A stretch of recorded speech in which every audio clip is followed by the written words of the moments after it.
Hello friends. How are you all? I hope you're having great day.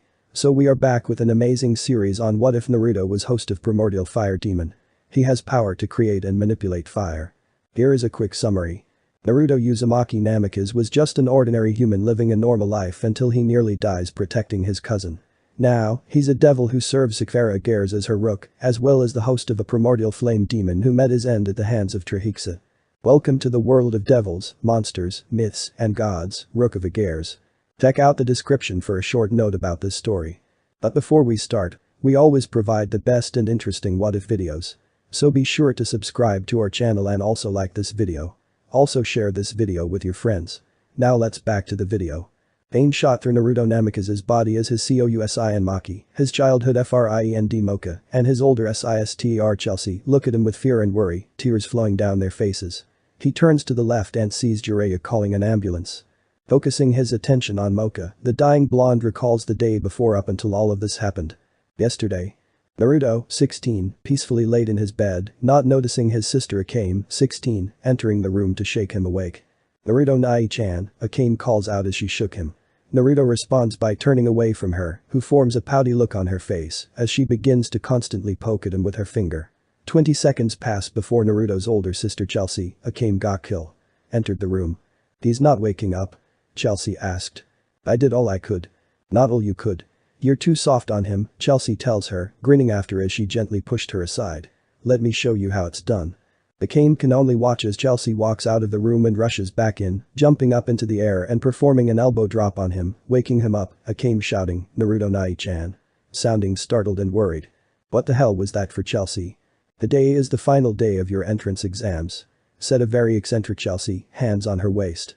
I understand we have a good 2 hours before you and Akame need to go take it, but I went all out for breakfast and I want you both to get the food your brain requires. Letting out a sigh, Naruto puts on his glasses and tells her he'll be down in 20 minutes and heads to the bathroom. As soon as Naruto closed his bathroom door, Chelsea turns her attention towards Akame, a large smile on her face. See? That's how you get someone out of bed, Akame, Chelsea told her little sister, giving her a thumbs up after. That's a bit much, don't you think? Kitchen. I did Akamasu, the three say out loud before digging into their breakfast. As they are eating, Naruto looked at the empty seat at the table. Boy, where's that perverted godfather of ours?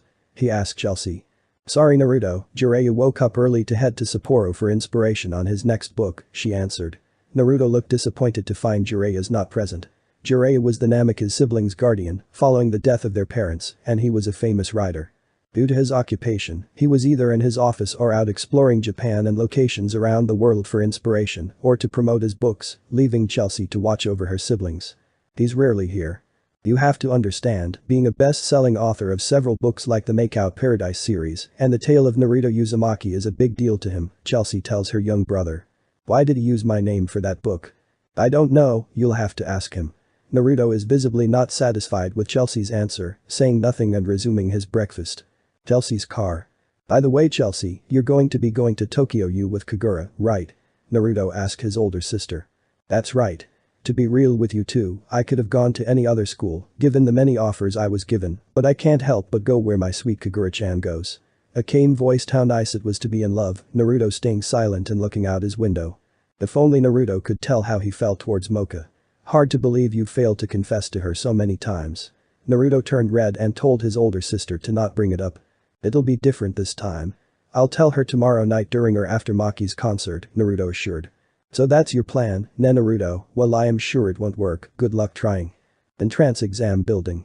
After exiting the car, Naruto and Akame waved goodbye to Chelsea before she drove away, waving bye to them as she does. Akame, turning to face her brother, smiles at him and tells him, I'll see you after the exams, Naruto Nai-chan. Before running off to meet up with her friends. You too. Out of nowhere, a girl pokes Naruto's right cheek with her finger. The bespectacled blonde turns his attention towards the girl, a blush forming on his face. The girl in front of him had eyes as red as rubies and silver hair. The tips of her hair have a pale tinge of pink. Mocha Naruto yells out, sounding surprised to see her. Mocha, N. Alexis Tipton, JP. Nana Mizuki giggles a bit before directing a warm smile towards him. Yo, Naruto, Mocha tells him, the blushing blonde avoiding eye contact with her. Why yo to you as well, he said to his friend and crush in a shy and nervous manner. Vending machines. Hard to believe we're going to be done with junior high huh? said Mocha, sitting on a bench next to the vending machines with her friend as they held their open canned drinks. Yeah, nervous. A bit, she admits with a smile. I know you won't have a problem acing these exams. Say Mocha, do you have any plans for what school you're going to? I'm planning to go to Kuo Academy, she tells Naruto, who is left surprised by her answer. You're going there as well? Naruto asks her, who smiles at him and tells him it provides one of the best education in all of Japan. What about you?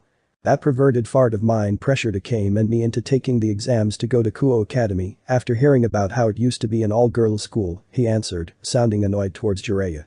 He is a weird and perverted one, your godfather. But, he's got a nice heart. How so? Asked Naruto, confused. Mocha's only answer was, it's best to find that out on your own. After sipping her drink, Mocha asked her friend what he planned to do after the exams. After? I'm planning to just head home with Akame and work on one of my model kits. You? Mocha tells him she invited to see a movie with some friends later tonight, asking him if he and his little sister wanted to come. You sure about that? I would just be intruding. I can talk to them. One more movie ticket shouldn't be a problem. Smiling, Naruto thanks her for inviting him. Finishing their drinks, Naruto told his friend they should head inside for the exams. Yeah, from far away, a mysterious flaming fox watched Naruto walk into the building with Mocha. After exams. I finished the exams earlier than the other students in the room, so I was left napping the whole time, Naruto told Akame as he walked back home with her. How about you? It was a bit tough for me, but I managed thanks to your tutoring last night. Akame, Mocha invited us to go watch a movie tonight with her friends. Would you like to come? Smiling at him, she agrees to come. You sure? Yeah. I didn't have any plans for today. After a few steps, he stops in his tracks before turning to his left, Akame stopping next to him and turning her head to see what got her brother's attention. In front of them was an Otaku merchandise store, which brought a huge smile to his face. If it's okay, can we head in there for a bit? With an approving nod from Akame, the siblings head inside. Unnamed Otaku merchandise store. While Akame was checking out the small figurines of samurai girls in one aisle, Naruto walked along the Gundam model kit aisle, looking through the many kits on the shelves, until he stops at one kit in particular. Yes, they finally have the mega size 148RX78 2 gold coating model I've been looking for. And it's the last one. Lucky. He says in delight. As he's about to reach for it, he sees another hand doing the same. He turns to his right and sees a woman in her late teens with long blonde hair and pink eyes and wearing glasses, staring right at him. Hey, are you seeking to purchase this as well? The woman responds with a nod. I've been searching for this one for months now, but after thinking about it for a few good seconds, Naruto takes the model kit out of the shelf and hands it to the woman, surprising her with this act of his. You're giving this to me? Yeah. I'm patient enough to come across it again eventually, Naruto responds with an assuring smile. For his act of kindness, the woman directs a smile towards him as well. Thank you, Namikaze, Naruto Namikaze, he told her. Naruto Namikaze. I thank you for your kindness. The woman bows to him and thanks after voicing her gratitude. It's what I do, Ms. Agares, Sakura Agares. She interrupts. Cool, hearing Akame calling him over, Naruto tells Sakura to have a good day and prepares to go to where Akame was. Until. Wait. The woman known as Sakura yells out to him. Naruto stops in his tracks and turns back to see what the young woman had to say. How would you like to make a wish come true? The blonde turns his whole body towards Sakura, curious to what she has to say. The wish come true? He asks her. Sakura says nothing and hands Naruto a piece of paper, who accepts it. What is this paper for? A maid cafe. Is there like a hidden code in this? Nothing like that. That piece of paper in your hands will change your life, she responds. All you need to do is want what you seek really bad and it might come true. Want what I seek, Naruto thought about the things he wanted. It was shady to the blonde when the woman just gave him a simple piece of paper that supposedly grants him a wish, depending on what he wanted most. Tempting, but I'm the type of person who'd rather work for what I want than to be handed it out of nowhere, Naruto tells her, Sakura's eyes widening from his response. Really? If people were to make things come true through wish, well it's good, I feel it's worthwhile if you make them happen with your own effort, no matter how much it feels like it won't come true or how foolish it is. With a smile, Sakura told him his response was something unexpected but noble to hear, telling him to keep the paper just in case. Sure, Sakura watched as Naruto puts the piece of paper in his jacket pocket and left to find Akame, the rare Gundam model kit in hand.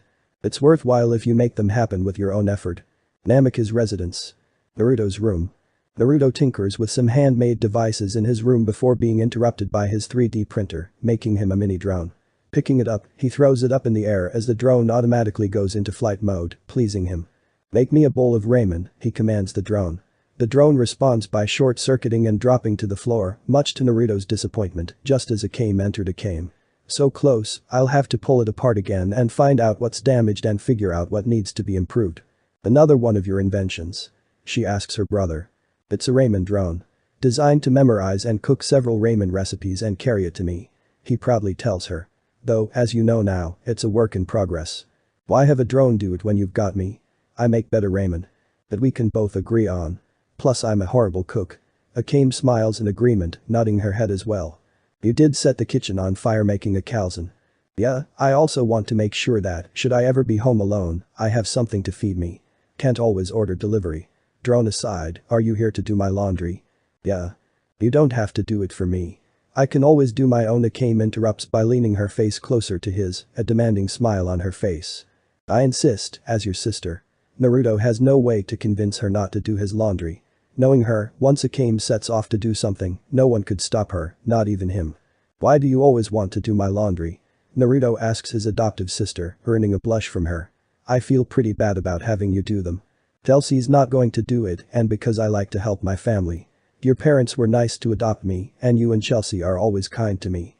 "I see," Naruto smiles from her answer. "Alright then, my dirty laundry is in your care." Akame directs a smile towards him before leaving the room, with a basket of Naruto's laundry in her hands. From outside Naruto's window, the mysterious flaming fox watches him, unseen and unnoticed. Night. Town movie theater. "When's your good friend and Akame going to show up?" asked one of Mocha's school friends, who was standing beside another female friend and their boyfriends, who have also graduated from their junior high. "In a few minutes," Mocha assured. "This friend of yours, how long have you known him?" asked the second girl. "Since second grade." "Second grade?" the second girl yelled in surprise. "I wonder what he's." "Oh, Naruto, Akame, over here." Mocha yelled, happily waving her arms up and down as Naruto and his sister approached Mocha and her entourage, who were surprised to find out Naruto was the friend they were waiting for. "Him?" they yelled, Mocha nodding her head to confirm it. "She didn't tell us it was him, of all people." "Here, I got you and your sister your tickets." Mocha hands Naruto his ticket, the latter smiling after seeing he was to be seated next to her. Akame looked annoyed when she found out she was seated next to Mocha instead of her brother. "The movie will start in 10 minutes. You guys can take your seats. I'll go buy us some." "I can do it, Mocha," Naruto interrupts. "You sure?" "Yeah, I don't mind. I'd feel bad if I let you pay for the snacks. The theater's concession stand is very pricey. How about I split the cost?" Mocha suggests. "You've done enough, Mocha. I have the allowance to pay for them." As Naruto and Mocha talked about, the latter's friends and their boyfriends thought to themselves, there he goes trying to win her affections, he's got no chance. Theater room 6, love me not. Mocha's friends and their boyfriends didn't focus on the screen. Instead, they were focused on Naruto sitting with Mocha and Akame, the latter three seated one row in front of them. The three looked like they were enjoying themselves while sharing a large tub of popcorn together. "Naruto Nai-chan, I'm out of Dr. Pepper. I'm going to go refill," Akame whispered over to her brother. "Now? This is a very important scene of the movie," Naruto told her. Grabbing his drink, he told her they could share his drink since he also had Dr. Pepper, and it was half full. "Let's share," Akame whispered. "Sure." Once she grabbed her brother's drink, Akame looked at the straw her brother's mouth was on before she took a sip out of it. While watching the movie, Mocha picks up her drink and finds it empty. "I'm out of cola. I'm going to go get more." Mocha assures Naruto it was okay since she already read the whole manga and knew the whole plot. Girls' restroom. After filling her cup, Mocha found herself needing to use the restroom, quickly rushing into the girls' restroom and taking an available stall. Mocha lets out a sigh of relief once she goes. After flushing, Mocha prepares to leave when she hears her two female friends enter the bathroom talking bad things about Naruto. The girl had to put up hearing this in secret, not saying a word. She always hoped a day would come where the friends she made would accept him. But every time she had them hang out with Naruto, she'd hear the awful things they said, holding in the intense feelings of anger and hurt she felt. This day was no different. "How does someone like that teacher's pet nerd become Mocha's friend?" asked a first girl as they use separate stalls to do their business. "He's taking advantage of her kindness, of course. He's obviously smart enough to use that brain of his to wow her into being his friend, talking all those big, headache-inducing words and impressing her." The second girl lets out a half-assed laugh, telling her fellow girl, maybe he's in love with her and trying to get with her. "If that's true, it's so lame," the first girl yelled. Mocha won't find any guy for herself with him around. I bet the girl he will eventually end up marrying will have to put up with that smart mouth of his. My boyfriend says he'll, Naruto, probably end up alone for the rest of his life. Having heard enough, Mocha abruptly opens her stall door, the force she put into it, producing a loud slamming sound, startling her two friends. Who did that? Nothing, you both know nothing about him, or me. The two girls' eyes widened, realizing she had listened in on them. Many times I tried my best to give Naruto more friends, to let them see how I see him, and give them a chance to like him. Mocha. If you can't find it in yourselves to try and know, even like someone genuine like him, then I'm sorry you couldn't find it in yourselves to do so. Theater room 6. I'm sorry it took long you two.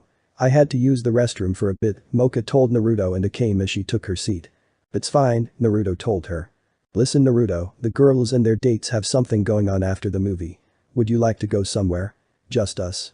Akame frowned when Mocha asked Naruto to hang out after the movie. Sure.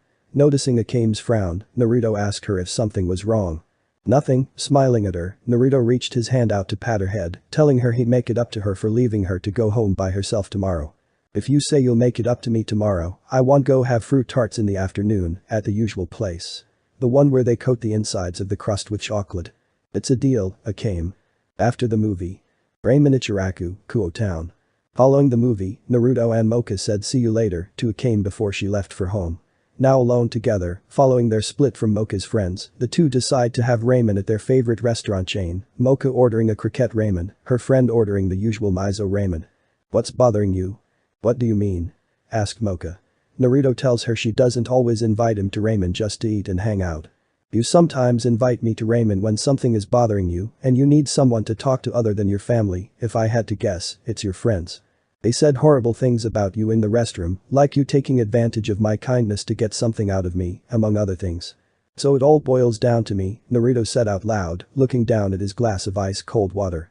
I am sorry that the friends I make don't even think about giving you a chance. Naruto assured his friend it was okay, saying he at least had her as his friend. Naruto. Yeah? No matter what happens along the way, I'll always be your friend. You know that, right?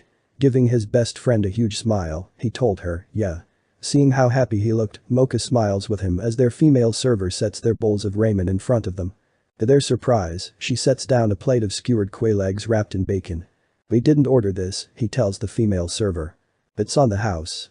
The chef is a sucker for seeing cute couples acting so loving towards each other. Who couples Naruto and Mocha shout in unison, the former telling the waitress they weren't dating. Really? You two look like you'd hit it off, she responds, making things awkward between the two teens. If that's the case, please have them anyways. I promise not to tell the chef. Well, since it's on the house, I guess we can eat it together. As friends, Mocha says to the female server, winking at her. The female server directs a pleased smile towards Mocha before leaving to get back to work.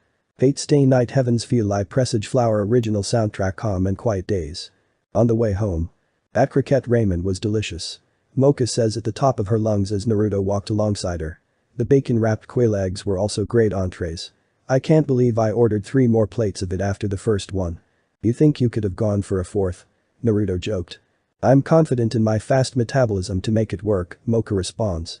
As she went on about her metabolism, Naruto couldn't help but take in her smiling face, accompanied by her beauty, which was further enhanced when the moon shined on her silver and pink hair, a captivated smile on his face. Are you listening to me? Mocha asked, snapping Naruto out of his trance as the two stopped in their tracks. I was. Naruto said in a panicked voice. Smiling at him, Mocha constantly poked his right cheek with her left pointing finger and called him a liar. You were obviously lost in your own thoughts. What were you thinking, Naruto Uzumaki Namikaze? Let's see, I won't stop poking at your cheek until you tell me, calmly grabbing at his friend's left wrist to stop her constant poking, Naruto asked Mocha if she was a fan of the idol group 1/4S. I'm a very huge fan of theirs, why? They're coming back to Japan tomorrow night for their final tour performance before they go on break. I got special VIP passes for 2. Mocha has a look of surprise on her face, shouting, tomorrow tonight. Yeah, he responds, handing her one of the VIP passes, making her happy as she jumped up and down in place, stopping after 3 seconds to put her hands on her friend's shoulders. How did you get these? Mocha excitedly asked. Maki Nishikino is my cousin, Naruto said, looking away with an embarrassed expression on his face, leaving his friend shocked by this reveal. Why haven't you told anyone about this? I don't like to attract a lot of attention around me and my family, Naruto responds, sounding a bit quiet. I also wanted to make sure who I said this to was a genuine friend. You're full of surprises, Naruto Namikaze. What's the occasion? It's to congratulate us passing the exams. It's a no-brainer that we'll enroll in Kuo Academy, so I figured why not celebrate it early before the results come in the mail. That said, do you still want to go? Smiling, Mocha happily embraced her friend in a hug, their foreheads pressed against one another, and told him she'd love to go, the blonde's face heating up from the contact. Realizing her breasts were pressing against his chest, Naruto removes himself from the hug and said, "Great, so we're both good for tomorrow night. I can't wait to introduce my cousin to you.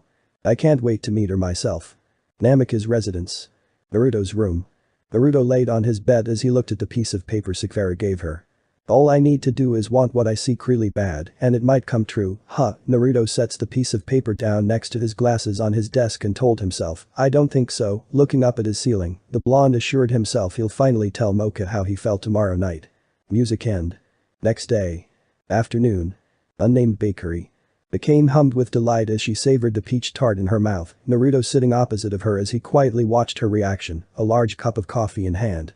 Naruto Nai-chan, are you going to have a pastry? Naruto tells Akame he was fine with his coffee, taking a sip from his cup after. Do you plan to tell Mocha you love her during the concert tonight? Yes, I am planning to do it, he told her, admitting he was feeling a bit nervous. I can't remember how many times I've tried and failed. I'm sure tonight will be different. It's good to stay optimistic, Naruto Nai-chan, Akame comments.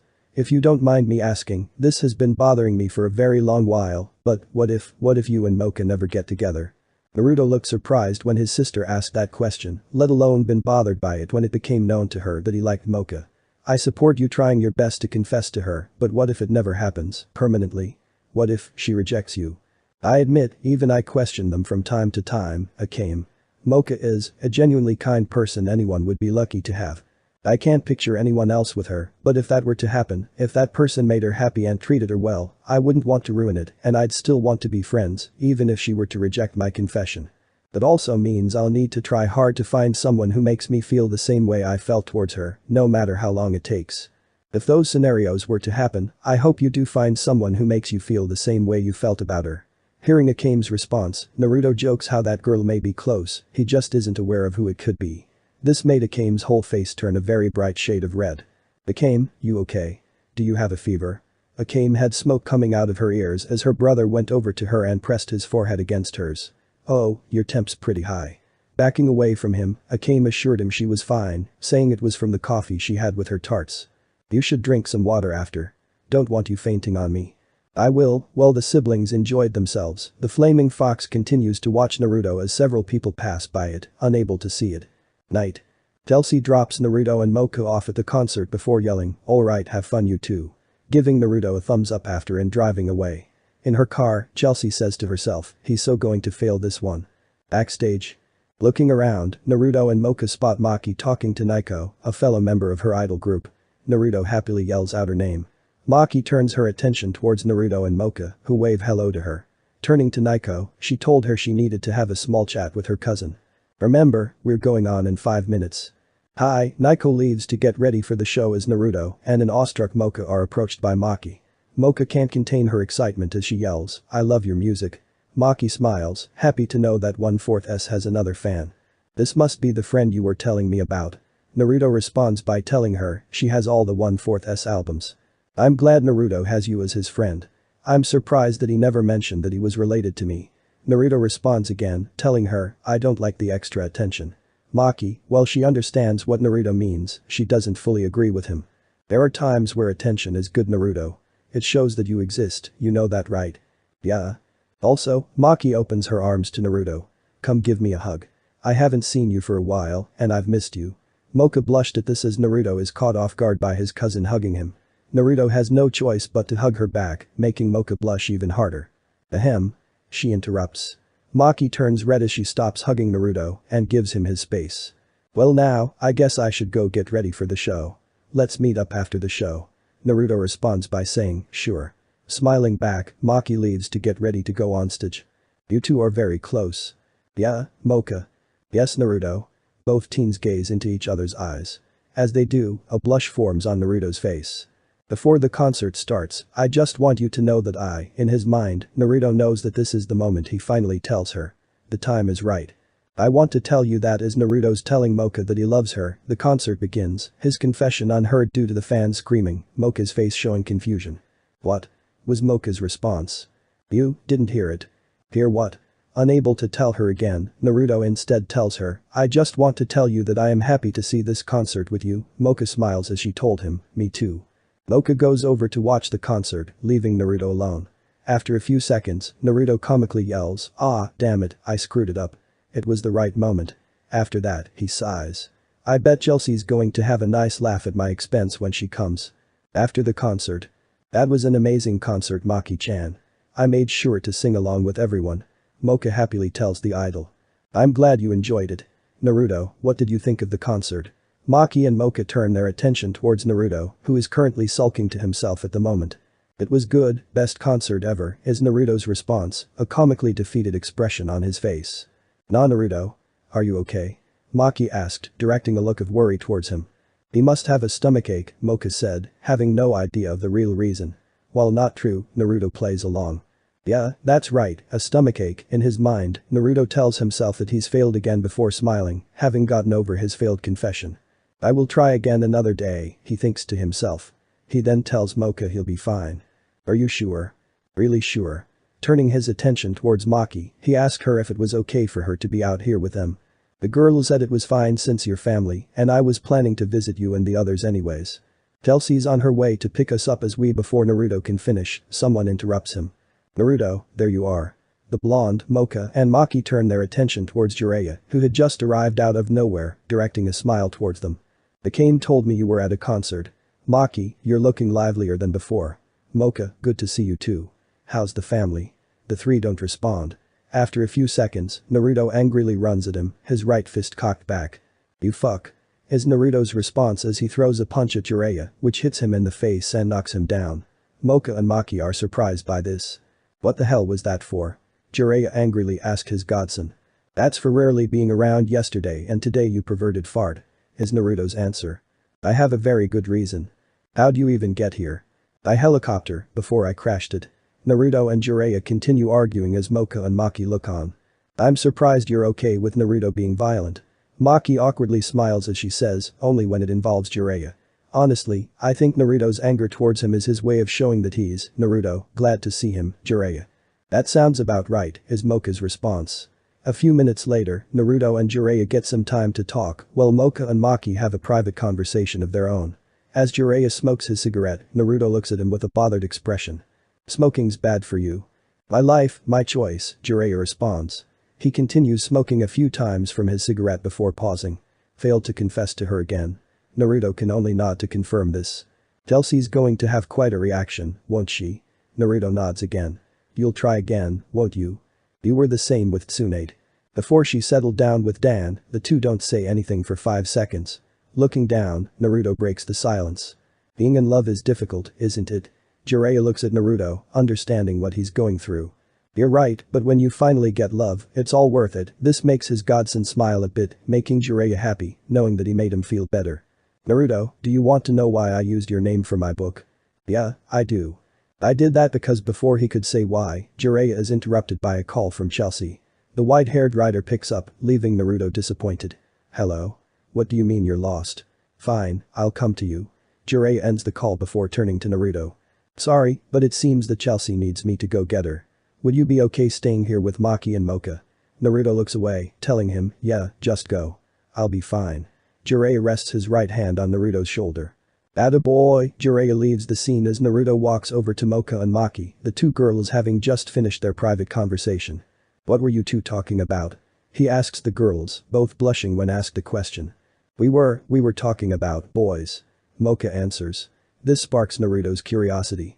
Boys? Maki then follows up by saying, it's a girl thing. What type of boys? Asked Naruto. Well. Maki Nishikino.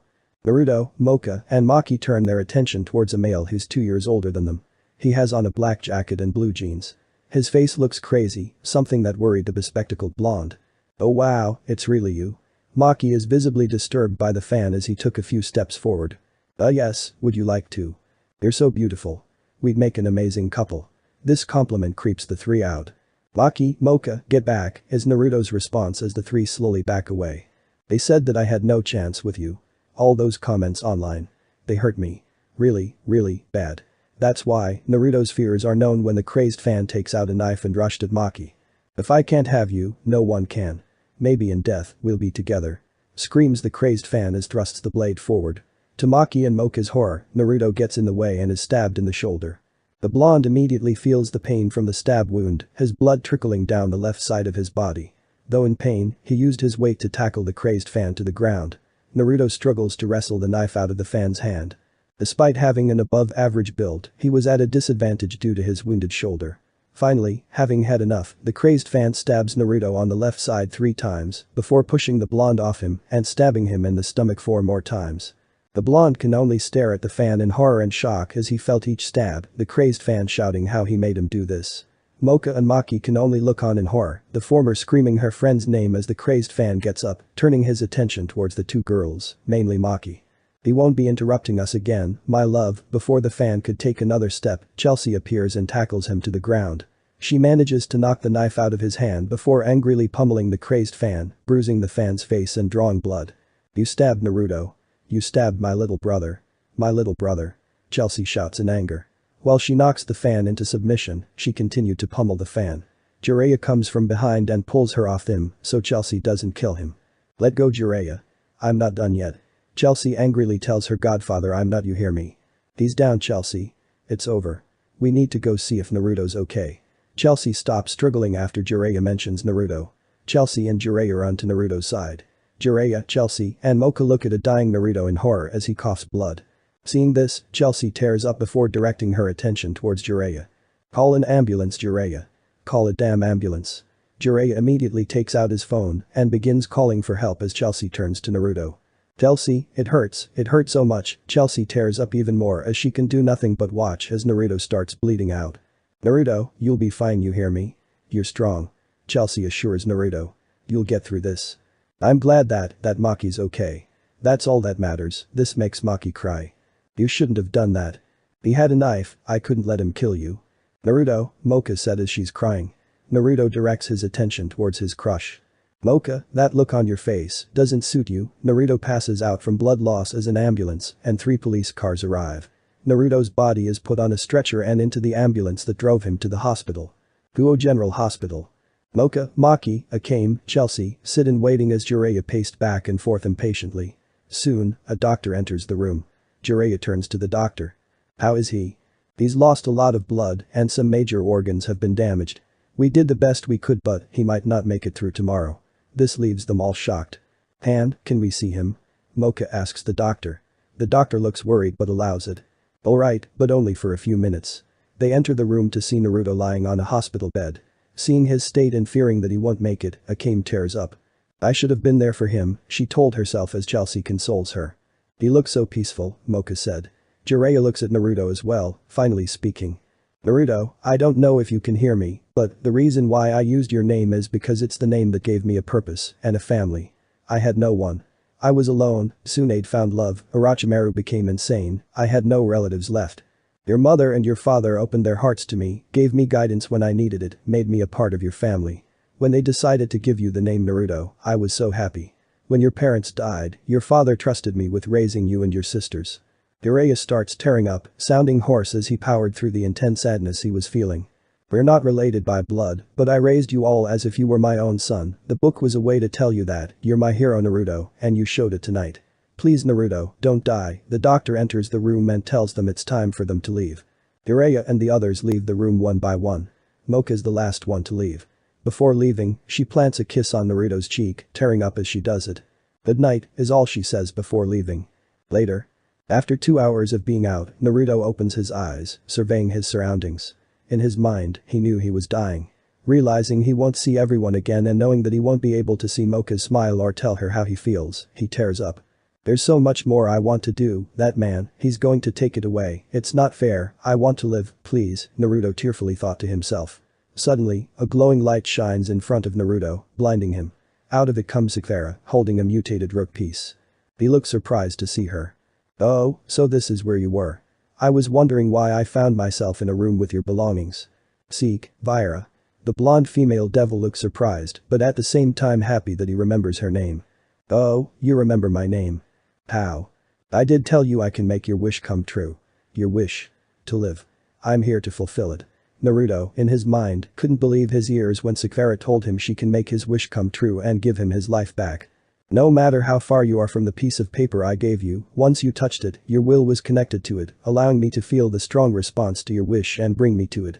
Sakura pulls out the piece of paper she gave him, which produced an ethereal string that was connected to him. You can fulfill it. Of course. Though I wonder, do you really want me to fulfill it? She asked. If I recall yesterday, you said it's worthwhile if you make what you wish for happen with your own effort. I'm sure that with time those serious wounds will heal. And hearing Naruto's painful groan, Sakura panicked a bit before apologizing, admitting she wanted to get a jab in, given what was happening now, before turning serious. However, in giving you another chance at life, you will become a devil, as well as a member of my peerage. Naruto's eyes widened from hearing her response. He wouldn't come back as a human, but a devil. Devil. I know what you're thinking, and yes, it's all very complicated, especially for those hearing it for the first time. Now, tell me. Would you become a devil in order to get a second chance? Thinking to himself, Naruto remembers Mocha, Maki, and Chelsea crying before looking at Sakura with determination in his eyes. If it's the only way I can see everyone again, then I will become a devil. Given how average you are, seeing as how you have nothing special about you, not that I mind, I figure someone like you needs to better defend yourself and others. For that, I will make you my rook. Rook? Sakura went on to explain the attributes of being a rook, mainly how rooks had superhuman strength, which gave them high offense and defense, but low speed and agility. By being my rook, you will have the power needed to protect those you care about and more. First, I must ask this of you. Are you willing to become my rook and serve me? Are you willing to be mine? Naruto doesn't hesitate to say yes, surprising Sakura, who forms a smile on her face. Answering without hesitating, there's something about you Naruto that I like, Sakura thinks to herself. Seems we have a deal, was the last thing Naruto hears Sakura tell him before the devil placed the mutated rook piece on his chest, which begins to fuse with him, the blonde passing out after. We'll see each other again soon enough, Naruto Namikaze. Sakura teleports away, leaving him alone once more. With Sakura gone, the mysterious flaming fox that had been watching him used this opportunity to enter the blonde's body. The Gare's mansion. Honestly Sakura, making him a rook for your peerage is a bad idea. Olivian, Sakura's queen, serves his king a cup of tea as he voiced his concerns to her. Sakura accepts the cup of tea and takes a single sip before directing her attention towards him. And what makes you say that? Sakura asks before she continues sipping from her cup. For starters, he's an ordinary human turned devil. He'll only be able to use the common abilities possessed by devils. Second, he doesn't possess a sacred gear or any special attributes. He'd be considered one of the weakest rook pieces. I understand your concerns Olivian, but something about him interests me. Olivian raises a brow after hearing the last two words. Also, what makes you think that he doesn't have a sacred gear? Anything's possible. Sakura adds. And need I remind you that Saraerg has peerage members who were scorned by almost everyone? Now look where they are. If he's taught me anything, it's that if you give things a little polish, they'll shine brighter than anything you've ever seen. What is it about him that interests you? I don't know yet, but we'll find out soon enough. For now, I want you to watch over him tomorrow, see what he does with the new life I've given him. Right now, let's start altering his friends' and family's memories. Guo Town Police Department. Holding cell. The crazed fan laid on the bed in his cell as he voiced his annoyance with Naruto, angry that he had prevented him from his plan to kill Maki and kill himself after, vowing to try again once he gets out. You're not getting out of here. The crazed fan shot up from his bed as he yelled, who said that? Surveying the room, he stopped when he spots a pair of red slitted eyes looking at him, his face paling in fear. Who are you? I'd tell you, but it wouldn't matter since I'll be sending you to hell. Now burn, without warning, the crazed fan is engulfed in invisible fire that burned as hot as ethanol flames, his skin slowly starting to burn off as he tried to put it out by stop, drop, and rolling, the flames not giving up. The mysterious person disappears once policemen rushed into the room. The Gare's mansion. Sakura's room. The large power signature from the police station reached the Agare's mansion, grabbing the Agare's king's attention just as she was about to sleep. That power, Sakura continued to focus on the mysterious power as it teleported away and went to the direction of the hospital. The hospital? That's where I was not too long ago. That means. Guo General Hospital. Naruto's hospital room. Naruto slowly wakes up in his room. surveying his surroundings for a few seconds before checking his body for injuries from last night. When he checks them, he finds them gone, as if he wasn't stabbed at all. No wounds, Naruto said to himself, confused. I guess being a devil lets me heal faster, he concludes. Getting out of his hospital bed, Naruto takes off his hospital gown and checks himself in the mirror in the hospital room's bathroom. No horns or a tail, Naruto said to himself. Am I really a devil? Oh yeah, you're definitely a devil now. Naruto screams from hearing someone's voice, falling on his ass. Who said that? Naruto yelled. The voice groans from hearing the question. Haven't you heard of fucking telepathy? The voice asks him. Where are you? Naruto asked as he gets up from the floor. Answers later, right now, you have some company. Company? How Naruto's question is answered when the doctor, Chelsea, Jiraiya, Akame, Maki, and Mocha enter the room. When they see him, they all have shocked looks on their faces, while Naruto slowly grows a wide smile on his face. Eyes, I'm going to be fine. He happily tells them. After realizing he can see them crystal clear without his glasses, he yells, and I don't need my glasses anymore. Looking down, his visitors can see his business sticking out. Mocha, after looking at it for a few seconds, faints as Akame and Maki sport heavy blushes on their faces. I have to go to the bathroom, said Akame, before running out of the room, the redness not leaving her face. After a few seconds, Naruto realizes everyone who's currently in the room can see his junk and awkwardly covers it with his hands. Oh my, is all Maki can say while processing everything that's happening right now. Hospital cafeteria. As Jiraiya filled out the paperwork needed to release Naruto from the hospital, the blonde hungrily slurps down soy sauce-flavored cup ramen. Finished, he sets it down next to the 4 other cups of ramen as he pours hot water in a 6th one. Mocha was lying unconscious on a bench a few feet away from them as this happened. Who knew being near death could make me this hungry, said Naruto. Near death. Sure, it was one big stab wound, but it wasn't that fatal. Naruto paused when he heard Chelsea's response. What? I was stabbed more than once, Naruto told her. You must have had a nightmare caused by what happened last night, she replied. Not to worry. It may take some time, but I know you'll get through it. I swear the doctor who treated you must have been a good one if they can get rid of that stab wound so quickly without any scarring, not to mention being able to restore 20/20th vision to your eyes. Must have been the new medical equipment from Agear's Corporation they were experimenting on. Agear's Corporation. Yeah, they're a tech-savvy company, though they have branches that focus on other things, like science, medicine, and archaeology. Agear's Corporation. Naruto Nai-chan. Turning to face Akame, he was presented with a small box of donuts. Here. I made sure it was packed with your favorite kinds, Naruto voiced how thoughtful Akame was before giving her a hug. Finishing his last cup ramen and setting down the box of donuts, he gets up to check on Mocha. Smiling, the blonde gently pokes the girl's cheek. Mocha slowly opens her eyes, greeted by Naruto's smile. Eyes slowly widening, Mocha hugs him, to his surprise as his cheeks turn red. I was so worried about you, I almost couldn't sleep last night. That was very reckless of you. Sorry I made you worry, Mocha. So even she doesn't recall how serious my wounds were last night. Did Sekvara have something to do with this? Right as they finished hugging, the news start playing on the wall-mounted TV. The news report that was live involved the crazed fan, who was burned to death until only his charred flesh and bones were left. That man, he's dead. Chelsea and Akame walked over to them as they watched the news. He's dead. Good, was Chelsea's response as Naruto looked at her for a bit before looking back at the television screen. 7 minutes later. Fuo General Hospital, front entrance.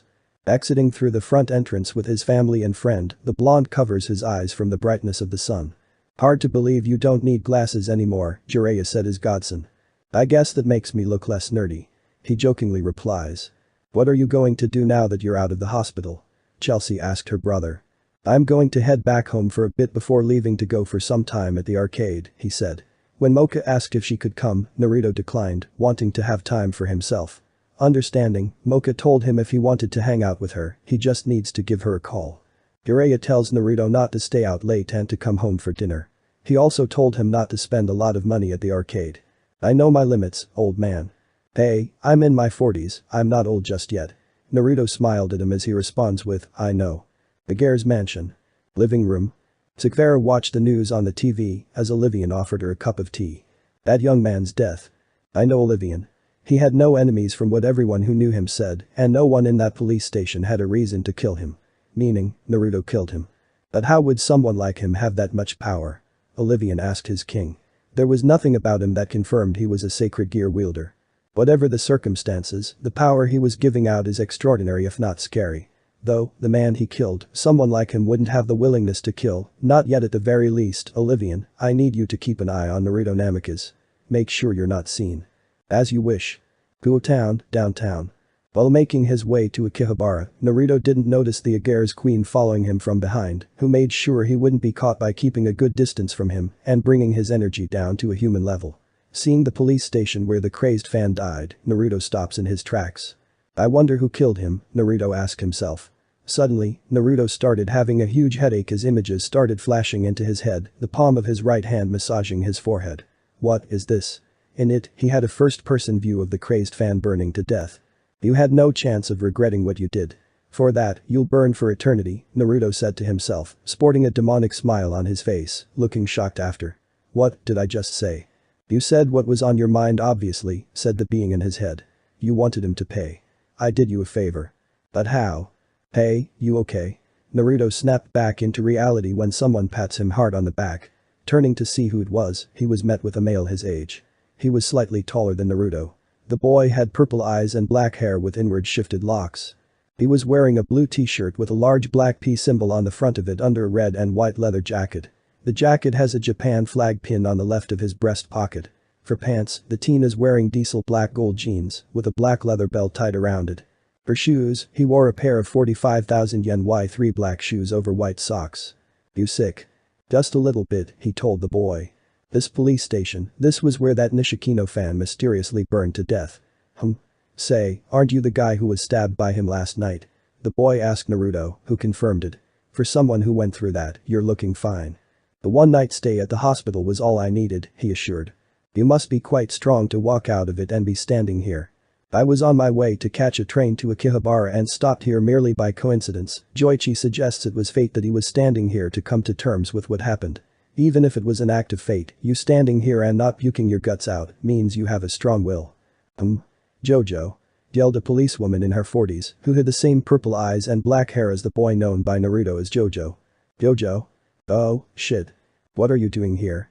This is a police investigation. You're not supposed to be here, she told Jojo. But not like I wanted to, Mom, he told the policewoman. I was just passing through when this guy here looked like he was going to be sick. Looking at Naruto, Jojo's mom knew who he was. You're the one who got stabbed last night. You feeling okay? Yes, thanks to a one-night stay at the hospital. I see. I'm glad you're up and at it, but you and my son need to go and let us do our job.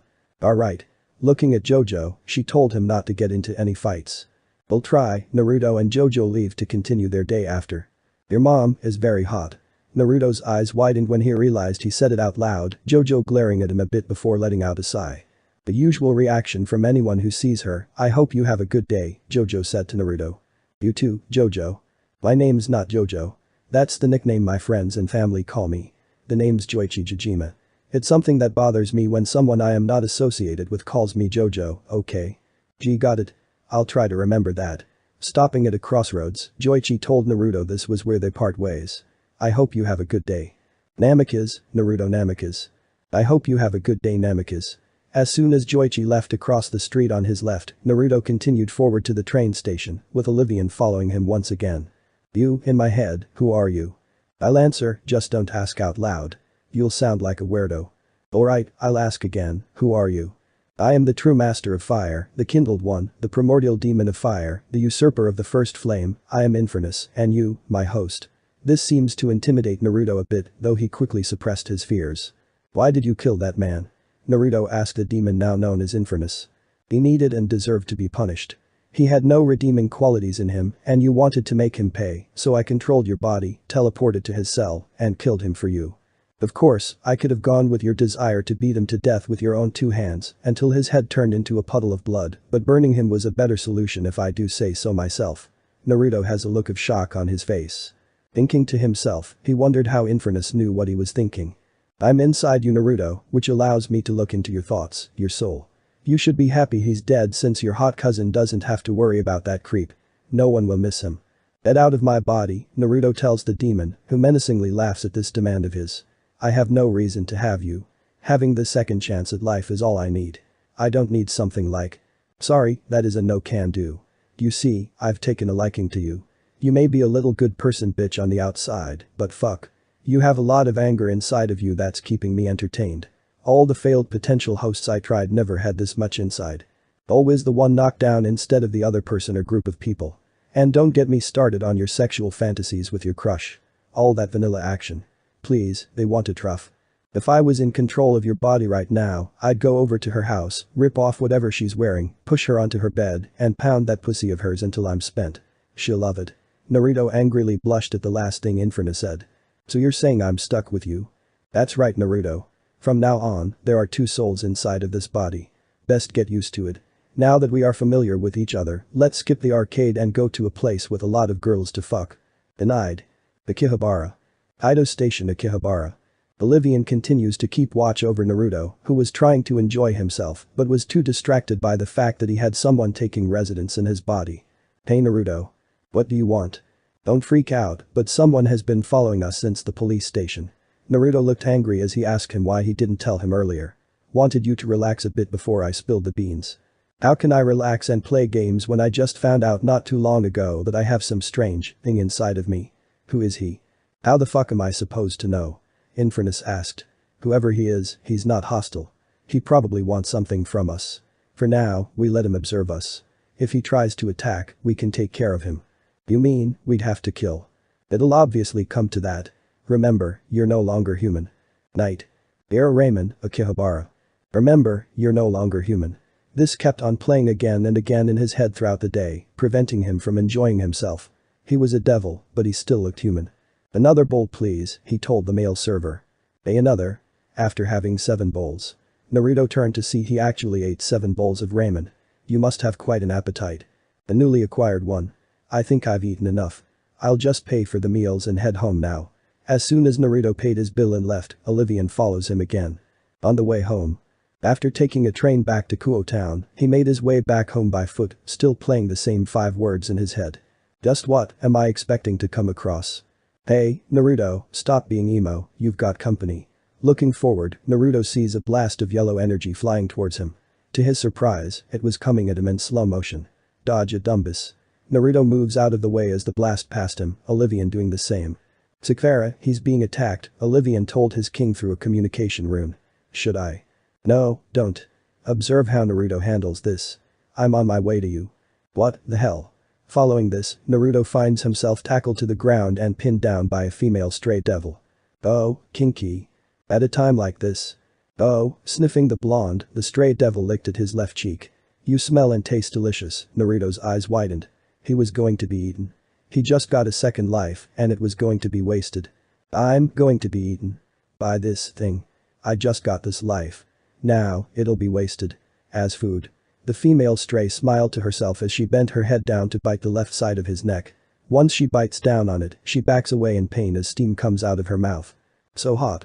As he got up, Naruto's neck wound healed in an instant, to the stray devil's shock, which turned to fear as Naruto appeared in front of her, his right fist on fire, and his eyes now red and slitted.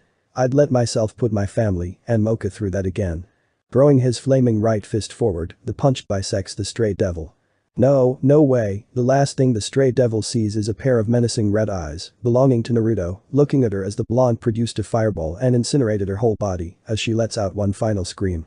But the stray devil dead, Naruto is brought back to reality, asking himself what happened after.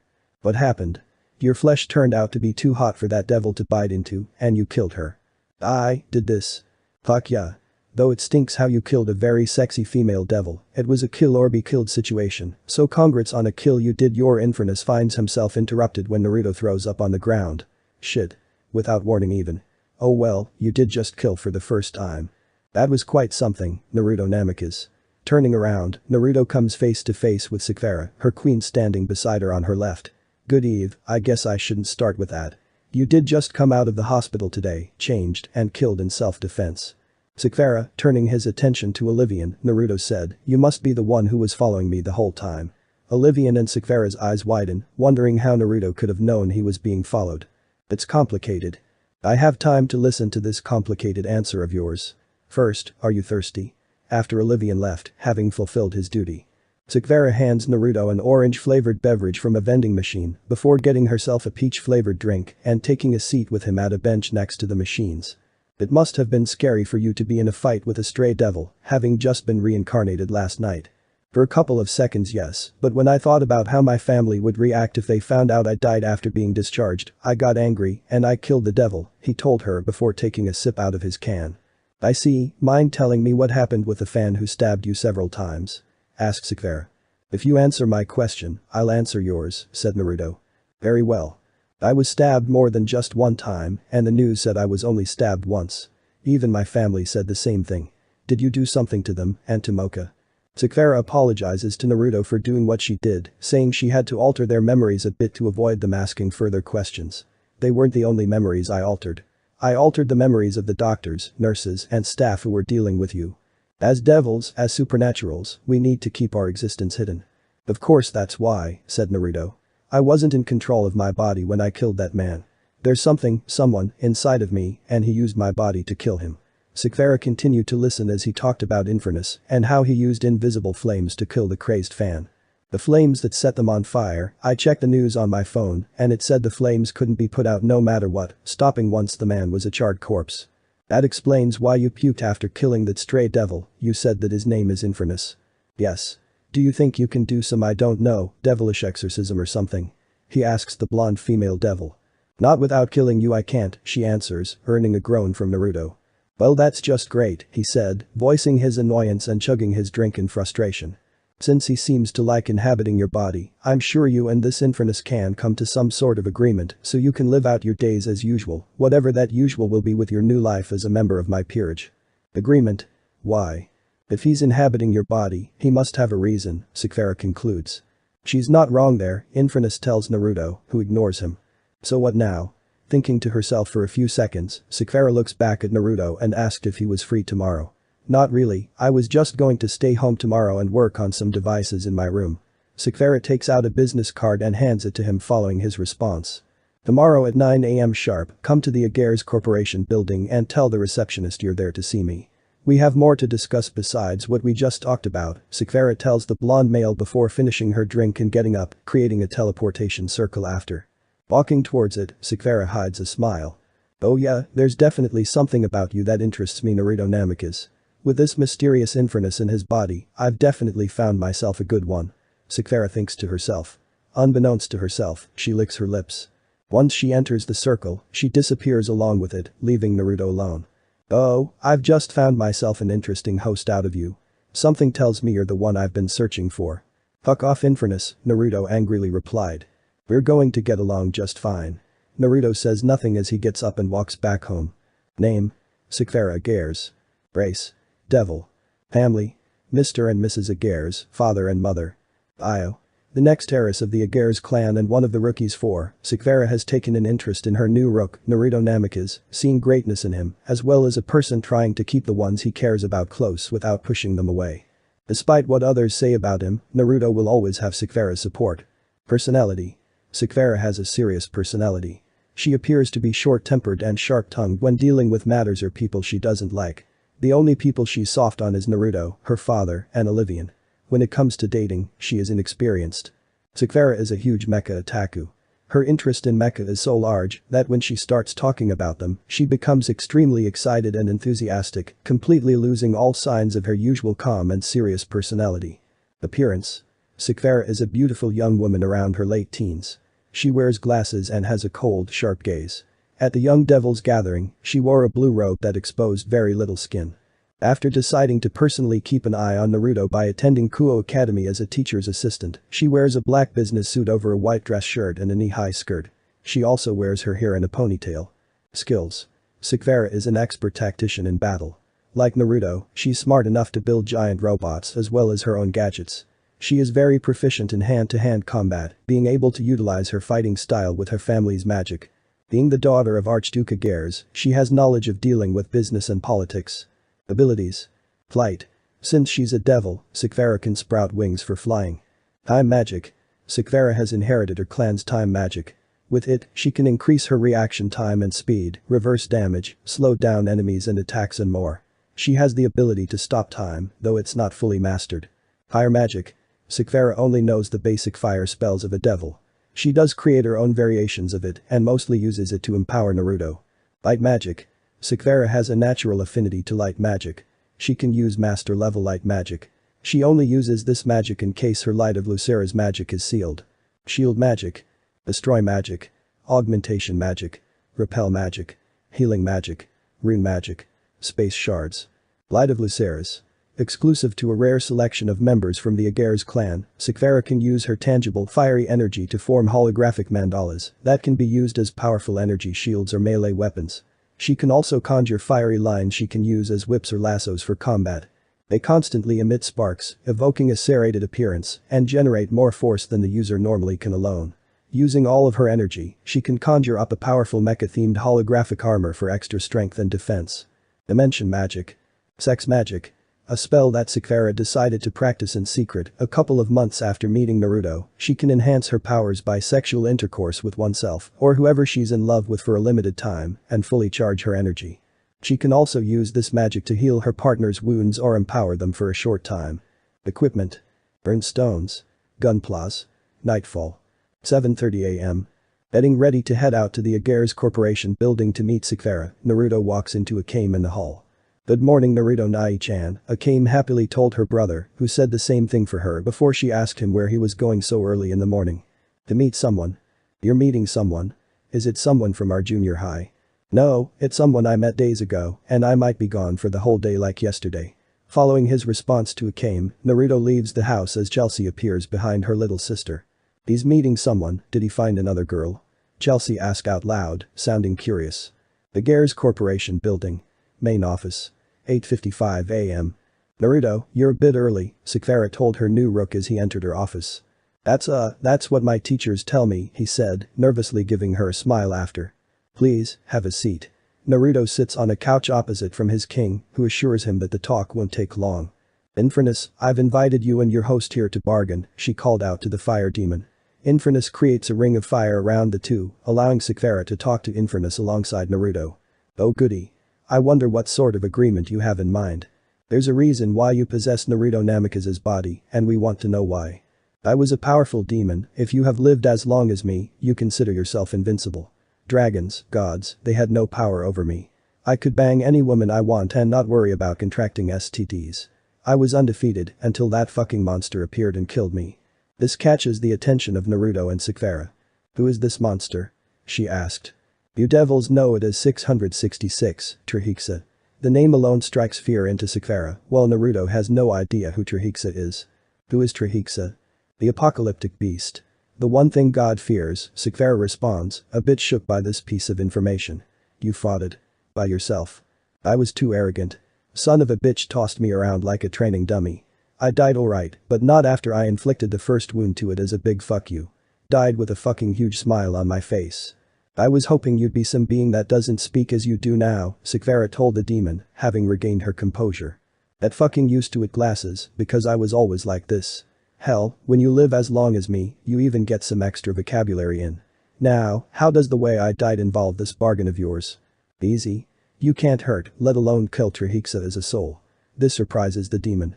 "You need a physical body to use your powers. However, you can't just destroy the soul of the body you're inhabiting and make it your own. If you do, you risk the body deteriorating," she concludes. The demon can only laugh in amusement, the Aegir's king being spot on with her answer. "You catch on quick. Yes, I do need Naruto's body, and yes, I have to share it with him so I don't risk the body deteriorating. And so far, I am impressed with this body and my new host. Now here's the bargain. Naruto will be able to freely use whatever powers he needs to serve me and help others, including his loved ones. And you must never possess Naruto's body whenever you want to. You must ask for permission from him. In return, Naruto will help you exact your vengeance on Trihexa, wherever this being is. And if I don't agree to this, I take him out of my peerage and kill him." This response served to shock both Naruto and Infernus as Sekvera continued. "You should realize by now that I am not one to be underestimated, just like Trihexa. I could kill Naruto right away without giving you the chance to act. You may think otherwise, but would you take the chance to find out yourself? Pretty cocky, aren't you?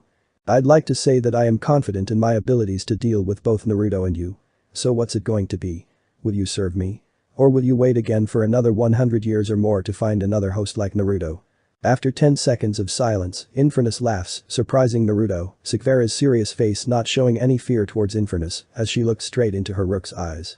I doubt you could or would be enough to stop me, but to be able to talk that way towards someone who could rip your head off before you could ever make a thought, oh how long it has been since I have seen that look on anyone's face, especially one aimed towards me. Very well, I will listen to my host, but I don't have to like it. And? I will ask for permission to possess your body. Okay, we're good, Naruto said, smiling. The ring of fire disappears around them as soon as talks with Infernus ended. Just curious. Would you actually kill me? I do have the possible means to, but no. I just wanted Infernus to know that I'm not to be messed with. That bitch can bargain the hell out of people if she wanted to. Now that your demon won't be freely doing what he wants, let's talk about you as my rook first. How about we go out and get some fresh air? 12:30 p.m. Naruto and Sakura sat together at a ramen stand as they discussed the weakness of a rook involving their speed and agility while finishing their bowls of ramen. A mere lack of speed's no problem, we can totally kick all of those other devil's asses with our arms tied. Now, as you get stronger and do more jobs, you can eventually promote yourself to become a high-class devil, Sakura further explains. Who knows, maybe you're a special class, which I just made up. What class am I? Right now you're low class. Knowing you, you're one to work for what you want, despite having to resort to a wish to come back to life, instead of letting modern technology, medicine, and hard-working doctors save your life. Not going to let that one go, are you? Both King and Rook finished drinking their soup in their bowls before setting them down. More ramen please. Look at one another, looking surprised at first, the two share a laugh after. The chef smiles as he prepares 2 more bowls for them. Naruto. The blonde Rook stops laughing and turns his attention to the person who called him, revealed to be Mocha. Momoka. Hey, what brings you here? He shyly asked his friend. I just finished running some errands for my mom. Oh, hello there, Sakura said to the girl while she waved at her. Mocha, this is Sakura Gares. We met a couple of days ago. I see. We were just having ramen together. I can see that. You two must be having quite a good time. We are, would you like to join us? I have to go. You both enjoy yourselves. Mocha runs off as Naruto and Sakura watch her go. Mind telling me about your relationship with her? Sakura asked. She's the girl I'm so in love with, Mocha Akashiya. This response surprised the Agare's heiress, who wasn't aware that he had a girl he was in love with. I wasn't aware that you had a thing for. It's fine, Naruto told his king as they turned their stools back towards their warm ramen. Is there a reason why you haven't told her you love her? Look at me. I'm a guy who has trouble speaking about how I really feel, especially towards girls I love. Ever since 2nd grade, even now, I could never tell her I love her. Heck, I don't think I can ever tell her now that I'm a devil. I blew my chances of ever telling her and hoping for more after that night. Now I'll never know how she feels, maybe she doesn't feel the same way I do about her, I don't know. If I had known. It's okay Sakura. Even if I can't tell her I love her, I can still be her friend and keep her safe. Inside, Infernus reflects on its original life, but quickly pushes it aside. If it makes you feel better, I think any girl, even Mocha, would be happy to have you. You think so? I'm your king, and as your king, I'll always have your back. The Gares Corporation building. If I may, I think Olivian hates me. I remember him staring me down as we were heading out like I was an enemy. He's just looking out for me. He can come off as cold and antisocial towards some, but if you get to know him better, he's a nice person. Nice? Naruto asked. I admit, he's unsure about having you as my rook, he told me so himself, but I think he'll eventually warm up to you if you ask him to train you, Sakura assured her rook. Train you? To hell with that. I guess I can ask him for some training. I mean, we're both members of your peerage starting today. This response shocks Infernus. What? Oh you little ass kisser. But for now, I think I must figure out these powers I have now before I ask for his help, Naruto finished. That's understandable. If you'd like, there's a training room in the Agares Enterprise building you can use. That would be great. Thank you, Sakura, Naruto said to his king, bowing his head to her after. Training room 5. 2:35 p.m.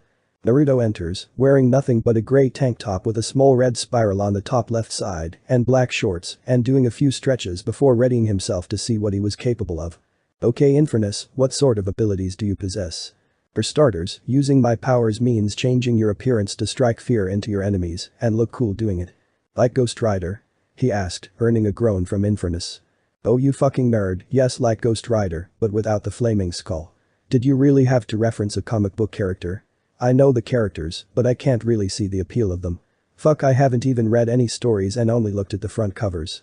I was curious, and you need to read comics, they're good depending on the writer. I take it you once had a host who was an otaku like me? Yeah, guy was only interested in cosplaying and shit. You killed him, didn't you? Naruto asked. Because he didn't meet up to your expectations. Bad, and he was a coward. I didn't kill him, though the process of leaving his body was painful, physically and mentally. He's fine though, he doesn't remember shit about our encounter. Useful, though I wonder how it is he survived you forcing yourself out of his body, given he was just human, Naruto said to the demon. Just try not to get on my worst side. That may be hard to do, but we'll see how that goes. So how do I initiate this transformation? You have to will it to happen. Just a reminder, the first time is always painful. But you'll get used to it. Infernus informed Naruto.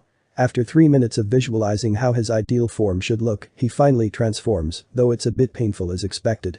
His spiky blonde hair is enveloped in yellow flickering flames, like how it is when he's in Nine Tails Chakra Motor 6-Path Sage mode, and his eyes turn from ocean blue to red and slitted. Finally, his canine teeth grow longer and sharper, completing his transformation. Looking at himself at a mirror, Naruto is amazed and left speechless by his transformation. Don't you look intimidating, Infernus said, complimenting his host's transformation. So what now? Now, let's burn some targets. Several moving targets come out of compartments hidden under the floor, behind the walls, and over the ceiling. Naruto begins throwing fireballs in several directions, hitting every target dead center. 2 laser Gatling guns come out of the ceiling and start firing at him. The blonde devil produces 2 circular and transparent heat shields that protect him from the lasers. Once the laser guns overheat, Naruto sends the 2 shields flying towards them, destroying them. Fuck, I can't believe I'm saying this, but you're the only host to use my powers like that. I mean, you're the only one who got this far, but damn. Where did you learn that? I read comics like Fantastic Four, Captain America, and Doctor Strange. I also played Mass Effect and Dragon Age. I can't believe I'm saying this, but being a nerd actually has its upsides. Show me more. Naruto prepares to destroy more targets as Olivian watched him from the monitors, looking a bit interested in his abilities. 2 hours later. Naruto exits the room, exiting his transformation in the form of light particles. The room he came out from was wrecked beyond repair, having gone overboard. On his way to Sakura's office, he stops when he sees Olivian waiting for him. Hey, Olivian doesn't speak. The Rook finds the Queen's silence awkward and assumes that he doesn't want to talk before he resumes walking. You show some impressive control and imagination over power that is not unknown to any of us. Naruto is surprised when Olivian speaks. Looking around, he makes sure that no one else was around. Are you talking to me? You are the only one other than me who's in the hallway, Olivian assured before walking towards Naruto, stopping in front of him. However, powers alone can only get you so far.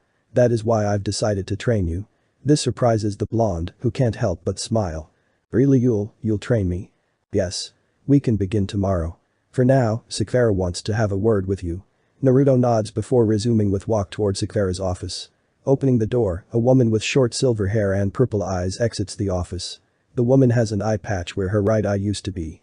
She also wore a black suit that shows her cleavage. What catches Naruto's interest is her mechanical right arm. As soon as she's left the office, he enters. Who was that? Legenda, an old friend of my father's, Sakura responds. What was she here for? To inform me that one of her peerage members, Shield, died. This response shocks Naruto, who then asks how Shield died. An exorcist killed her. Had her body eaten. How can someone do this? Especially an exorcist. To a devil. For some exorcists, they can take their roles too far, going after devils even if they didn't do any wrong. The church is currently handling this. They're handling this? The church is handling this? He angrily asked his king. Yes, they'll punish the exorcist and what? Set them free. Say that they were only doing their job as an excuse to. I know how you feel, Naruto, but we can't interfere without inciting a war with the church. Right now, that is not why you're here. Please do not interfere with the church. Fine.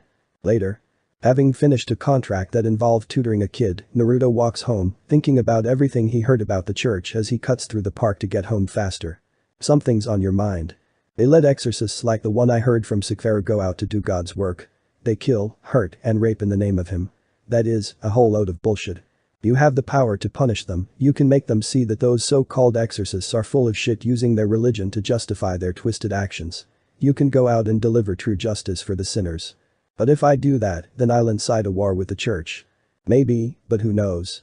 Hold on, we have company. Naruto turns around and finds himself against a fallen angel, narrowing his eyes at him.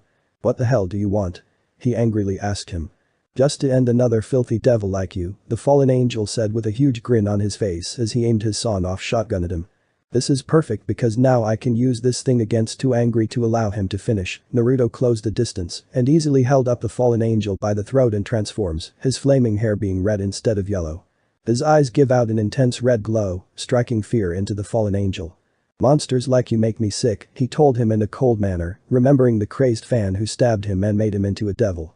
Naruto punched at the fallen angel's face 3 times, each blow immediately bloodying and bruising his face, knocking him down with a 4th one. Heading down on his knees, Naruto smashed the fallen angel's face with his right fist.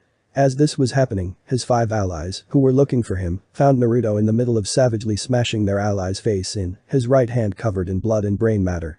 Some of the blood was even splattered on his face. This act served to strike fear into them as Naruto, having already sensed their presence, turned his head towards the small party, still looking pissed as he slowly stands up. You bastard. One of the fallen angels yelled, who fires at him alongside his teammates. Naruto erects a transparent wall of heat that protects him and sends it flying forward as it impacts one of the 5 fallen angels and knocks her into a tree. Grabbing the shotgun, he fires a round that hits a fallen angel on the chest, leaving a gaping hole wound and killing him. He dodges a sword strike from another fallen angel and shoots him in the leg to cripple him before smashing his face with the gun stock. Oh, this is good. And I don't have to step in. If only I had some popcorn. More fallen angels started showing when they wondered why some of the fallen angels haven't reported to them. They weren't ready to see a single rook brutally take them down one by one in a fit of rage. What is this I'm feeling? Naruto thought to himself as a menacing smile formed on his lips. Even when 5 spears found themselves pierced into his back and a couple of swords were stabbed into his stomach, Naruto kept killing them one by one. After 10 long minutes, 30 fallen angels had died by his hand and 12 had lost their limbs to him as they made a retreat, leaving the blonde covered in their blood as he held the sawn-off shotgun in his right hand. That was quite a show. I never knew any host who was this fucking intense. Who knew you had it in you? Naruto doesn't respond as the thought of him acting on his anger was burned into his mind. The one thing that shocked him was that he enjoyed it and that he smiled as he killed those fallen angels. Quickly he pulls out each weapon that was stabbed into his body, each wound healing within seconds of each other. If it makes you feel better, it was for self-defense. That means you won't get in trouble. You're right, Infernus, though he likes how Naruto was agreeing with it, could sense that he's very bothered by how he acted. Oh come on, don't start questioning what you did.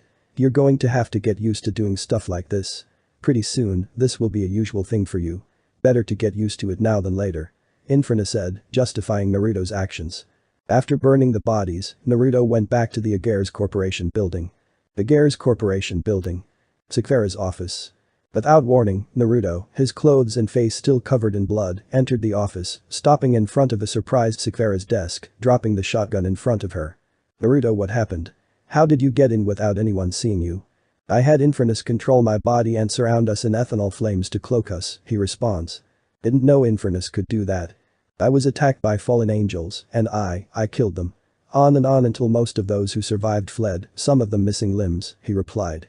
Seeing the way Naruto was acting worried Sakura as she took in Naruto's look of disbelief on his face. I just recalled what you told me about what happened to that woman's teammate and what happened to me and I smiled as I killed those fallen angels. What am I? Getting up and walking over to Naruto, Sakura hugs him. I can't say I understand what you're feeling or how I can help you. All I can do is hear you out and hug you, even if your blood-soaked clothes are dirtying my clothes. With a small smile, Naruto told Sakura, never figured devils to be gentle monsters. Maybe back then, but things are different than all those years ago. Whatever you're feeling, know that I can be someone you can rely on. We can get through this together. After wiping his face and getting him a change of clothes, Sakura allowed him to go home. I heard devils could get stronger depending on how angry they were. If this applies to Naruto, just how much anger has he been holding in his whole life? If he doesn't release it, wanting to help the blonde rook relieve his pent-up anger, Sakura makes a call to Surziches, who picks up. Hello? Surziches-sama, I have a request. Sakura said. This caught Surziches' attention. Naruto's house.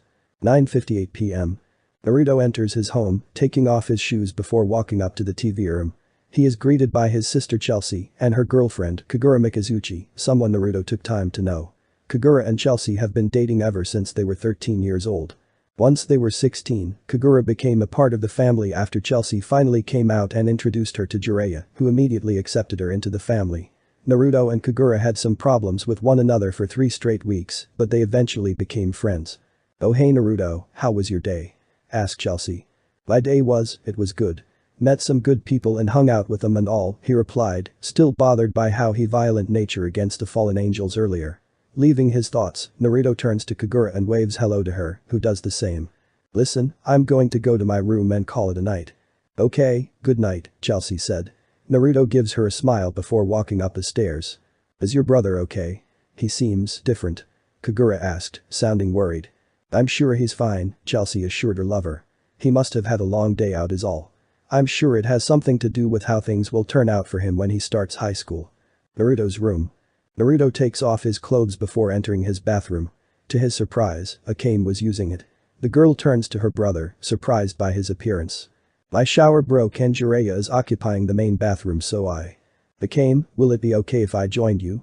he asked, surprising her. "Shower with you?" "I've had quite a day Akame," he replied.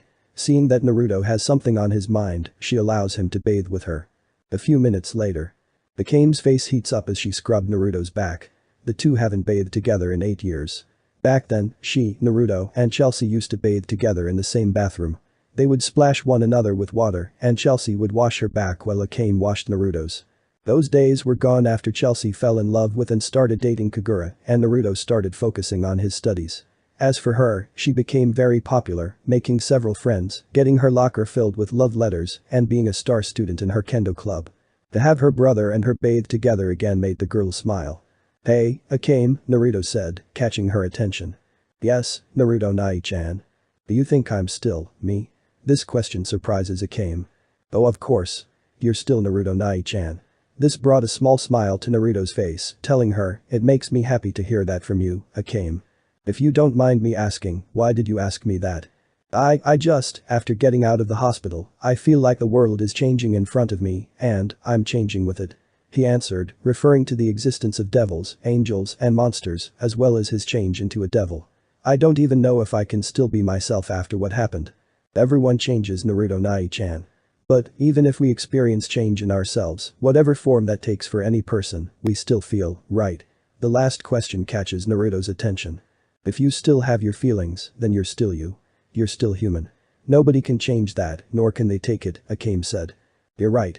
If I can still feel, then I'm still me." This makes Akame happy knowing she helped Naruto feel better. "Thank you Akame, if you can, do you think you can sleep in my room tonight?" Hearing this come out of her brother's mouth caught Akame off guard as the blushing girl started stuttering. What? She shouts, steam coming out of her head. "It's been a while since you've slept in my bed. You would sometimes come to my room to sleep when we were little." "Oh, that's what you meant," Akame said, a bit disappointed. "Sure, I don't mind." 2 hours later. "He's warm," was what she was thinking right now, smiling as she laid with the sleeping blonde. Soon, she too fell asleep. Inside Naruto's mind, Infernus couldn't help but find this situation boring. "Ugh, I was hoping that he'd have sex with her or something. I mean, she's not your sister. Just tell her let's screw and then go sleep." Infernos ranted before sighing. "I guess I'll go to sleep as well. Nothing interesting is happening anyways," said the flame demon, yawning before falling asleep. A few minutes later, Chelsea opened the door to Naruto's room to see her siblings sleeping soundly together. "It's been a while since they've done that," she told herself.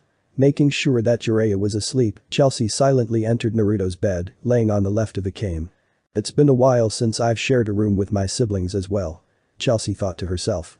"They'll totally flip when they wake up." Soon, she too fell asleep. 2 hours went by as the siblings slept. Out of nowhere, a portal opened. Out of it came Mocha. To her surprise, she saw Naruto's siblings sharing the bed with him. In her mind, she was hoping that she'd be the only one who'd be sharing the bed with him. "It seems that I won't be laying with you for tonight, Naruto." Planting a kiss on Naruto's cheek, Mocha smiles before telling him goodnight and silently leaving. In previous episode we saw. "It seems that I won't be laying with you for tonight, Naruto."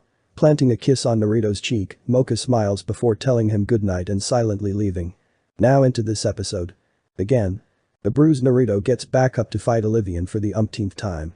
The new devil of Sakvara's peerage had been fighting the male queen for 4 straight hours for martial arts training. The upside of this was that Naruto was quickly learning and every fight was getting longer and longer by the second. The downside. It was one-sided and Olivian was the only one unscathed. Infernus was pretty pissed. The demon wanted to wipe the floor with the dragon, but Naruto insisted that the demon bears it for his sake.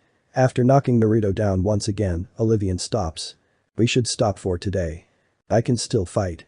Let's go again. Olivian smiles at Naruto's insistence that they continue the latter's martial arts training. I know you want to be strong for our king, but you need to rest your body. I heal really fast. In seconds, Naruto's bruises heal in front of Olivian, who is not surprised by this. You're progressing at a pretty fast level, Naruto. I don't want you to overdo it. Understanding, Naruto listens to the queen and calls it quits for now. Getting up, Naruto walks back into Sakvara's mansion. A few minutes later, Sakvara is walking down the hallway looking at her files when she bumps into a shirtless Naruto. Oh. Naruto, I didn't see you. Sakvara can't help but look at the teen's shirtless figure. Blushing, she adjusts her glasses. Olivian ruined my shirt during training. And I just came out of the shower a few minutes ago, and I don't have an extra shirt. Naruto replied as he scratched the back of his head. I can see that. I was about to look for you. I want you to meet someone. Alright, though I need to go get a shirt. No, don't. Naruto is surprised by this. Sakvara, realizing what she did, turns red. I mean, I'm sure that our guest won't mind if you see him without one. He is a guy. If you say so. Naruto follows Sakvara's to her studies. As they're walking, Sakvara sneaks in some looks directed towards Naruto's body. She rarely had time to look at men the way she did with Naruto right now. She would mainly be looking at a screen, reports on papers, and her mech models. So this is what every girl my age is interested in these days, Sakvara thought to herself. Exiting her thoughts, Sakvara asked Naruto how his martial arts training was going with Olivian, who replied by telling her he's getting the hang of the basic techniques he learned from him. By the time you start your first day at Kuo Academy, you'll be around a medium-level fighter. After that, you can get started on master-level combat. And magic. If you want, I can lend you some books later, Sakvara replied. Smiling, Naruto thanks his king. Stopping in front of her studies room, Sakvara opens the door. In the room is Surzich's Lucifer, the Crimson Satan. Surzich's was in the middle of reading a book before directing his attention toward Sakvara and her rook. This must be the rook you told me about, said Surzich's as he closed his book and got up from his seat. Surzich's and Naruto shake hands as they greet each other. So what has Sakvara told you? Naruto asked. That you got stabbed several times saving your cousin, that you have a very powerful demon inside you, that you have a ridiculously large amount of magic energy, and that you can control fire. And when I mean fire, out of nowhere, Surzich's throws a large fireball at Naruto, who immediately catches it and absorbs its flames until nothing is left. I mean all fire. I read the reports from when you were possessed by this infernus and killed your killer by setting him on fire. The fire not only burned him until he was dead, it resisted being put out until it finished. Power like that is very dangerous. I already know that, I don't need to be told twice. Now tell me, what brings you here? Naruto asked. I'm here to offer you a job. Hearing that, Naruto looks at him, confused. This devil came all the way here, just so he can offer him a job. Sakvara thought it best to contact me to give you a healthy way to use your abilities in a way that suits you and meets your needs to relieve pent-up anger, Surzich's told the blonde rook, who directs a questioning look at his king. I came to the conclusion that your act of rated R violence stems from an unknown amount of years holding in your anger, which I'd say is both impressive and scary, Sakvara told Naruto. It's pretty risky in covert contracts and missions. I, like you, despise those who abuse their powers for their own selfish needs, who do injustice in the name of justice. After hearing what Sakvara told me about you, it got me interested in seeing and quite possibly hiring you for this line of work. You want me to be some sort of assassin? Naruto asked. Assassin, agent, information gatherer, double agent, all for the sake of peace. Without anyone but you, me, and Sakvara knowing. Naruto wasn't convinced. To kill for the sake of peace behind people's backs, all to get a handle on what he was becoming. Hearing what he'd have to do as a job made him uneasy. Until. Take the offer. Infernus shouts. Just like that. Not every war was won with words, Naruto. Most wars were solved by sacrificing many lives and by taking them. Some were even done without their superiors knowing. Besides, a guy like Surzich's giving this offer to you, other than dealing with your inner problems, you're getting big stacks of money. Hearing Infernus's smart reply, something that left Naruto surprised, he actually agreed with the demon. Wars throughout history always had its fair share of casualties, so it couldn't be helped.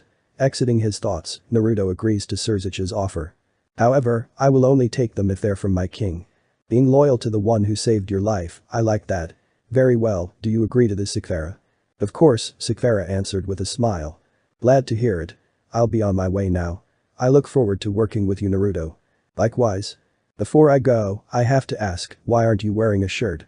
Oh, well, Sakura told me that before he can say more, a blushing Sakura covers Naruto's mouth. He came here after his training with my queen. Sakura replied, hiding the fact that she didn't want Naruto to put on a shirt. In his mind, Surziches couldn't help but feel that there was more to it, but shrugs it off. As soon as Surziches leaves, Naruto turned to face his king. Sorry Naruto, I had to ask him for help. I worry about this anger of yours. I know you're a good person, but… I understand Sakura. You called him because you were worrying about me. There's no reason for me to be angry with you if you're doing this to help, Naruto assured. Thank you for understanding Naruto, now please go put on a shirt. Sakura's library. If I may, I want to know, what sort of magic do you use? Do you use any of the magic in these books? Naruto was in the middle of picking magic books to use for his training when he decided to ask his king the question. Sakura was collecting books she thought would help Naruto when she heard him ask her a question. Oh, I don't use any of the magic in those books, Sakura replied. Why's that? I don't have any interest in learning any of them. I only have them because my father likes collecting them. All the magic I know is from my father. If not, then what sort of magic do you use? Instead of telling Naruto, Sakura smirks as she produces a large, silver, holographic mandala of fiery, tangible light energy in front of her, making Naruto's eyes widen in surprise. Damn, Glasses knows her shit. This is my family's magic, Light of Lucerys. This magic was created by my great-great-great-great-grandfather, Lucerys Aguirre.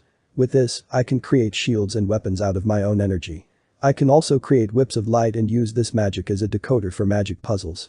There are other types of magic I know, but that's for another time. Can I learn it? Sadly no, this magic is only for those with Aguirre's blood. Naruto looked disappointed that he couldn't learn the Aguirre's family's magic. It looked really cool and powerful. No wonder why she's a king. Naruto finishes collecting 8 books for his training. To Sakura's surprise, the books Naruto chose are about weapon and armor enchantment magic, advanced fire magic, and forbidden fire magic. Do you want to learn those? Sakura didn't know whether he was ambitious or just plain crazy. But one thing's for sure. He always found ways to surprise her. Okay, just don't overdo it. Oh, and here. Sakura throws some books to Naruto, who catches them. Start with those and work your way up. Naruto nods in approval before leaving. Training room. Naruto looks at a chapter titled Astral Projecting. Knowing that Infernus could easily access his body when he's in astral form, Naruto skips it. Damn, I was hoping you'd pick that one.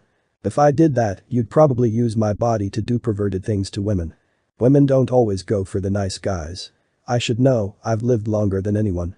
Ignoring Infernus, Naruto looks at the next chapter titled Teleportation. Teleportation, go anywhere with just a thought. To teleport, visualize a person or place you want to appear next to or at in focus.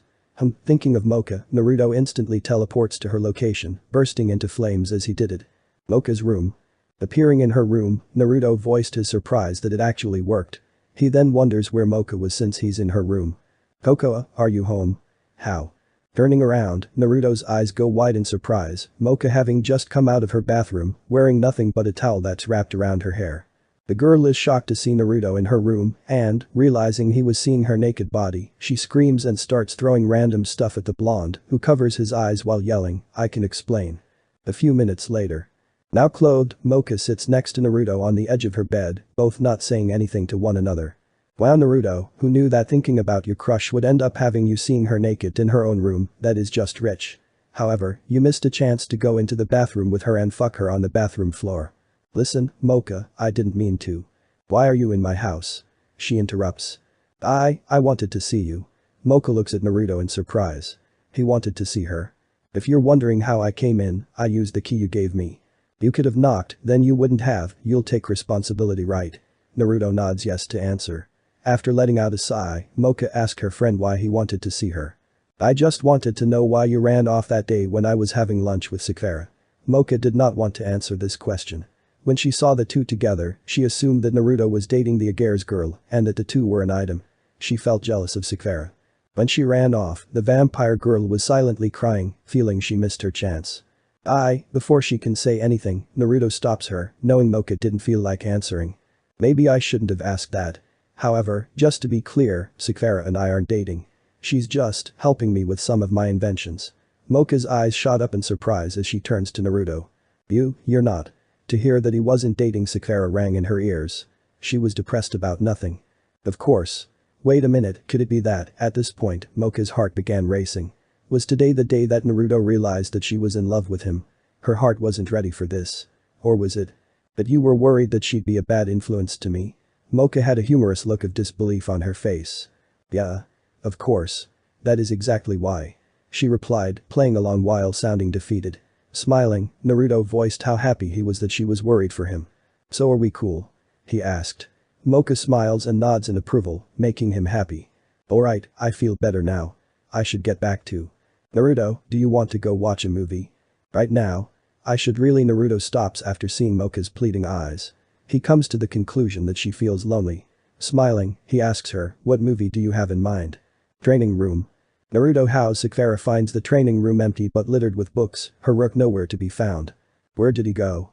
Oh no, don't tell me he used a forbidden spell and got sent to a dangerous dimension, maybe another universe. Entering the training room, Olivian asks Sakura what's wrong. Naruto's missing. We need to find him. What if he's hurt? Sakura says out loud, worried for her rook. I'm sure Naruto's fine. Olivian said, knowing full well that Naruto could take care of himself.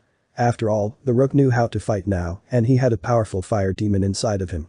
I'm still going to go look for him. Stay in the house until I get back and clean up those books. With that, Sakura uses her Light of Lucera's magic to create a holographic compass that detects powerful energies, in this case, Naruto's. She follows it as Olivian looks on before going on with his day once his king left his sights. To a movie theater. Sakura secretly followed Naruto and Mocha, having tracked them 6 minutes ago. She was going to call him out and ask him to come back with her. But after seeing Naruto and Mocha happily going somewhere together, she decided to secretly observe their relationship. Boy Naruto, Glasses is stalking you too. I'm well aware of that, but why? Hell if I know. Where are your parents, Mocha? Naruto asked. With a pouty look on her face, Mocha tells him they went out to celebrate their anniversary in private and that her sisters had plans of their own. You're lucky to have sisters that are around when you need them, Naruto. Yeah, though Chelsea and Akame are a handful. They eat a lot and they tend to wear nothing but their undergarments when Jiraiya is not around and it's hot inside the house, Naruto replied. His sisters wore only their undergarments when their guardian's not around and when it's hot inside their house. Sakura thought to herself. How Naruto was okay with it she would never know. At least Naruto didn't get any awkward boners from it. Any guy would get a boner if they saw his sisters going around the house like that. Snapping out of her thoughts, Sakura sees Naruto and Mocha paying for tickets to see an action sci-fi movie. Following behind, she also buys a ticket for the movie as well. Few minutes into the movie later, the king is immersed with it, the movie being a mecha vs giant monster movie. Her eyes were enamored by the opening fight scene in the movie. Naruto and Mocha were seated a couple rows in front of her. As the blonde reached in for more popcorn, he finds himself touching Mocha's hand. Looking at each other, both teens quickly turn back to the movie. Infernus, watching the teens interact with one another, deemed it boring. Concluding that Naruto won't have sex with her by the end of the night, Infernus focuses on watching the movie. To his surprise, the fire demon liked the movie. 4/5 into the film, the main character finds himself promising his love interest that he'll come back to her alive before being kissed by her. Mocha's eyes start tearing up as she places her hands over her chest, Sakura doing the same. I swear, if Rieger does not come back to her alive, I will not forgive the producer and the director, Sakura told herself as she takes out her handkerchief and wipes her eyes. Once the movie is done, everyone starts exiting the theater room. I am so glad that Rieger lived at the end of the movie. I was worried that he wouldn't make it. I had a feeling that he'd survive. What makes you say that? Asked Mocha. The man in love would do whatever it takes to be with a woman he loves, Naruto replied. Hearing this, Mocha's cheeks turned a bright shade of red. Looking away, she asks Naruto if he wants to go to Joypolis. Isn't that the amusement park owned by Sega? Yeah. I'd be happy to. Whoa, check out that chick. Naruto and Mocha turn their attention to 3 delinquents their age eyeing Mocha. As they approach them, Naruto gets in front of Mocha in a protective manner. Hey Blondie, my friends and I couldn't help but find ourselves attracted to your lovely girl. How you ever scored her is beyond me. Now, if you'd like, we'd be willing to take her out of your hands. Sorry, but I'm afraid I'll have to say no, and by that I mean hell no. She's with me. Naruto said to the main delinquent. I suggest you leave us alone and get on with your day. Amused, the main delinquent turns to his friends and says, check out the balls on this guy. The main delinquent swings his fist at Naruto, only for the blonde to stop it, surprising both Mocha and the main delinquent's friends. Naruto slowly starts twisting his arm, forcing the delinquent onto his knees, scaring him and his friends. If you 3 think you'll have your way, you're wrong. If you ever approach Mocha and me again, I won't leave you guys with just a threat, he told the 3 in a tone that almost sounds demonic. Letting go, he allows the three scared delinquents to run for their lives. Turning to Mocha, the blonde apologizes to her for scaring her. Scaring me? You protected me, and without a scratch, for the first time, she said. Naruto didn't realize it until now. Every time he protected Mocha, he always ended up injured in the process. Thank goodness it didn't escalate any further, Mocha adds. Yeah, who knows what could have happened if I didn't scare them away. You're Naruto, right? Of course, Naruto replied. He was still Naruto, but with a powerful demonic being inside of him. You're far more heroic than before. Mocha leans closer to have a good look at her friend. The blonde rook blushed as she stares into his eyes with a curious smile on her face. I wonder what it is.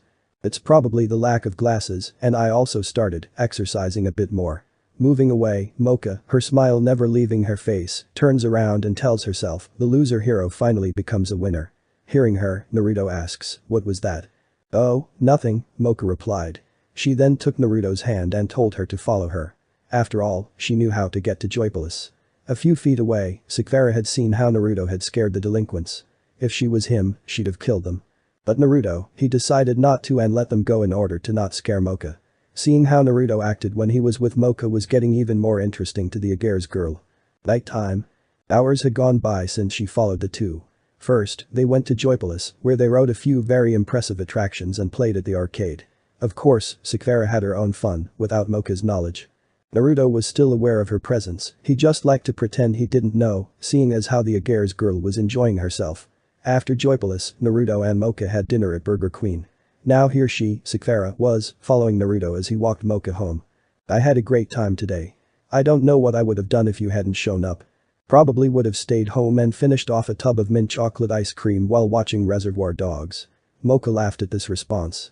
Maybe, Naruto. You'll stay being you, right? Naruto assures Mocha he'll stay who he is before asking her why she asked. I admit, I found this little change of yours nice. I just want to be sure that you will always be yourself. I will, and that's a promise. Arriving at her front door, Naruto and Mocha turned to each other. So, do you want to do this again, soon? Naruto shyly asked. Yes, just make sure you don't pop up in my house like earlier, she replied. In truth, she wouldn't mind if Naruto saw her body the second time, she should stop secretly reading Jiraiya's books from her parents' room. Opening her door, she happily waves goodbye to her friend before closing the door. Leaving Mocha's house, Naruto calls Sakura out. Popping out from behind a light post, the Agere's girl asks her rook how he knew she was following him. I have a demonic being inside of me who's constantly watching my back. Right, forgot about Infernus. On the way home, with Sakura walking beside him, the latter asks if he's learned how to teleport. Yeah, but I don't think I'll be using that for transportation. I much prefer walking and running, Naruto replied. I'll probably use it for combat, who knows. You could have beaten up those delinquents earlier, maybe killed them. Naruto stops in his tracks as Sakura does the same. You're right, I could. But sometimes people like them aren't worth it. Well, I don't fully agree with you, since you're a devil now, I'll let it slide. However, don't make this a thing, Naruto. Sakura's room. Agere's residence. 10:48 p.m. Sakura, wearing a yellow nightgown, prepares for bed, only to get a call from Surziches. Picking up, an annoyed Sakura asks the devil why he called. I have a mission for Naruto that he needs to hear. I tried to reach him, but something is disrupting my attempts to reach him. Sakura can only conclude that Infernus was the cause of the disruption. Sighing, Sakura tells Surziches to meet with her and Naruto tomorrow at the Agere's Corporation building. Thanking her, Surziches hangs up. Looks like Naruto's going to have a lot on his plate tomorrow. Naruto's room. Naruto was laying on his bed and he couldn't sleep. Annoyed, Naruto gets up, puts on some casual clothes, and teleports out of his room. Training room. Agere's Corporation building. Entering the training room, Naruto, arms full of spell books, prepares for an all-night training binge. This takes hitting up the books to a whole new level. Infernus commented. The demon was glad that Naruto decided to do more training. That way, it quickens Naruto's chances at one day allowing him to finally kill Trihixa. I figured an all-nighter wouldn't hurt. I've done this kind of stuff before for upcoming tests and exams. Naruto commented. Fucking nerd. Naruto ignores Infernus as he begins his all-night training session. The next day. Olivian enters the training room, hoping to get some training in himself, only to find a passed out and drooling Naruto on the floor. Olivian finds several spell books scattered around the floor. Bending down on his knees, he shakes the rook awake. Oh, what time is it? 9:56 a.m. How long have you been in here training? Olivian asked. Since 11:20 at night. I managed to go through and learn all of the weapon and armor enchantment magic and all the basic fire spells. Olivian's eyes widened. Naruto had spent most of his hours learning some of the spells in the book scattered on the floor. You learned all those in just one night? Olivian asked as he helped Naruto pick up all the books. A simple devil wouldn't have been able to do this in one night. Well, I'm no ordinary devil, am I? Olivian has no reply to this question. He had to agree, Naruto was no ordinary devil. Having a photographic memory also has its moments. You mentioned not being able to learn a few magic spells. What were they? The first one was sling magic. You're not satisfied with teleportation? Olivian asked. You could say that. What's the second one? Advanced and forbidden fire magic. I would suggest you stick with the basics for now. Is there any more? One more, servant magic. Olivian drops all the books after hearing that. Servant magic is a powerful summoning magic that is very difficult to master, let alone use. To bring out a heroic spirit to battle beside you would give any peerage an advantage in almost any battle. Only a rare handful have been successful in summoning one. It requires a lot of magic to successfully summon a servant and has the risk of killing the master. I don't want to die a second time, but something like a heroic spirit would definitely benefit Sekvara, said Naruto. That would benefit Sekvara, though I would advise that you focus on improving yourself until you're truly ready to pull off summoning a servant. I will remember that. Great, now continue picking up these books with me. 2 hours later. Naruto enters Sekvara's office, where he finds his king and Surziches waiting for him. Surziches-san, what brings you here? Naruto asked. The red-haired Lucifer turns his head towards Naruto and gives him a smile. I have a mission for you. Raising a brow, Naruto asks him what it involves. Hearing this, Surzich's face turns serious. I need you to assassinate a priest in Italy. What? I know what you're going to say, but listen. This priest has done horrible things I can't put into detail, all leading up to murder. He's managed to get away with his murder spree. The church can find no proof of his crimes, and devils can't interfere with investigations involving the church. How long has he been doing this? Naruto asked. 8 years, maybe more. Hearing this, Naruto's eyes narrow in anger as he asks for the priest's name, convinced that his target is not human anymore. Adam Takumi, he's said to be a very charismatic priest to the church. To assassinate him, you must pose as an exorcist and infiltrate the church. When he's alone, finish him, leave no trace of him. Understanding the mission, he asks Surziches when he should leave. 9 o'clock tonight. I will have a plane ready for you to go to Italy.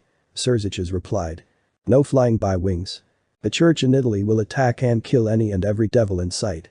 Lucky for you, Ajuka secretly developed a pill that can disguise your devilish power for a whole day. Useful. Naruto's room. 7 p.m. Now you're going to Italy, why? Akame said out loud as Naruto finished packing his luggage. An acquaintance of someone I know wants me to do something he wants done there since her schedule is too packed and she can't make it. Akame pouts at this. Giving her a smile, Naruto pats her head. I'll be home as soon as I can, he assured Akame, who smiles after. With his luggage packed, Naruto exits his room. Oh, and one more thing. What's that? Akame asked. Put some clothes on, Naruto said with a straight face. Akame was currently wearing nothing but a black and red lacy bra and matching panties. But it's hot inside, Akame told him. Then turn on the AC, he countered. Why waste electricity doing that when we can just wear our undergarments? Turning around, Naruto sees Chelsea wearing a white bra with matching panties alongside a pair of black thigh-high stockings. She was also sucking on a blue lollipop. You dress up as well, Chelsea. Alright, I have to go. Not after you give us a goodbye hug, Chelsea said, arms open. Knowing that his sister won't take no for an answer, Naruto relents and hugs her, Akame joining in as well. Oh my god, just fuck them already. Akame for sure. Who cares if Chelsea is homosexual, maybe fuck her too. Zeus fucked his sister. Hearing this, Naruto shakes Chelsea and Akame off as he leaves to go to Italy. Downtown Kuo. 7:25 p.m. Did you really have to say that? Naruto telepathically asked Infernus. Yes, I did. I am not having sex with my sisters. Stop telling me I should. Is there anything else I can talk to you about other than fucking my sisters? What about fucking, Mocha? Naruto ignores that question entirely. Soon enough, you'll need to embrace your darker instincts, as you did with those fallen angels.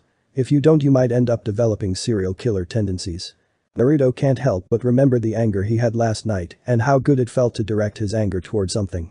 Shaking the memory out of his mind, he decides to go to a convenience store to grab some snacks for the trip.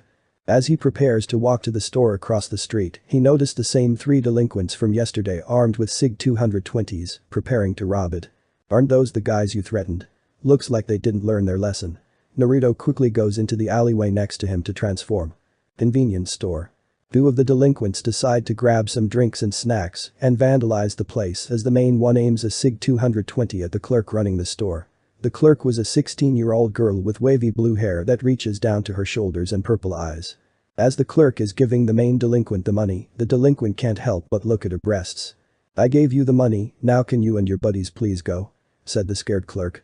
"I was, but then I noticed that a girl like you has a nice pair of cups." The main delinquent is surprised by the cup size the clerk has. "Did you hear that, boys? She's an E-cup." The main delinquent yelled out loud for his friends to hear. His two colleagues whistle in surprise as they drop everything and walk towards their friend. "Why don't you come here and show us a good time?" The scared clerk backs away towards the wall behind her. "I'm sorry, that wasn't the reaction we wanted." "Oh well then."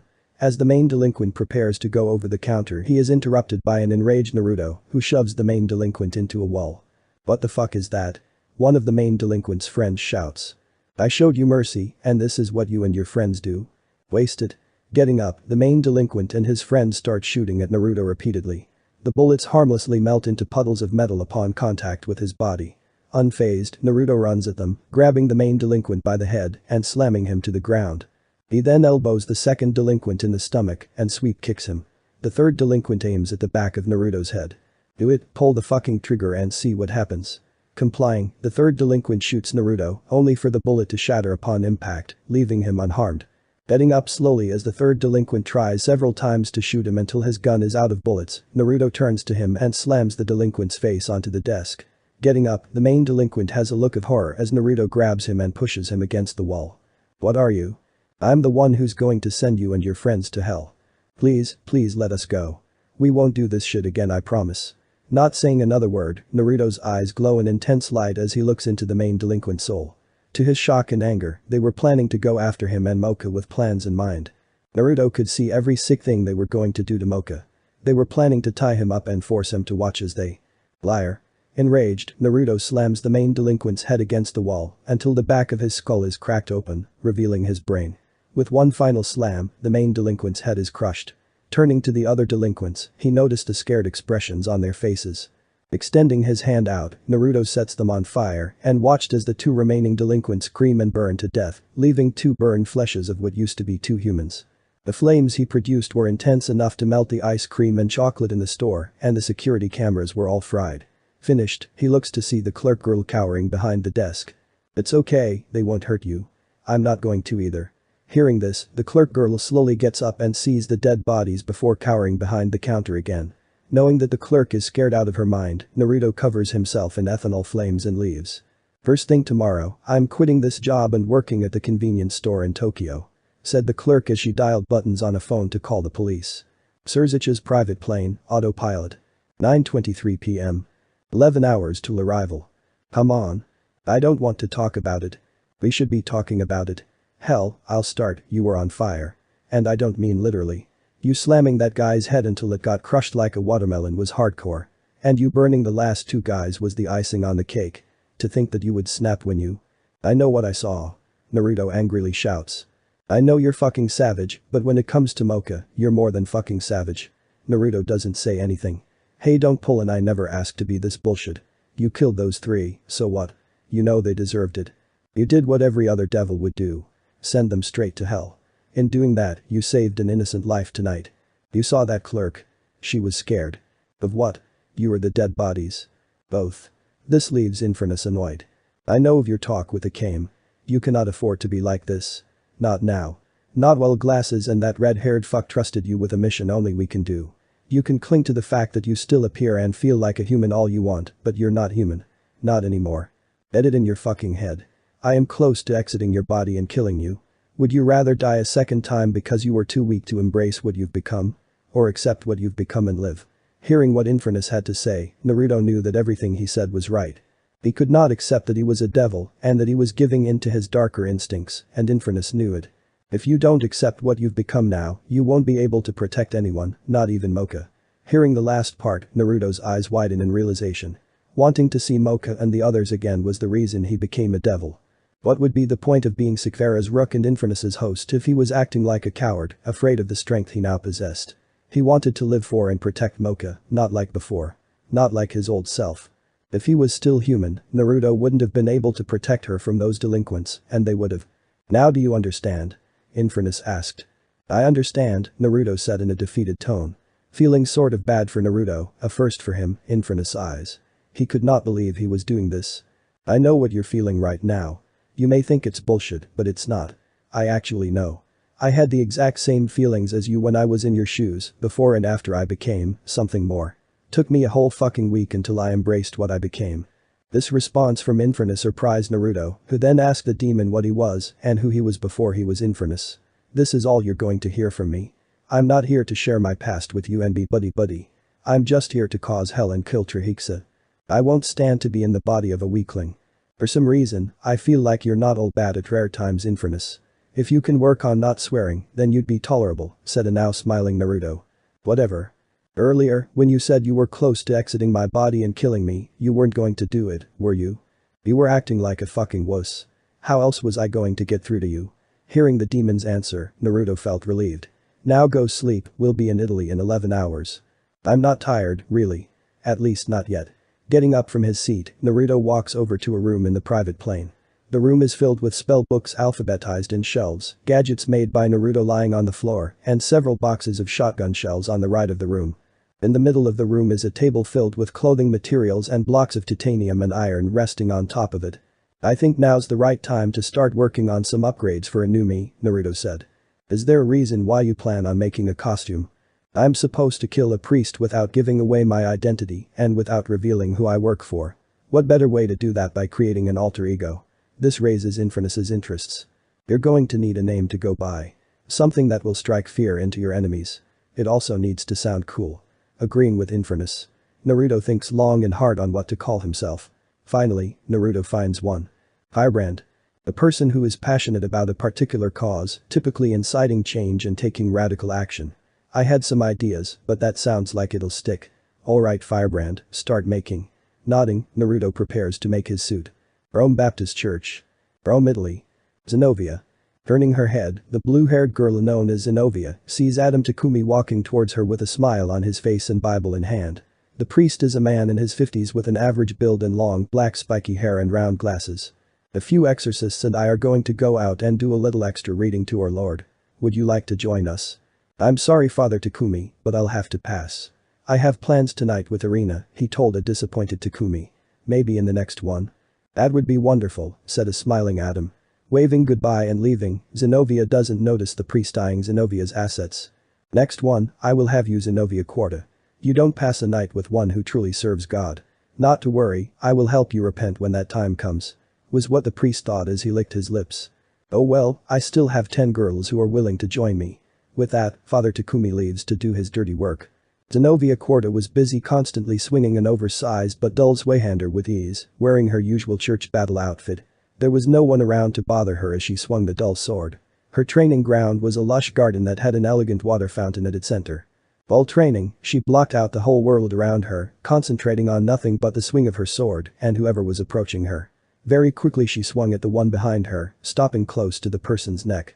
To her surprise, it was one of her fellow exorcists Naoko Mizuki. The girl had short red hair that was done in a bob style, and she had yellow eyes. She was wearing a pair of rounded glasses and had on a white hooded cape with gold and blue accents that hid her curvy figure and her B-cup breasts, as well as her church battle outfit. Her weapon, a European halberd with a wooden pole and a golden axe blade mounted on it, was hanging on her back. The blade was topped with a spike and a hook on the backside. Naoko had beads of sweat forming from her forehead as Zenobia stopped the oversized but dull sword at her neck. A few centimeters more and she'd have been decapitated. Realizing her mistake, Zenobia brings the blade away from her fellow exorcist's neck. Sorry Naoko, No, it's fine Zenobia. I forgot how into your training you were. Naoko said. Resting the oversized sword on her shoulder, Zenobia asked why she came to her. Don't you remember what today is? Zenobia raised a brow, not knowing what the girl meant. Finally, it hit her. Oh no, I forgot to go with you to the market. Dropping the sword, Zenobia prays to God and apologizes for forgetting about going to the market with her fellow exorcist. Zenobia then rests her hands on the girl's shoulders and tells her, let me make it up to you Naoko. We can do anything you want for today. Name it. If you say anything, I'm to bring an exorcist from Japan here who's seeking to join the Vatican, said Naoko. An exorcist came all the way from Japan to join us? Zenobia asked in a surprised tone. Yes, he said he wanted to come to Italy in order to broaden his knowledge and become wiser in the name of God. Naoko answered. They come all the way from Japan to learn from the Vatican, very well, let us go fetch him. The Caver, Rome. Both exorcists walked past several people and cars on their way to meet up with the male exorcist, who had decided to wait for them at La Base, a cozy and casual Italian restaurant. The exorcist had apparently reserved a table for 3 for them, something Zenobia found nice because 1, she's never been there before, and 2, she was very hungry from all that swinging. Zenobia. What's on your mind, Naoko? Asked Zenobia. I've known you for 3 months now, and I have to know, why do you use large swords? This puts a gentle smile on Zenobia's face when Naoko asked that question. This meant that someone was interested in her. Usually, she scared the crap out of whoever saw her wielding a sword with a blade that was several times her size. To know that Naoko was one of the rare ones to not be scared of that feat earned the girl her friendship. If you want to know, it's because it was a choice of mine to wield a large sword in order to one day dispatch devils with just a swing. I remember wielding my first long sword when I was only 9 years old. It was heavy, but I eventually managed to wield it after a few months of muscle training and several grueling weeks of swinging said long sword. Eventually, after 4 years, at the age of 13, I worked my way up to the point where I was able to wield a blade 3 times my size. She answered, with pride in her voice. Hearing this from Zenobia, Naoko couldn't help but be amazed by her strength. Just 15 and already being able to swing swords that big. What sort of training did Zenobia undergo? Who was her trainer? Was this the strength of a natural-born holy sword wielder? So that means that you're able to wield almost any large sword. Zenobia happily nodded her head yes, her arms resting under her breasts. If you want, I can show you how you can do the same. Naoko's sweat dropped after she offered to train her. She didn't want to break her arms. She was fine with just her halberd. Oh, we're here, Naoko said, bringing the brunette's attention to the restaurant. Well, what are we waiting for? Let's go in. The base. Table for 3. A few minutes earlier. Naruto, wearing a disguise consisting of priest clothes, fake glasses, and a short spiky black wig, waits patiently at his table. 2 suitcases rest on the left side of his seat. He would have been at the church by now if it wasn't for the fact that the church had to send out 2 exorcists to meet with him and escort him there. So what's the plan? Infernus asked as he observed the people in the restaurant in the form of an astral orange fireball. Right now, we need to gather whatever we can on Takumi's meeting for tonight from anyone without raising suspicion. Maybe speak to the guy himself about it and fake my interests. Naruto telepathically replied as he took a sip from his drink, an ice-cold glass of Sprite as he observed a few happy couples. Infernus takes notice of this. You know Naruto, you should try dating a girl for once. Naruto raised a brow when Infernus suggested this. Look, we both know you and Mocha may never happen since you're a devil now. She's in Japan, and you're currently in Europe attempting an assassination mission. Maybe after killing the bastard, go see a nice foreign girl and screw her brains out.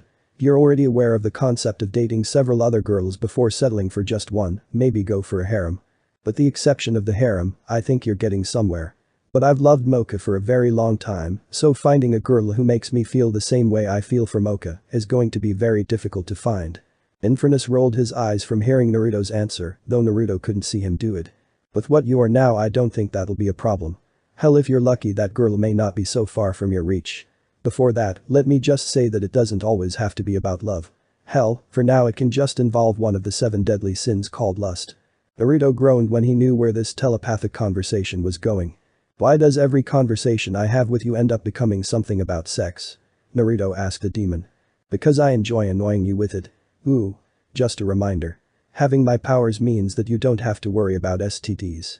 Plus, all of the bodies I possessed were virgins, so go cash in that V card. I'm going to full-on ignore you now, Naruto said before shutting out the demon. Letting out a sigh of boredom, Naruto sips his drink. Hirayoko. Hearing his fake name being called, Naruto turns his attention to the now arrived Zenobia and Naoko. Giving them a greeting smile, he gets up and shakes their hands. Please, have a seat. Order whatever you want, it's on me, he told them. The 2 female exorcists looked overjoyed to hear Hiro say he was going to pay for their meals. 10 minutes later. Naruto never got used to the sight. The sight of girls wolfing down orders upon orders of food. Naruto's eyes bulged and looked like they were going to pop out when they told him they were going to order one of everything, excluding the wine. Watching them eat reminded him of his sisters and Mocha. Every large feast that was prepared, they ate and ate like bottomless pits. Hell, buffets even incurred their hungry wrath. Good thing Jiraiya had the money to reserve a whole restaurant for one night. Meeting at a restaurant was a bad idea. Naruto thought. Infernus can only snicker at this. After an hour of eating, both females rub their bellies in satisfaction. Naoko lets out a loud burp before smiling. I thank you for this feast, hero. Zenobia said, being thankful for the disguised blonde. Don't mention it. We've been informed of your reason for coming to Italy, and we can tell that you're going to love it here, Naoko said, Zenobia nodding in agreement. Not only is its capital, Rome, home to the Vatican, Italy is also 20 hours away from the city of love, Paris. Zenobia added. Yes, I did my research on Italy before I got here, he replied. So it's great, right? Zenobia asked, slamming her hands on the table and leaning her face towards a surprised Naruto's. Oh, I like this girl, Infernus said, Naruto ignoring him. Why, yeah, smiling, Zenobia takes his hands into her own and happily shakes them. I like your honesty, hero. God's honesty shines brightly on you. Yeah. Zenobia, he's had a long flight getting here, we should start escorting Hiro-san back to the church. Looking at her friend, Zenobia nods in agreement. Letting go of Naruto's hands, both girls get up and tell Hiro to follow them. As the female exorcists exit the restaurant, the disguised blonde immediately gets the bill for their meal. This much? He shouts. There goes a good chunk of my allowance. After paying the bill and picking up his suitcases, Naruto, Zenobia, and Naoko begin their walk to St. Peter's Basilica. The Acaver streets. On their way there, Infernus takes a better look at their escorts, mainly Zenobia. That blue-haired chick. What about her? She looks like your type. 11 out of 10 for the fuck-worthy scale. Naruto ignores the flame demon. However, he immediately finds himself checking out Zenobia. As much as he wanted to deny it, he had to admit she was quite a sight to look at. Realizing he was starting to become like Jiraiya and Infernus, he decides to strike a conversation with the two female exorcists. So how long have you been an exorcist, Zenobia? Asked a disguised blonde. I started when I was only 9 years old, a year after I killed my first devil in self-defense using a sword. You've been an exorcist for 6 years, they allow kids your age to become exorcists. Naruto asked in disbelief. I know, crazy to believe, but it happened, and it was by choice. No one forced me to become one, or even Naoko. Naoko only nodded in agreement. I became one when I was 13 years old. My little sister was pressured to become one due to her powerful magic abilities, but since she was a pacifist and hated fighting, I took her place. In return for being an exorcist, I made the church promise to keep my sister safe. Naruto smiled after hearing Naoko's reason for becoming an exorcist. He understood her, after all, he had 2 sisters. Speaking of sister, isn't she going to perform at the Accademia Nazionale di Santa Cecilia tonight? Naoko smiled when Zenobia remembered what today was. Yes, Rie is performing there tonight and you're coming with me to listen. This surprised the brunette, who was quickly against it. You can't say no this time, Zenobia. You've already skipped several of them. This time, I'm not letting you back out. You have to go. Zenobia sighed as Naruto lightly smiled at their interaction with each other. St. Peter's Basilica. Approaching the entrance, the 2 exorcists and Naruto see a teen girl with short black hair and a twin-tail style and black eyes leaving the basilica. The girl has on a black sailor uniform and wears a red belt that has a red side skirt cover. She also wears red gauntlets. Strapped to her left waist was a black-handled katana. Kurum. Turning around, the expressionless girl wonders what the brunette was going to say to her. Just got back from your mission? Zenobia asked. The girl only nods yes to answer. Turning her attention to Naruto, Kurum asks the 2 fellow exorcists who the new guy was. He's the new recruit. Kurum, this is Hiroyoko. Like Arena, he's from Japan. Nice to make an acquaintance with you, Naruto replied as he offered to shake hands with Kurum. The girl looks down at his hand before looking back into his eyes, her expression looking uninterested. Nonetheless, she shakes Naruto's hand. Letting go, she welcomes Naruto and leaves to turn in her report to her leader. As they watched her go, Naruto couldn't help but feel like he was shaking Akame's hand. Come to think of it, she almost looked just like her, save for the hairstyle and the eyes. She's a mystery, am I right? Exiting his thoughts, Naruto focused on the brunette in front of him. Oh yeah, she's a mystery, what group is she a part of? The Jaegers, a special group of elite exorcists made up of people from branches around the world. They're led by Esdeath Partis. Zenobia answered. The girl her age. Isn't that a little suicidal? Naruto asked, worried about Kurum's safety as well as her mind. I feel the same way. I worry about her as well, but I just have to have faith in her surviving her runs. Zenobia replied, Naruto noticing a look of worry on her face. We should take Hiro-san to his room. Naoko interrupted. You're right. Come, Hiro, let us show you to your room. Nodding, he follows the girls to his room. By the way, is there anything going on tonight other than this concert your sister Rie is going to be a part of? Naruto asked Naoko. Well, there was Takumi's night readings. Takumi? Naruto did know who he was, obviously, but he had to play the new guy in order to get more from the exorcist. Who's that? Takumi's one of many high-ranking church officials, deeply respected by all. Zenobia responds. I've been meaning to go to one, but I've been too occupied with my own duties to go at all. Is it going at the same time as the concert? It was, but he's out doing church duties, so it's been postponed until he gets back. Zenobia answered. So he's not here now. Which means that I'm stuck behind enemy territory until he gets back, Naruto thought to himself. After 10 minutes of walking, they arrived at the room Naruto was going to be living in. Once inside, he thanks the girls before they leave him be. Closing the door behind him, Naruto sighs as he lays on the queen-size bed and stares up at the ceiling for a few seconds before observing his surroundings. His room had a dresser for clothes. The bed has a lamp standing on a desk next to his bed. An alarm clock stands in front of his window. All in all, it was a simple, red-painted room. He figured other people's rooms were decorated with stuff that made their rooms not so simple like his. Sitting on the edge of the bed, Naruto makes a call to Sakura. While the church had an active spell that detected devil magic being used to communicate, it couldn't detect technology being used. Thank goodness for smartphones. Naruto, did you need anything? Is the mission done? If so, I didn't expect you to finish that. He's not here. Takumi's not there. He's out on a mission from the church and won't be back for who knows how long.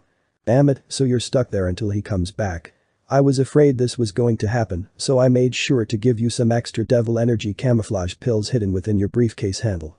Checking the handle of his briefcase, he finds out that it doubles as a container and finds the pills. Sakura, you're the best. Oh, of course I am. I'll be hanging up now. Try to find information about the meeting before more girls end up being victims. I'll do that. See you later. Finished, he hung up. So we're stuck in behind enemy lines, with beautiful exorcist girls just swarming the place. I love this mission. By the way, while those two girls were guiding us to their headquarters, I spotted a strip club called Sika Sika Boom. Let's look for information there tomorrow night. Fuck off Infernus. Courtyard. After hours of lectures that, for the first time, actually made him fall asleep, Naruto had been going around asking about Takumi and his readings, all while avoiding suspicion on himself. From what he gathered, Takumi had these twice a month at the Basilica of St. Clement and that they usually begin at 9:30 p.m. and ended in an hour before another reading half an hour after that. Naruto figured that the reading that was half an hour after the last one was a way for him to clean up his evil acts and make it look like they left to go home before continuing his facade as an honest-to-good priest, giving extra reading lessons. They spoke no ill about him, much to the Rook's annoyance. But the free time he had after gathering what little information he could find, he was left wondering what to do. He hasn't been anywhere out of Japan all his life. Maki, being an idol, traveled around the world while Jiraiya left Naruto and his sisters at home, Chelsea being the one in charge. There was a time where his parents promised to take him here, but that never came true. Now that he was here, there was one place he wanted to go see. Deciding to take a transit there, his plans were interrupted by Zenobia talking to Naoko at the courtyard. You're not going to make it to Ria's performance. It's my job in the records room. I have to resort some files that were mishandled. She's not going to like this. I'll make it up to her tomorrow. Here's my ticket. Naoko hands Zenobia her ticket before telling her to invite Irina in her place. Before the brunette could say anything, Naoko told her that she was counting on her and to record the performance so she can watch it later before leaving. But Irina just left for a mission. Zenobia lets out a sigh as she looks at the ticket Naoko gave her. Something happened? Naruto asked as he approached the female exorcist. Naoko has to skip her sister Ria's performance for work. She wants me to record the performance and give her ticket to someone. Irina would have been a good choice, but she's not here. Mind if I have it? He asked her. I don't have any plans, and it'd be a waste if you have an extra ticket for nothing and a shame to not have anyone to go with. I'm also good with a camcorder. You want to go? Of course, I'm still new to Italy and I don't know who to hang with during this time, so how about it? I mean, unless you have someone else you have in mind to go with, I can try doing something. No, I don't mind. With the exception of Naoko and Irina, I don't really know anyone else who enjoys music. If there's anything I want people to know, it's that I enjoy listening to music unless it's metal or Skrillex or folk. What are those? She asked him to his surprise. Tram. Sitting with Zenobia in the tram, Naruto wondered what sort of conversation he should have with her. As Zenobia looked out the window, Naruto stared at her, wondering what sort of questions to ask her. Ask her for her BWH measurements. I'm not doing that. Ask if she knows Kama Sutra. No, shut up. Hiro, why are you looking at me like that? Is there something on my face? Realizing that was still looking at her, he decided to make something up from the get-go. However, it made things a bit awkward for both of them. Oh, it's nothing. Nothing at all. It's just that I find your blue hair to be beautiful is all. This surprised the brunette as Naruto went silent again. I just met her today, and I barely know her at all. Why did I even say that? He thought to himself. Thanks, it's natural blue, she replied, surprising the blonde. Hearing her response, Naruto thought, roll with it. Either spend the 2-hour ride saying nothing or talk about something. Did you cut it yourself? Turning to the disguised blonde, she answers his question. Yes, I did. 3 years ago, I had long hair, but I had to cut it to the style I have now after I almost died fighting a vampire from the house of Manther. She responds. Do you have a picture? With you having long hair? Zenobia told him that it was in her room and that it was one of the few pictures where she had it. Do you like girls with long hair, Hiro? She asked him, sounding a bit curious. I do. Although, I don't mind if there was a girl I like that had short hair. Short-haired girls are pretty cute too. Naruto told her as he lets out an awkward laugh. Turning to Zenobia, he finds her avoiding eye contact with him. I'm sure you've said that to many girls. I've never said it to any girl at all, he responded as he scratched the back of his head, surprising her. Especially those I like. Oh, I'm sorry, it was rude of me to assume that. Don't be, I'm used to it. Used to it? The brunette recalled the person she was 3 years ago before wondering what he meant by his words as the tram continued moving to their destination. Accademia Nazionale di Santa Cecilia. Walking backstage, Naruto follows Zenobia to meet with Ria, JP. Kei Shindo, Eng. Amali, backstage. The two come face to face with a 14-year-old girl with long red hair that was done in a Heim cut style, and she had yellow eyes. Zenobia, you actually made it. She says in a happy tone. Yeah. Looking over the brunette's shoulder, she asked her where Naoko was. She couldn't make it. Zenobia responds, making the red-haired girl sigh. Somehow I knew this would happen. It couldn't be helped it seems. So, who'd you bring instead?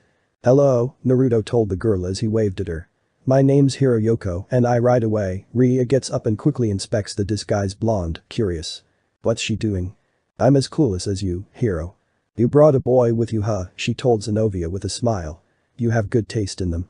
Naruto turned red when she considered him good taste. What? Zenobia replied, red in the face. It's not like that. He offered to fill in Naoko's spot.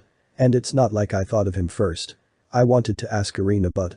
I know, I was just teasing you is all, she told the brunette before focusing on Naruto. Make sure to record the whole concert for my sister okay? She said with a smile. I'll be sure to do that. As Ria turned to talk to Zenobia, Naruto decided to check the schedule for the concert. Looking through it, he was surprised to find out that the songs Ria planned to perform were from some of his favorite video games and anime series. Turning to her, he asked her about it. Oh, you know them? She asked, surprised. Yeah, I love these kinds of music, he answered with a smile. The ones who made these songs are amazing. I know right it's a shame that they don't get as much recognition as the music in America. Only we, as gamers and watchers of anime, can understand the beauty of them. She told Naruto as she clenched her fists with excitement. Tell you the truth, I constantly annoyed the people working on the schedule to allow me to sing them before telling them I wouldn't sing for the concert unless they allowed me to do it, she admitted. After 2 minutes of talking with her, Naruto waved good luck to her as he and Zenobia were told to go take their seats.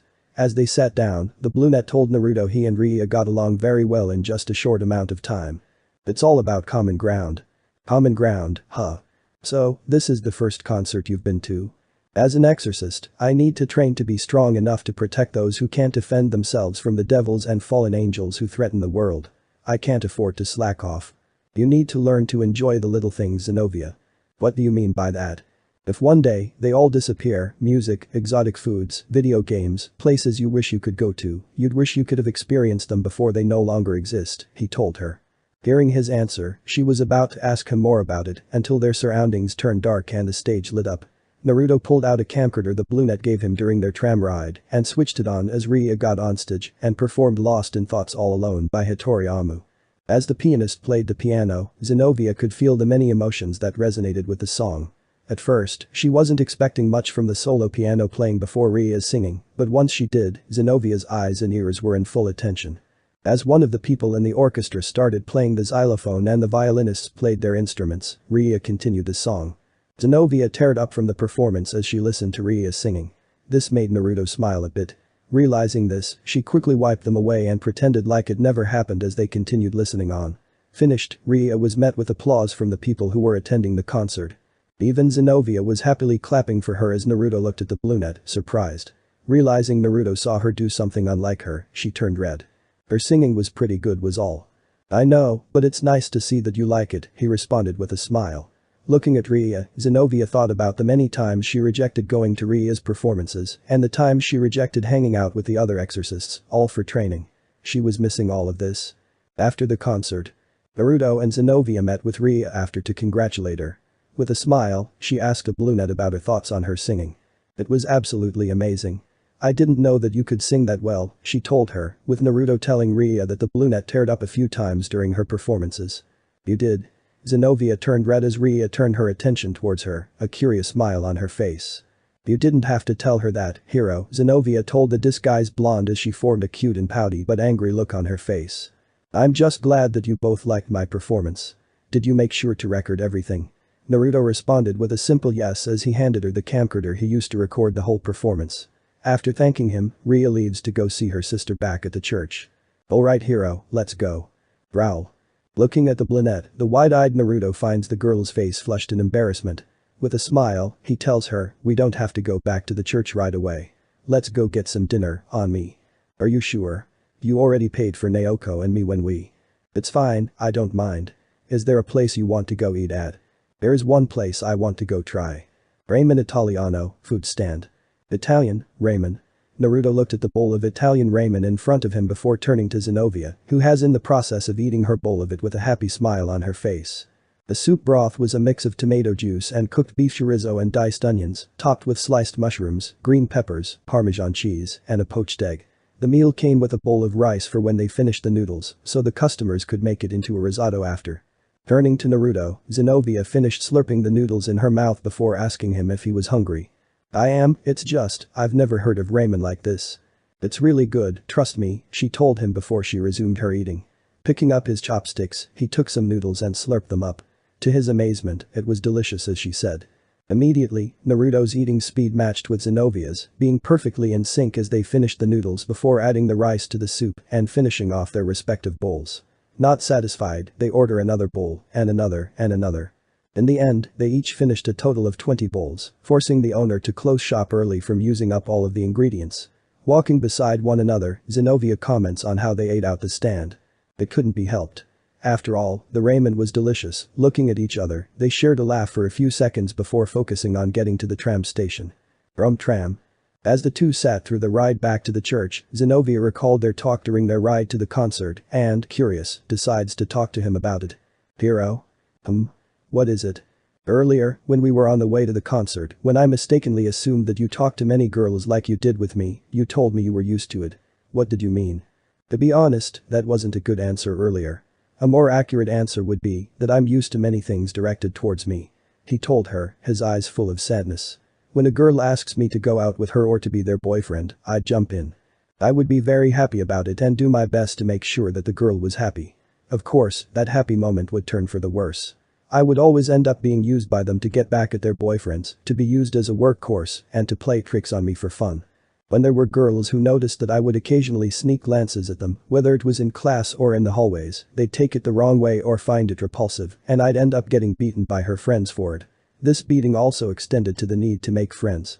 I rarely had any, only acquaintances, nothing more. No matter how nice I was, no matter how much I helped them, it never came true. Hearing this from Naruto, Zenobia felt sorry for him while getting angry at the people who had beaten and abused him. How can they treat someone as kind as you like that? Zenobia asked. I've sometimes wondered that myself, Naruto responded as he looked down at the floor. Eventually, it became a regular thing in my life and I grew accustomed to it to the point I stopped going after other girls and stopped trying to make friends altogether. I'd become the enemy of every popular person in my school, sticking up for those who weren't popular, only to receive a few scrapes and bruises for it. Why would you put yourself through that? Because I was in love with a girl. My best and only friend from my childhood, who I had to leave to come here. She was the ideal girl. Smart, beautiful, popular with everyone, the kindest and most genuine person anyone would be lucky to meet. There were several guys who wanted to be with her, mainly for her looks. I wasn't going to let a guy like that be with her, so I would always come to her aid, keeping guys like them away from her, despite my weak self. Why didn't you go for her? Asked the brunette, curious. Because inside, there was always this feeling inside of me, telling me she was too good for someone like me, even as we were best friends. Even as I try to confess to her, I'd end up not going through with it, afraid of how she'll respond. Even when I did, those words would never reach her. Who knows, she probably doesn't feel the same way about me. Hearing his story, the brunette teared up a bit. Wiping her tears away, she tells him a little bit about her. 7 to 8 years ago, I killed my first devil, all to protect a fellow girl. From there, I started training to become an exorcist, excelling in swordsmanship, magic, many things. Even though I was young, I could kill devils, fallen angels, even humans without any trouble at all. The last part bothered Naruto a bit, but he figured that these humans were either really bad people who have sinned in more ways than one, or were undead. Because of my skills, I was called the demon of destruction, the decapitating princess, and violence permitted by God. Because of my abilities and my personality back then, I was pretty hated back then. There were several terrifying stories about me told by the exorcists who have comboed with me. They even called me a troublemaker for conflicts with whoever was partnered with me. Once I was 14, those stuff about me became a regular routine. But I didn't mind it as long as I did my job. However, along the way, I desired a friend. Someone who was my age, I can talk to and get along with. I finally got it 2 months after my 13th birthday. Irina Shidu was her name. Like the others, she was afraid of me. But despite that fear, she did her best to get closer to me more than any of the people I partnered with. The mission involving the vampire from the House of Manther, that was the night she and I became best friends. Because of her, I had someone I could call a friend who didn't see me as an emotionless demon. Through her, I met and became friends with Naoko, Ria, and a few other people. We're both lucky to have best friends like mine and Irina, huh? Zenobia agreed with him as he continued. It's strange, I only met you today, yet, I'm telling you something I've never told anyone else. Things I would just keep to myself. It feels nice to have someone to tell what's on my mind to, especially someone who really understands me. I feel the same. Even though we just met, I just feel comfortable talking to you. If you like, do you think we can be friends? Asked Zenobia. Yes, I'd really like that very much. As the two shared a smile, Infernus, watching this unfold, is reminded of a memory. In it, he met a woman who saved him and gave him a warm smile. Of course, Infernus brushes it aside. St. Peter's Basilica. Thanks for treating me to the ramen. I'll try to pay you. It's fine, Zenobia. You don't have to pay me back or anything. Naruto interrupts. The talk we had is enough, really. If you say so, do you have anything going on tomorrow? Yeah, I'm planning to go to Villa d'East in the afternoon tomorrow. Villa d'East. Yes, it's just a small trip and back. Why? Twirling her right bang with her right index finger as she looked away from him, Zenobia asked him if he'd like some company. I thought about the many things I have skipped out on. I've been so immersed in my duties, I don't know how to have fun, so, do you think you can help me? It's a promise. With a smile she thanks Naruto before heading the other way. Turning around, Naruto walks the other way and heads back to his room. Hero's room. That's all the information I got from today. I see, continue with gathering whatever information you need to know about him and play it safe until your mission is complete. Sekvara told him. Alright, Sekvara. Hanging up, Naruto lies on his bed as he lets sleep overtake him. The next day. Near the afternoon. Father Takumi.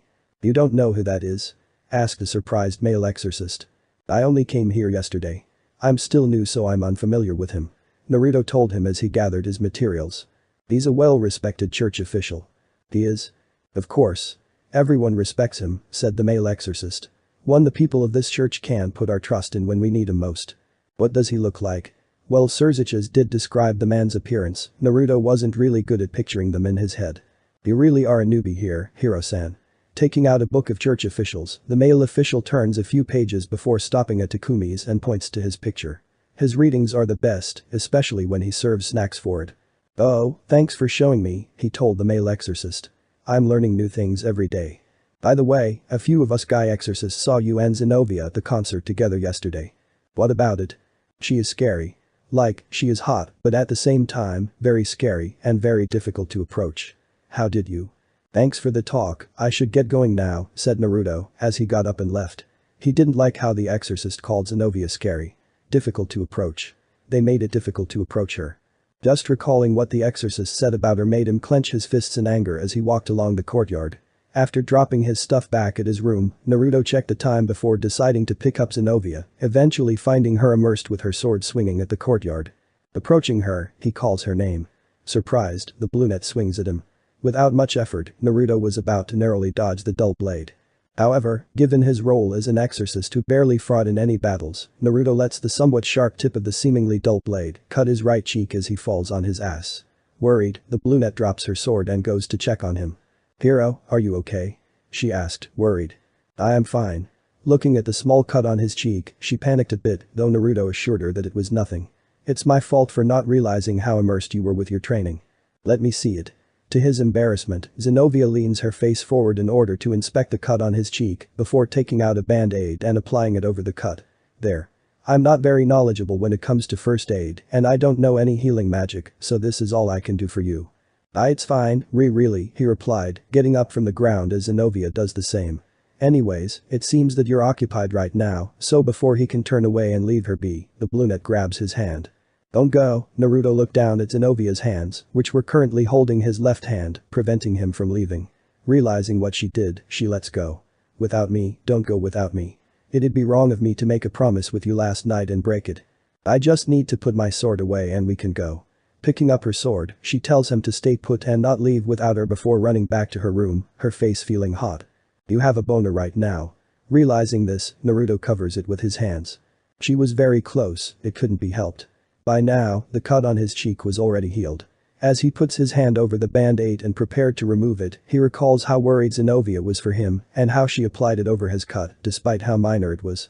Letting go of it, he figured he should keep the band-aid on for the whole day, his face red as he said it out loud. The Akaver streets. Walking alongside the cloaked brunette during a nice sunny day outside of the church, Naruto turned to the girl and asked her about the need for the cloak. "You're not on duty, Zenobia. It's just the standard. I didn't have it on yesterday because it was in the laundry room," she told him. "At least keep the hood down," Naruto told her. When asked why he told her she needed more face time. While she didn't understand the meaning of it, she listened to him and pulled down her hood, letting her hair blow gently in the wind. Much better. "So, where are we going first?" Persona 2 Eternal Punishment asked every day. The first place Naruto takes her is a manga shop. When asked how it was interesting, he tells her to look through the many titles in the store and read a few pages as he checks out the first volume of a new series. Looking around, Zenobia comes across a Bishounen manga about love between a foreign exchange student and a beautiful girl who is usually by herself because of a fake rumor that piques her interest. Her face turned red as she read the book, questioning what would happen next, getting angry when things didn't go how she wanted it to go, and smiling or feeling disappointed whenever she finished a chapter. Wanting to continue reading them, she puts the 4 volumes that were out in a shopping bag before looking through more books, to Naruto's surprise. Both teens buy their respective books and have them shipped to the church before leaving. Next, they bought coolers together at a coffee shop. While drinking, Zenobia noticed some whipped cream on the tip of the blonde's nose and used her left finger to wipe it off before licking it off her finger. This earned a blush from Naruto when she did it. At some point, Naruto wanted to know how wine was made, with Zenobia wondering the same thing. When they were asked to participate in grape crushing, they thought it meant the consumption of many grapes. Much to their surprise, the wide-eyed teens found several people participating in crushing large amounts of grapes, of different colors, with their bare feet. Instead of joining them, the two ran away from the event. Once they caught their breath, they looked at each other before laughing together. Next, they checked out a music store that offered a wide selection of songs from different countries. The two shared a pair of headphones as they listened to some music that Naruto liked, which the exorcist girl slowly started to enjoy. Finally, they visited a flower shop. As Naruto picked some flowers for a bouquet, Zenobia wondered what, or rather who, they were for. As they exited the store, Zenobia had a look of disappointment on her face, having expected a flower from the disguised blonde. Much to her embarrassment, he actually bought a daisy for her, placing it in her hair. Music end. Villa d'East. Standing in front of the Neptune fountain, Naruto told himself, "I finally made it here." As Zenobia stood next to him, wondering what his reason for coming here was. The disguised blonde had a sad smile on his face as he stood in front of the fountain. "Hero?" Naruto did not respond. "Hero?" Hearing his name being called, he turned to Zenobia and asked if she needed something. "What's your reason for coming here? Who are the bouquets for? Are we waiting for someone?" "Oh no, this bouquet is for the fountain." Zenobia was confused by this answer as Naruto placed the bouquet on the edge of the fountain. "You see, this exact spot was where my father proposed to my mother." Zenobia's eyes grew wide when she realized the meaning behind the bouquet. They were killed by a man who used to work for them when I was young. I remember my mother telling me how my father proposed to her. They had just slept over at a hotel not too far from here. My father, being a romantic, woke up 1 hour early before my mother and had ordered breakfast in bed for her. With her breakfast, there was a letter from him telling her to meet him here, at this fountain. He stood on this exact spot I'm standing on, rehearsing his lines as my mother made her way here, nervous about the proposal. Once she arrived, he gave her a bouquet of flowers my mother loved. As she closed her eyes and smelled them, she didn't notice my father getting down on one knee to present a wedding ring to her. Once she opened her eyes and saw the ring, he told her, "What you hold in your hands is another bit of happiness I have given to you over the past few years we've been together. In my hands, I offer you my everything, and with it, a promise of more happiness to come. But this vow, I ask you, will you marry me?" Zenobia had a smile on her face when she pictured how the proposal went. To his joy, she said yes to him. To finally be here, where it happened tears streamed down his face when he recalled their deaths. Zenobia directed a look of understanding towards him as Naruto wiped his tears and continued. To finally be here, where it happened it's a lot to take in for me, I'm glad I got to come here, and, blushing, he told her, I'm glad you came with me. It means a lot. I'm glad I came as well. As he prepared to walk away, he remembered one last detail he forgot. Turning back to the fountain, he tossed a quarter in. Why did you do that? She asked, raising a brow. Right after my mother said yes to marrying my father, they both tossed a quarter into the fountain for good luck. Almost forgot that part. With a smile, Naruto walked away from the fountain. Come on, I'll buy us dinner before we go back to the church. Okay, unknown to him, Zenobia tossed a quarter into the fountain as well before running to the disguised blonde side. Big Boss Antonio's pizzeria. Zenobia had a huge smile on her face as she closed her eyes and took a whiff of the cheesy aroma that enveloped the whole restaurant. I think my nose has smelled heaven. We'll take a table for two, Naruto told the female receptionist, who was happy to show the two to their table. Outside, Irina Shido, having returned from her mission, was slowly making her way back to the church while wondering where Zenobia was. Walking past Big Boss Antonio's pizzeria, she noticed the brunette having pizza together with Naruto, to her complete and utter shock. Zenobia is on a date, Irina said to herself, disbelief and shock in her voice. She never thought she'd see the day her friend take a break from her duties and act like a girl, going on a date with a hot guy. I should go in and introduce myself, and Irina stops as she looks at how happy Zenobia looked with Naruto. With a smile, she decides to leave them be and resume her walk back to the church. I guess I'll let her be. I'll talk to her about it tomorrow. 2 hours later. Brum tram. That was so good. I wouldn't mind eating there again. Said a satisfied Zenobia as she and Naruto rode the usual tram back to the church. I wouldn't mind going back to that pizzeria for more, Naruto adds. Thanks for showing me a good time today. There is so much I've skipped out on. Manga, music, coffee, how wine was made. Taking the daisy out of her hair, she looked at it with a smile. I'm sure there's more out there that I have yet to experience.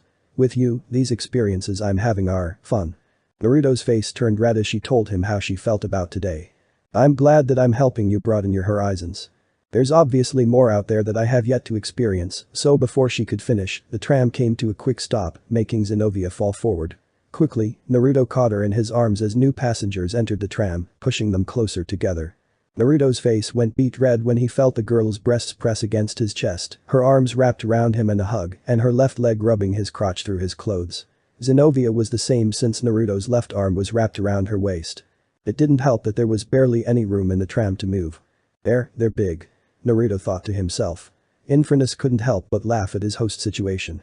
It's gotten pretty cramped in here, hasn't it? Naruto asked. Why yeah, as they stood in place, Zenobia could feel her heart beating fast from this new experience. St. Peter's Basilica. After waving goodbye to Zenobia, Naruto turned around and started walking back to his room. As he walked along the halls, he took off the band-aid on his cheek before discarding it in the trash on his right. In his mind, he remembered what it felt like to have Zenobia's breasts press up against him during the tram ride back here. That moment made his cheeks turn crimson red. What was that? Infernus asked. What was what?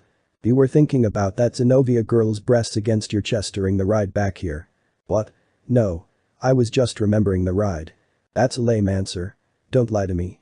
You definitely have the hots for Zenobia. Hearing this from Infernus made Naruto's face red. What was it you said yesterday? Ah yes, to finding a girl who makes me feel the same way I feel for Mocha is going to be very difficult to find. What just happened, Naruto? Okay fine, I might like her, he admitted. Had he denied it, he knew Infernus would keep bothering him. Oh, the irony. An all-powerful devil befriends and immediately falls for a hot, sexy, blue-haired exorcist in just 2 days day here in Italy, only to eventually make her your enemy and miss out on that exorcist poon due to being on opposite sides. This almost reminds me of that South Korean drama romance movie you watched one time. Infernus yelled. Naruto can only turn bright red in embarrassment. And to rub salt in the wound, her religion probably prevents her from getting laid. Good thing you're a devil because you don't have to care about shit like that. Infernus added before laughing. Are you done? Yeah, I'm good. Do you think you'll do more with her tomorrow? If Takumi doesn't arrive tomorrow, I wouldn't mind. Maybe I'll show her some video games. Infernus, hearing his reply, tells him he's against this. Well, you're not the one steering this body, so deal with it. The next day. But Zenobia. Hey Zenobia, something interesting happened when I was walking back to the church last night. Really? What was it? I saw you having pizza with a handsome boy. Zenobia turned red when Irina revealed that she saw her and Naruto together last night. You saw that? Sure did, and I thought you weren't the type of person who was interested in romance, Irina said to her friend, who had a huge grin on her face. I never said I wasn't. And it wasn't a date last. Who said anything about a date? I just thought you were eating dinner with a fellow exorcist. Embarrassed, Zenobia pulled her hood over her head to hide her blushing face. Irina had on a large smile as she asked her friend if she was actually in love with someone. Love? Of course. After all, it seems to me he's the only person who can make you react this way, Zenobia. What other feeling could it be than that? Love? Zenobia-san. Turning around, the two girls are approached by a male exorcist who asks the brunette to go fetch Takumi. Me? Yes, as a church official, he is a pretty large target for devils and fallen angels. With you, he said he'd feel safer during his return here. I see. Very well, I'll go at once. See you later, Irina. Irina simply nodded as the brunette prepared to leave. As she did, she lightly bumped into Naruto. Oh, gee, good morning, hero. Zenobia looked away in order to hide her embarrassed expression on her face. Naruto did the same as he said good morning to her. Are you in a hurry? Yeah, I'm to escort a church official back here. Official? Adam Takumi. Naruto had a surprised look on his face when she said his name. This was too convenient for him. Finally, Adam Takumi had arrived. May I tag along with? I'd like to meet him, he told Zenobia. When asked if he was sure he wanted to come, voicing how dangerous it might be, he told her, maybe, but as long as you're there, we'll be safe. This earned a blush from the brunette as Irina looked on, enjoying the interaction between the two. Very well, let's go. With that, Naruto followed her from behind. As the male exorcist and Irina looked on, the former couldn't help but find Zenobia's embarrassed expression cute as Irina agreed with him. So his name is Hiro, huh? Unnamed airport. With Naruto. As they wait together in the waiting area, Naruto asked her if she was doing anything today. Today I just plan on staying at the church to train a bit before going to Takumi's reading tonight. You don't say. Yeah. To be honest, I wanted to go to it, but I was always occupied with Irina and my duties that I never had the time to. I'm glad I actually have some time now, after all the times I denied it. That's nice to hear. I may join in as well, if it's okay with Father Takumi, Naruto responds. I'm sure he'll let you join in. He's a very nice person, from my interactions with him. As the two talked to each other, Takumi had been watching the two, and he was boiling mad with possessive jealousy. Some newbie was making conversation with his Zenobia. And the way she looked at him and smiled, it made him very jealous.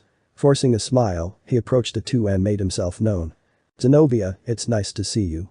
As he offered to shake her hand, Naruto shook it instead, much to his annoyance. Father Takumi, my name's Hiroyoko. I've heard many good things about you from the students at the church. Naruto didn't want to say it, but he had to in order to evade suspicion.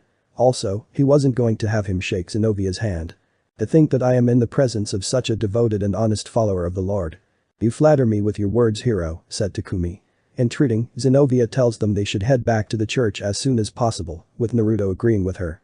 After all, Takumi had to report in. When we get back, I'm going to clean my mouth with mouthwash for 10 minutes. On the ride back to St. Peter's Basilica. Father Takumi. Yes, Hiro? I've been hearing good things about your readings, and I was wondering if maybe I could join in tonight. I don't know if there'll be any. If you really want to go, then I can give you my spot, Hiro. This proved to be a small annoyance to Takumi. She would give her spot up to someone like him. He wasn't going to miss out on having the brunette to himself. With another fake smile, he told Hiro, well, if you really want to, I guess I can make an exception for tonight. Thank you, father, I appreciate your generosity, said Naruto. I'm looking forward to teaching you a lesson. What was that last part? I said I'm looking forward to teaching you, said Takumi, the fake smile never leaving his face. Inside, Takumi figured he'd show him who was boss by having his way with the brunette in front of him, secretly developing a wicked grin on his face. That guy is seriously weak. I looked into his soul, he doesn't have any powerful offensive spells. Though he excels in potion making and paralysis magic. Infernus informed Naruto. I won't have to worry about that, will I? Nah, you just burn its effects in an instant. But Zenobia. After dropping Takumi off, Zenobia went back to her room to get her Zweihander. As she left her room and prepared to go to her usual spot, she thought of inviting Hiro to come to watch her train. With a smile, she turned the other way and started running to his room. Hiro's room. But Naruto. After dropping Takumi off and actually spending 10 minutes rinsing his mouth with mouthwash, Naruto went back to his room and started looking over the interior map of the Basilica of St. Clement provided by Sakvara 3 minutes ago in order to plan his kill. It's best to strike an hour before it begins.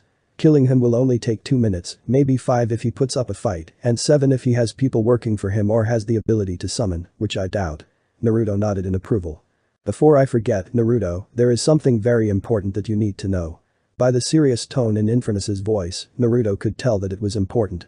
What is it? Well, you have access to my powers, it's not all of it. What do you mean?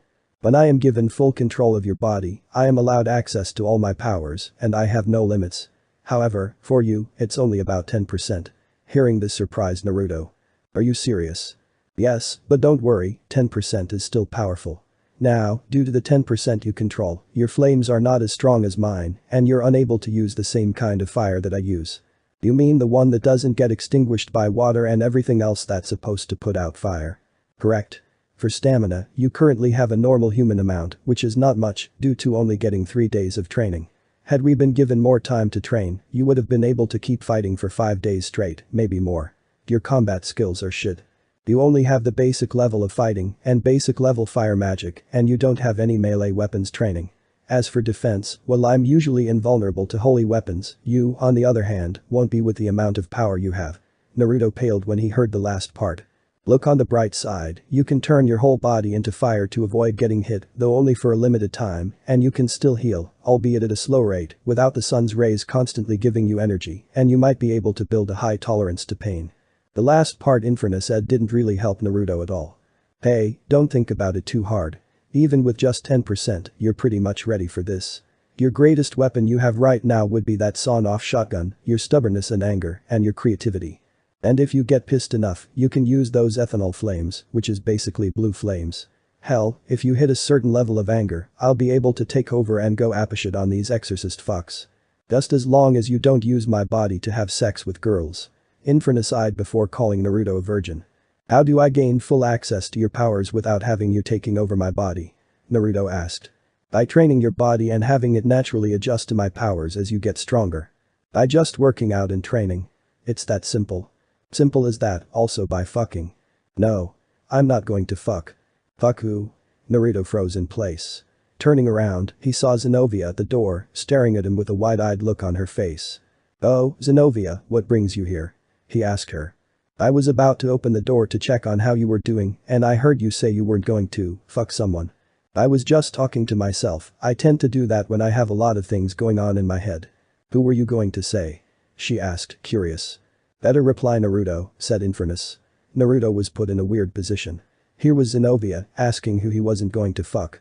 He couldn't say Mocha's name, since he didn't want the girl to know about his crush, and he couldn't say Akame's or Chelsea's name because of obvious reasons. After 25 seconds of awkward silence and thinking, Naruto, blushing, finally said, I was going to say your name. This answer surprised the brunette, who couldn't help but blush. Wow, I did not expect that, she replied, looking away while lightly scratching her right cheek with her right pointing finger out of awkwardness. Me neither. I mean, it's not that I wouldn't fuck you. Zenobia turned even redder from hearing that. Realizing what he said, Naruto blushed even harder. I mean I would love to fuck you, but I don't think you'd agree to have sex with me. Zenobia turned even redder until steam came out of her head. I mean, I can't masturbate due to my religion, so I am left with a large erection caused by how hot you are, and by the way that skin-tight outfit reveals how big your breasts are. Naruto had no idea what he was saying. Whatever came out of his mouth was obviously making it awkward between the two. He was basically letting his dick do the talking. Smooth Naruto, smooth, said Infernus, smirking at his host's situation. Hero, I think you need to go to a confessional. Zenobia replied. I don't know where one is. Can you take me there? Asked a madly blushing Naruto. Zenobia was the only person around. There was nobody else he could ask. The girl couldn't look Naruto in the eye, so she just took his hand in hers and guided him to a confessional. Though that would be a mistake on her part as the hand contact made both Zenobia and Naruto's hearts beat faster. It also didn't help that he was walking behind her because now he had a nice view of her ass.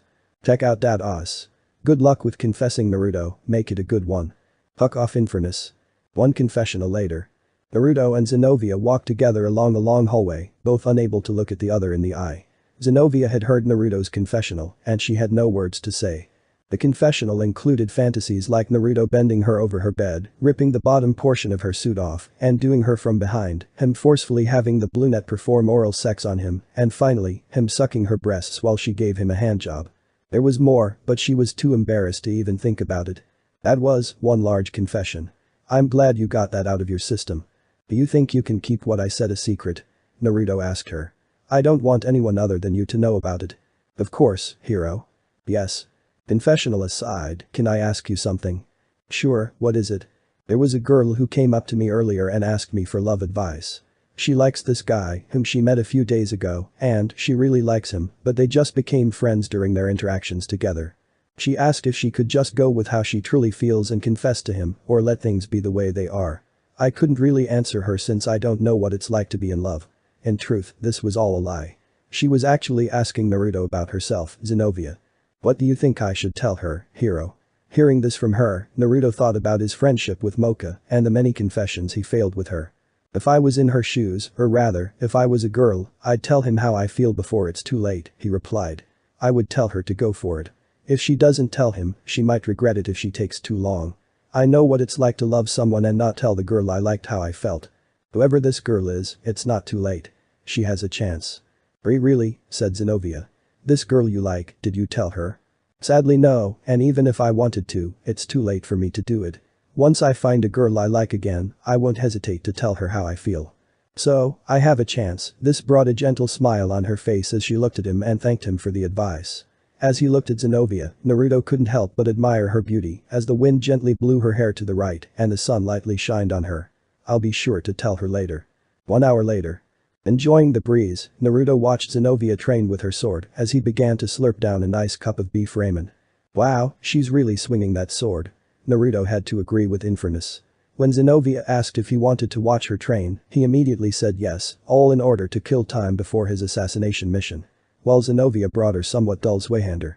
Naruto, on the other hand, brought 4 cup ramens, a battery-powered water heater, 6 water bottles, and a pair of chopsticks. Right now, he had just finished ramen number 3. Reminds me of a time I fought an ogre 30x my size in the underworld, Infernus commented. What happened to the ogre?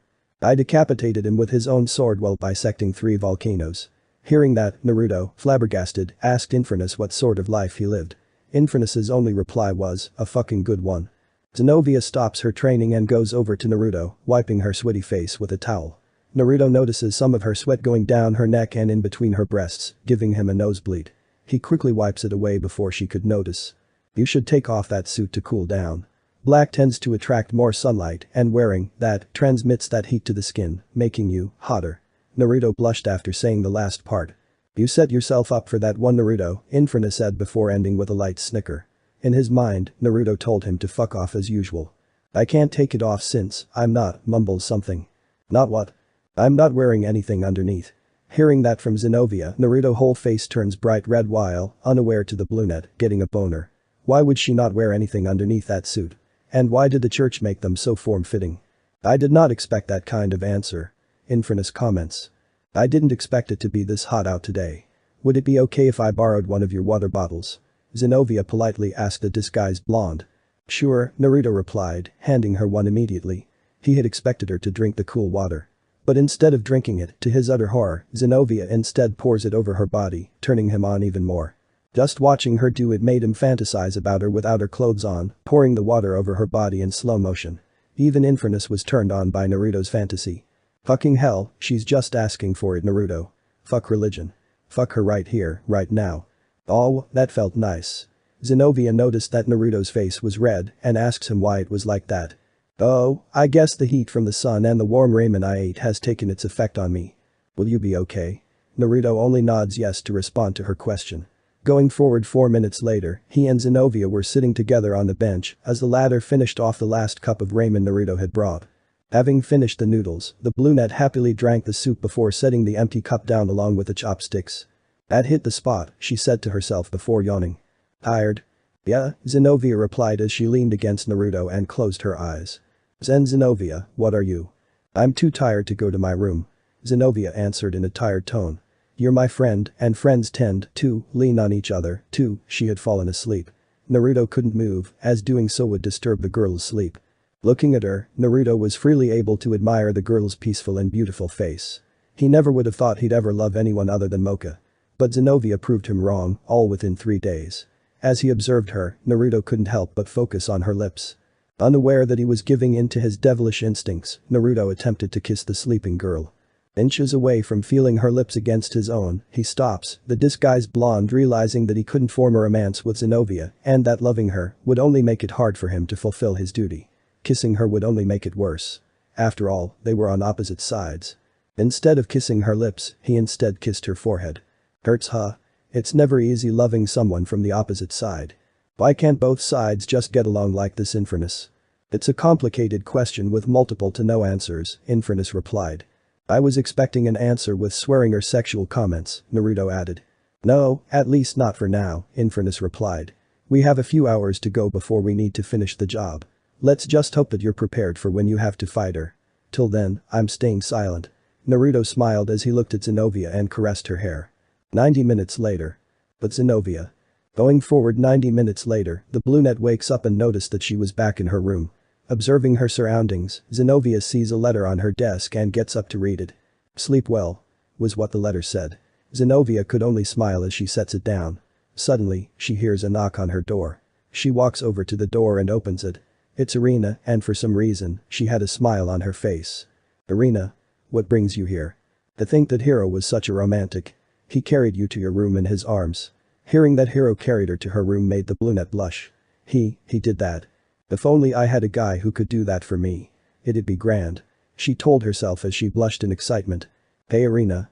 Yes. There's something I want to tell you and Naoko while we're going to Takumi's reading, she told her friend. Oh okay, we can do that, sure. Great, now can I bring my sword at the reading? Zenobia asked. No Zenobia, you can't, Irina answered, earning a sigh from the brunette.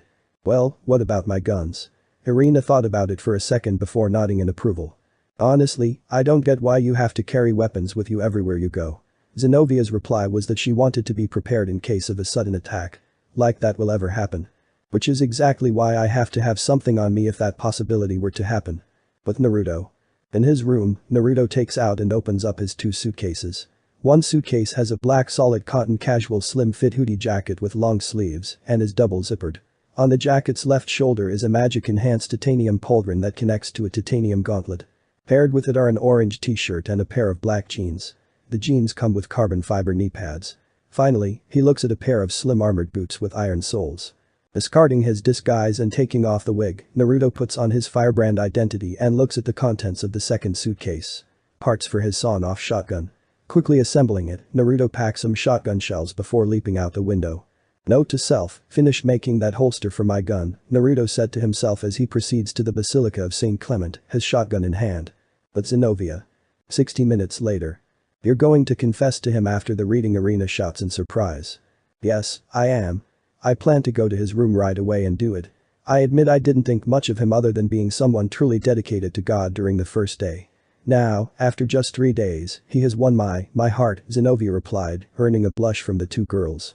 Just thinking about it is making me nervous, but I know that God will give me the strength to tell him how I feel. I know it's sudden for me, and this is for a boy I don't know a lot about, but I think we can make it work, we just need to take it things slow for a while. I believe that's how it goes. To tell him how you feel, huh, reminds me of the time I told a boy I liked how I felt, Irina replied, surprising the brunette and Naoko. You have a boy you like? Naoko asked. I had one, but he rejected me, probably because I looked like a boy back then. It seems that I haven't told you too about him. His name is Is. Before Irina can't say the boy's name, Zenobia spots a figure jumping from rooftop to rooftop and tells the girls about it. What? Are you sure? Asked Naoko. Zenobia only gave her a nod. By the direction it's going, it's after, we need to get to the basilica, now. With the two other girls in agreement, the three make haste towards the basilica. The Basilica of St. Clement. Father Takumi had just finished spiking the drinks with a special concoction that would weaken their willpower before preparing to arrange several hidden paralysis circles inside of the basilica, a lecherous smile on his face as he fantasized about taking Zenobia. When he first saw her, he was immediately drawn to her natural beauty. He had God to thank for giving her that figure. What he planned for her was his way of thanking him. The other girls were just dessert after he took her. He had tried to get her to join his night activities, but her duties as an exorcist and her friends Irina Shido, Naoko Mizuki, and an unknown third person named Kido Kodaman were always in the way, pulling her out of his grasps. To make it simple, he was obsessed with her to the point where he pleasured himself while picturing her nude form. Tonight is the night. At long last, Zenobia will finally be mine. Oh, just the thought of her coming here with that church battle suit on makes me excited.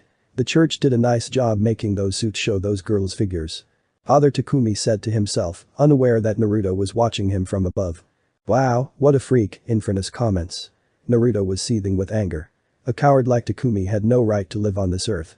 Though the blue-haired exorcist wasn't his and was of the church, he didn't want anything to happen to her. With that in mind, he transformed before pulling up his hood. He then proceeded to jump down behind Father Takumi, the church official abruptly turning around. Naruto's presence immediately scared him as the flaming yellow-haired devil aimed his shotgun at him. Father Takumi, your executioner has come to kill you. Who are you, and who do you work for? Asked a frightened Takumi. Who I am and who I work for does not matter, he answered as he approached him. The priest could do nothing but slowly and cautiously walk backward. You defiled this sacred place with your sinful ways, all for your selfish sin of lust. I do what I do in the name of God. God is the one who gave us all these perfect women to enjoy. What's wrong with showing how much I love God's many creations? Instead of answering his question, Naruto obliterated the priest's dick and testicles with a round of his shotgun. The priest dropped to the floor in pain, cursing the devil. What you're showing is not love at all. You're treating these girls like objects for your sick entertainment. Takumi fires a barrage of holy energy balls at Naruto. While the attacks connect, it was too weak to even cause any damage, making the priest fear for his life as he clutched the area his sex organs used to be. How does it feel to be on the receiving end? Naruto asked the priest as he throws fire spears that pierce through the priest's hands and feet. You know, there's a thing called purification by fire, where the impurities and sin of a person are all burned away in order to redeem them. For someone like you, whose whole body is polluted with impurities and sin, you're irredeemable. In other words, there'll be nothing left of you once I'm finished. Before he can burn him to ashes, the rook sensed an attack coming from above. He quickly looks up and sees Naoko preparing to bring her magic-enhanced fist down on him. Naruto makes a huge jump back to avoid the attack, letting it harmlessly hit the floor. In midair, Irina appears in front of a surprised Naruto, about to strike him with a spin kick. The rook blocks the attack with his shotgun, sending him crashing down hard but uninjured. Getting up, the devil then narrowly avoids a few gunshots from Zenobia, who was wielding a pair of Beretta 93 RS. He quickly analyzes the guns and deduces that they had collapsible blades and a self-reload enchantment. As he got up, his hood accidentally went down, shocking Zenobia. Hero? You? His eyes widened, Naruto noticed that his hood was down. He'd have to adjust the size later. Right now, he was in a huge pinch. What was even worse was that he was in his transformed state, revealing his status as a devil, and Ajuka's pill wore off, revealing his devil energy. By now, several exorcists were on their way. But worst of all, Zenobia was in front of him, the real him. Zenobia, I can. Explain what that you're a devil, that Naoko and I were tricked into bringing a devil into the church, that all the things you told me about your past were lies, that you're about to kill one of our priests. Zenobia shouts in anger. You have no idea what that fuck has done. All those girls. Church girls. Your fellow exorcists. Raped. Killed. All for his selfish desires. The very thought that the church would allow a monster like him in their ranks and let him get away with his crimes is a sin. Naruto responded in anger. Lies. All eyes coming from a devil. Zenobia shouted in anger. All the times we spent, the smiles, the laughs, were they a part of it as well? Zenobia. Why am I even asking? Of course they were, she said, clenching the guns in her hands. She's not going to listen to reason, Naruto, Inferno said. Move out of the way, Zenobia, he told her, aiming his shotgun in front of Zenobia. Don't make this hard for the both of us. Should we? No, Naoko, let Zenobia handle this. Without weapons, we can't properly back her up. All we can do now is protect Father Takumi. Irina interrupts. This fight was personal, Irina knew just by the look in Naruto and Zenovia's eyes. "Kill that devil, Zenovia," Takumi shouts. To think I thought of you as my friend, hero," Zenovia said as tears slowly flowed down her face. It pained Naruto to see her like this, knowing that he was the one who made her cry. But he couldn't let emotions get in the way of his target. "My name is not Hiroyoko, it's Firebrand. And if the only way to get to him is by going through you, then so be it." With that, Naruto fires a shot from his shotgun that dispersed into ash and harmlessly posseed through Zenovia before materializing into a slug round and hitting Father Takumi in the chest. The priest screams in pain as he's immediately incinerated until there's nothing left of him, shocking the 3 female exorcists. 8-0 this day and never again. Angry that he not only shot through her, even if it didn't hurt her, and that the priest she was protecting died under her protection, Zenovia rushed at Naruto with the intent to kill as she fires at him. Naruto immediately turns into flames and allows the shots to harmlessly pass through his body. Appearing in front of the exorcist, he aims the barrel at her. Anticipating this, Zenovia immediately kicks the gun out of his hand, making it spin upward. Aiming at Naruto's face with the gun in her right hand, the brunette pulls the trigger. Naruto pushes her arm upward, making the shots fly harmlessly into a ceiling before elbowing her stomach with his right elbow.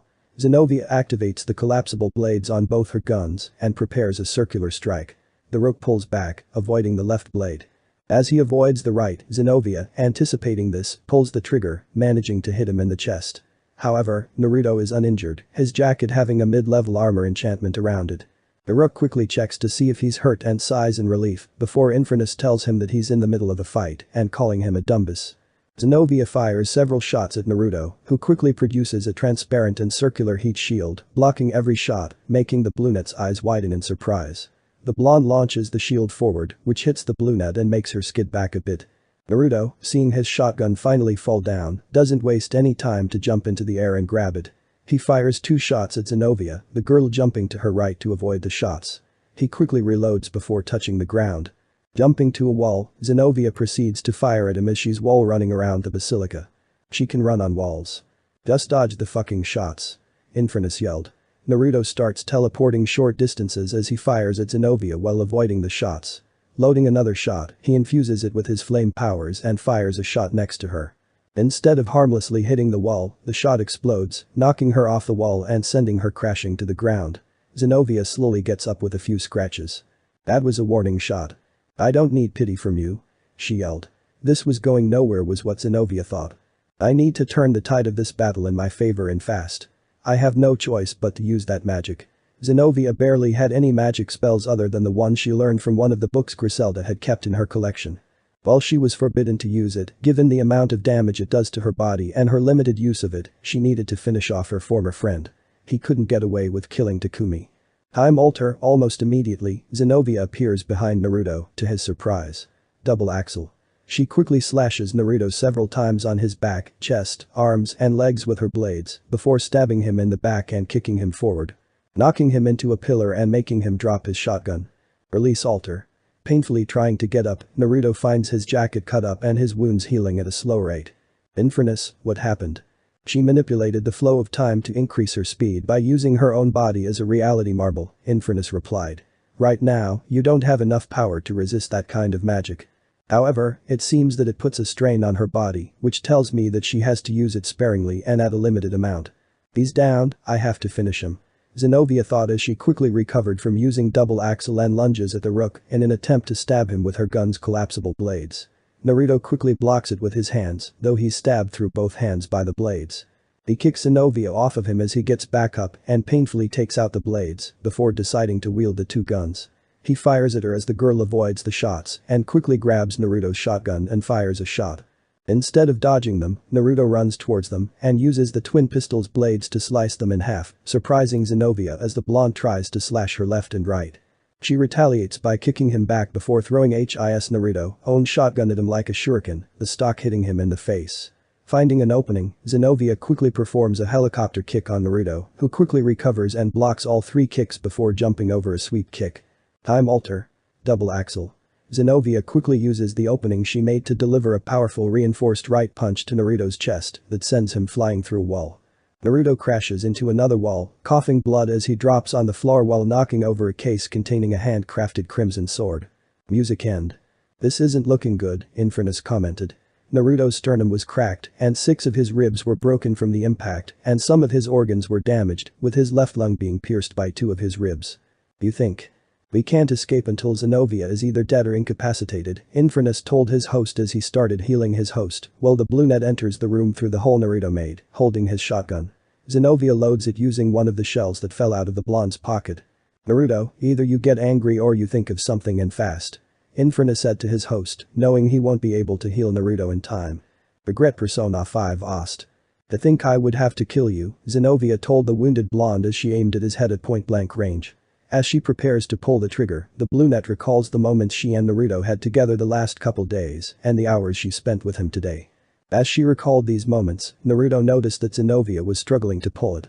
Why? Naruto is shocked when Zenobia sheds tears for him. This is supposed to be easy for me to do, you're a devil, an enemy of the church, so why? Why can't I pull the trigger? Zenobia. Zenobia, Esdeath is here with help. Naruto could tell that it was Naoko calling out to her. He could also hear several footsteps coming closer and closer to their location. If Zenobia was found sympathizing with a devil, she'd be labeled a heretic and exiled. I'm sorry Zenobia. Naruto whispered to himself as he quickly and painfully picks up the crimson sword and runs it through the blue-haired exorcist's stomach, to her shock and Infernus's. Zenobia coughs blood as she drops Naruto's shotgun. You let your guard down. I'm a devil, remember? Lying is part of who I am, he whispered in the girl's ear as her eyes widened. Hearing this from Naruto makes Zenobia shed tears of anger as she attempts to strangle him with her right hand, but finds herself too weak to do it. I hate you, I promise you, no matter what, I won't stop until I've killed you Firebrand, she told him, not knowing that Naruto was shedding tears from the act he committed. I'm sorry, this was the only way she wouldn't be labeled a heretic.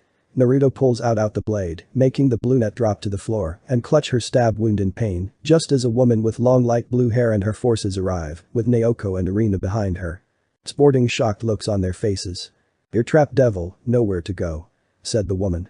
That's where you're wrong, Naruto told her as he grabbed his shotgun and fired a shot at her, who effortlessly blocks it with an ice shield. The rook then used that small distraction to teleport out of the basilica.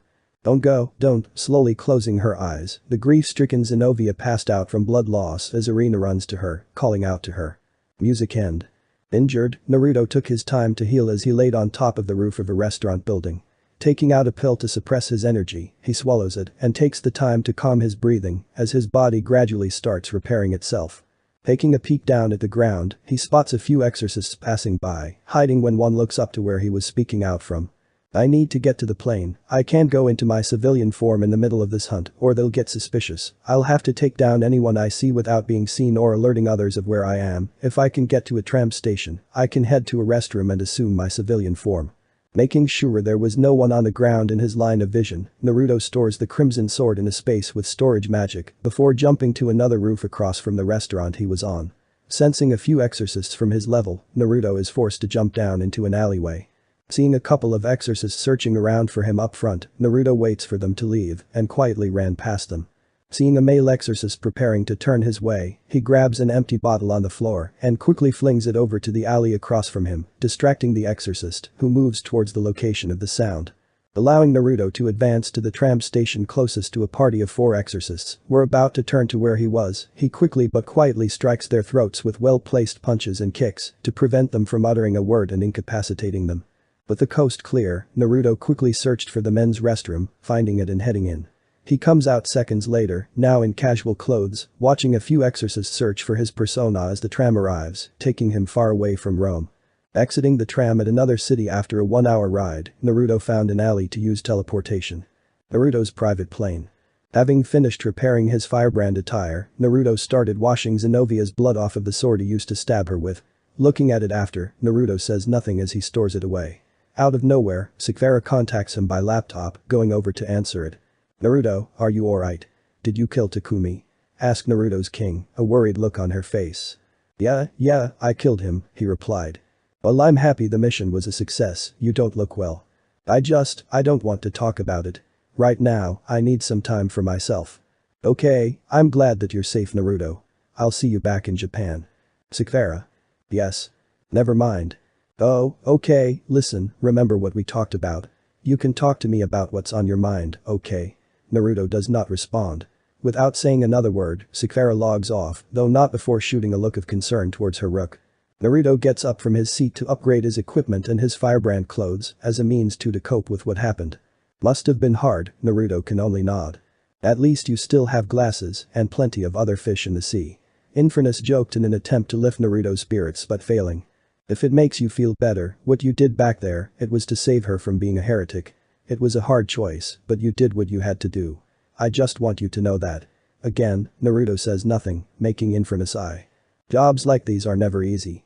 You meet people from another faction, you kill one of their own, they hate you, they come and go, so on so on. As you keep going, you'll probably get used to it. I really need some time alone, without you saying anything. Naruto said. Infernus was expecting his host to tell him to fuck off. I'm just going through a lot after, I'll be fine, I just need time to let my heart heal. Acknowledging his request, Infernus leaves Naruto alone. But Zenobia abruptly wakes up screaming, sweat on her face. Panting, she stops to look at a relieved Irina and Naoko, tearing up as they hug Zenobia and tell her they're glad she's alive. As soon as she tells them to let go, which they do, she asks them what happened. Piro stabbed you with the Estus and escaped with it. After that, one of our healers managed to heal up your wounds without any permanent scarring. Naoko answered. Firebrand escaped a look of anger on her face. Zenobia resolves to one day kill Naruto, should they cross paths. The morning after Takumi's death. The woman with the long light blue hair had entered the medical room Zenobia was staying in to rest and recover. Lady Esdeath, Zenobia said, sounding surprise. She did not expect one of the crutch's top exorcists to come pay a visit to her. Hello Zenobia, how are you feeling? Asked a woman, now known as Esdeath, as she pulled up a chair and sat on it, crossing her right leg over her left. I'm feeling good. No permanent scars. I'll be able to get back on my feet tomorrow, Zenobia replied. That's good to know. I want you to know that, well you failed to save Takumi and kill that devil, Firebrand was it? Yes. Right, despite all that, the fact that you showed true bravery and strength facing a devil that managed to kill Takumi says a lot. Griselda has taught you well. Unfortunately, I wasn't able to since I was on a mission for the church. We could use someone like you. That's nice of you to ask me to join, but I'm going to have to decline. I want to become stronger on my own, and I am fine with working alongside Irina, Zenobia replied, sounding polite about it. I admire your choice with sticking with your fellow exorcists Zenobia. If you ever need some extra training, come see me or wave. Remember, not everyone grows stronger on their own. Zenobia nods in agreement. Getting up, Esdeath directs a smile towards Zenobia before leaving the room. As soon as Esdeath left, Zenobia's facial expression turns serious as she remembers yesterday's events. Just you wait. Tokyo, Japan. Unnamed apartment complex. An unnamed girl with short brown hair flushed her toilet, the girl hunched over it as she heavily breathes to herself. She tells herself she still wasn't strong yet before walking over to the sink to wash her face. Exiting her bathroom, the girl decides to head to Akihabara, putting on some clothes to go out, then putting on a light gray jacket, a brown striped scarf and a pair of brown shoes.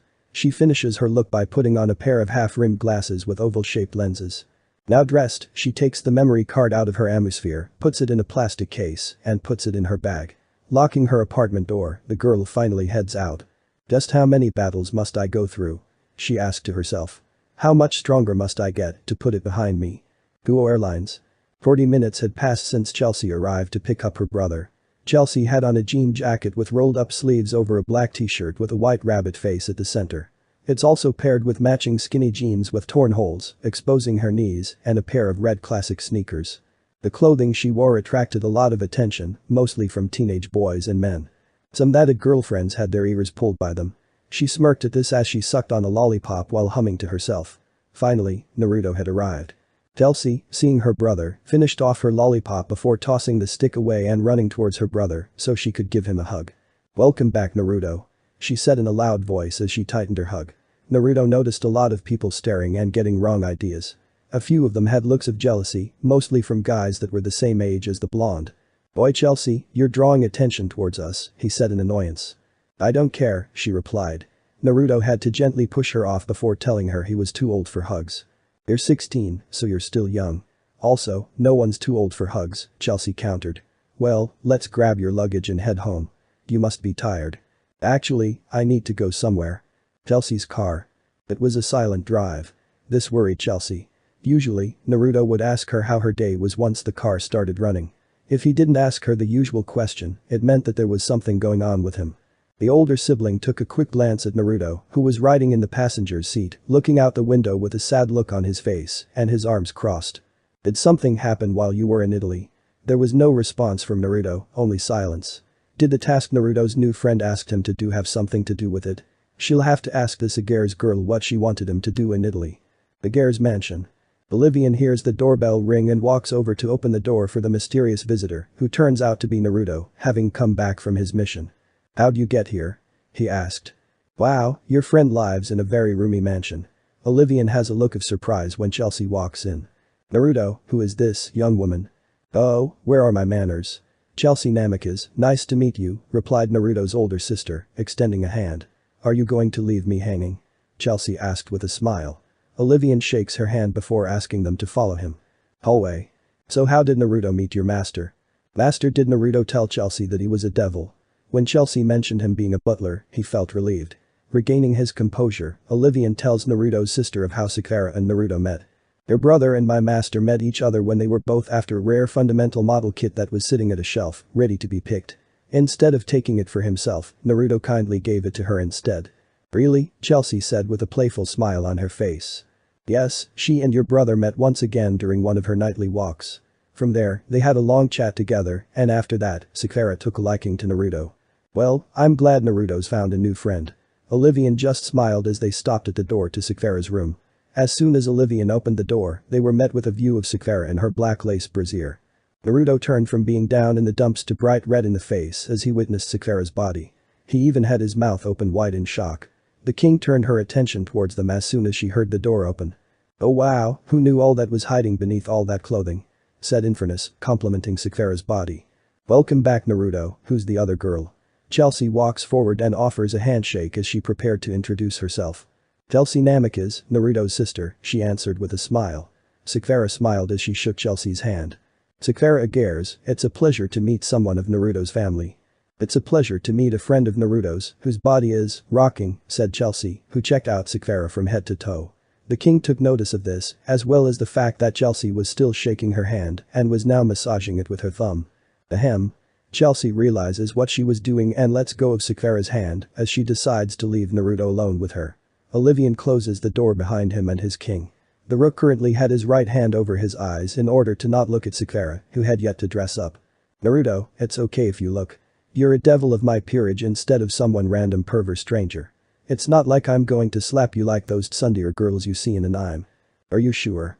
Instead of answering, Sakura smiles as she gently moves Naruto's hand away from his face. See? Naruto's face goes beet red from as he viewed the partially clothed Sakura. You'll eventually get used to seeing me in nothing but my bra on during some occasions. Just don't see me with my breasts exposed. I find it embarrassing, she said as she looked for clothes to put on, and Naruto looked away, regaining his color. Your sister Chelsea, I feel that she has a thing for me. Well, she is into girls, Naruto said, awkwardly scratching his cheek with his right pointing finger. Really? Yeah, but don't worry, she already has a girlfriend. As Naruto said that, Sakura found a pair of brown skinny jeans she liked before putting them on. How long have they been dating? More than 6 years, I believe. It was weird for Naruto to talk about Chelsea's love life with someone outside of the family. But for some reason, he felt comfortable talking to her. Do they plan on getting married anytime soon? As soon as my sister graduates college, he replied. Sakura found a pale pink t-shirt with cherry blossom designs on them and decided to put it on before putting on socks and a blue floral scarf. What do you think? Sakura asked Naruto. As soon as Naruto turned around, his face turned red once more. You look really fashionable. Sakura gave him a warming smile before turning serious. Changing the subject, tell me what happened on your mission. Naruto's eyes widened as she got straight to the point. Naruto, I can tell you're not okay. I want you to talk to me about these things, not stay silent and brooding like Batman, she adds. Knowing he was backed into a corner, Naruto sighed. A few minutes later. The two were sitting on the side of Sakura's bed as the Aguirre's girl just listened to Naruto's time in Italy. He had told her about Zenobia and how he became friends with her before immediately falling in love with her within the 3 days he was there up until the moment where he had to fight her and stab her for her sake. Hearing what he had lost as a result of completing the mission, a single tear goes down Sakura's face, the king quickly wiping it away before Naruto could see it. I see, I am sorry that you had to end your friendship with this Zenobia girl, Naruto, she said, sympathizing with her rook. When we meet again, she'll be hell-bent on killing me. You really liked her, didn't you?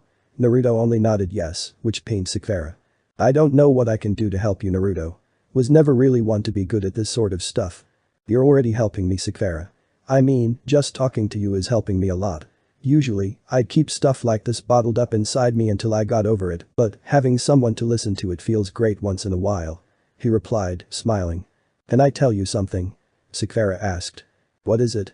You walking in while I was in nothing but my underwear was part of my plan. Hearing this coming out of a now flushed Sakura made Naruto's eyes widen in surprise. What? Naruto shouts as his face turned red from the reveal. I knew that if I were to have you see me like that, you'd focus your attention on something else other than what happened on your mission and be a bit more willing to talk to me. Naruto couldn't believe it. She had exposed herself to him just so she could help him open up to her. It was a strange plan, but hey, it worked. You have no idea how much it took for me to not turn red like a tomato, Sakura adds as Naruto chuckled to himself. You did all this to cheer me up, thank you, Sakura. Seeing Naruto's wide smile, she turns away in order to hide her still blushing face. I'm your king, it's my duty to make sure that all my peerage members are happy. Come to think of it, I've never met any other members of your peerage other than Olivian. Where are they? He asked, curious as to why he hasn't seen them. You know of the 72 pillars? Sakura answered with a question. They're the demon lords that were supposedly commanded by King Solomon in the Ars Gotia, Naruto answered. Very detailed anyway, the Agear's family, which is of course mine, are ranked the second highest of the remaining 33 clans. Naruto's eyes widened when told he was under the employ of the second strongest clan of the underworld. Just how strong were the Agear's clan members? Because of our status, all of my peerage members, with the exception of Olivian and one of my knights, are given several requests from clients all over. That explains everything, who's the knight? Naruto asked. Do you know of Scathach? When asked a question, the rook's eyes widened once more. You're serious?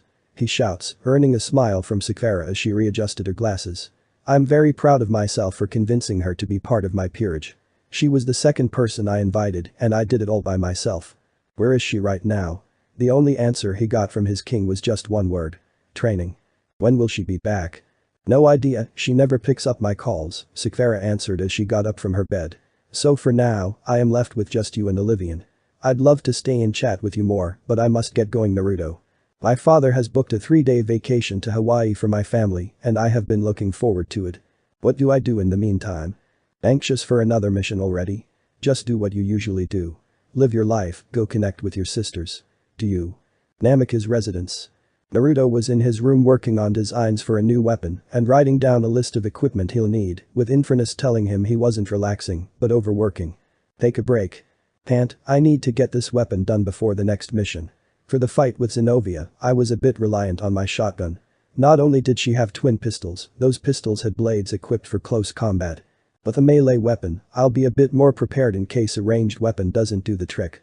Sure, I have my fists and my legs, but having a weapon, especially one for close range combat, will help. Save it, go out and make plans or some shit. There's a time and a place for this, and now is not the time. When did you become a parent all of a sudden? Since now, besides, you and your sister Akame are the only ones home, so. What's with you and your need to have me fuck Akame? Naruto shouts. She's not really your sister, so it's not, you know, at least you'll be doing something other than work. In her room, Akame was furiously humping a body pillow in the nude. As she was about to climax, she heard a knock on her door, startling her. Akame rolled out of her bed in order to hide the fact that she was naked. Akame, are you busy? Asked Naruto. I was just on my phone, Akame answered with a blush on her face as she peeked her head out from her bed. Thank goodness Naruto knocked. Do you want to go to the arcade with me? I'm paying. Akame immediately agrees to it but adds how she needed to take a shower first. Okay.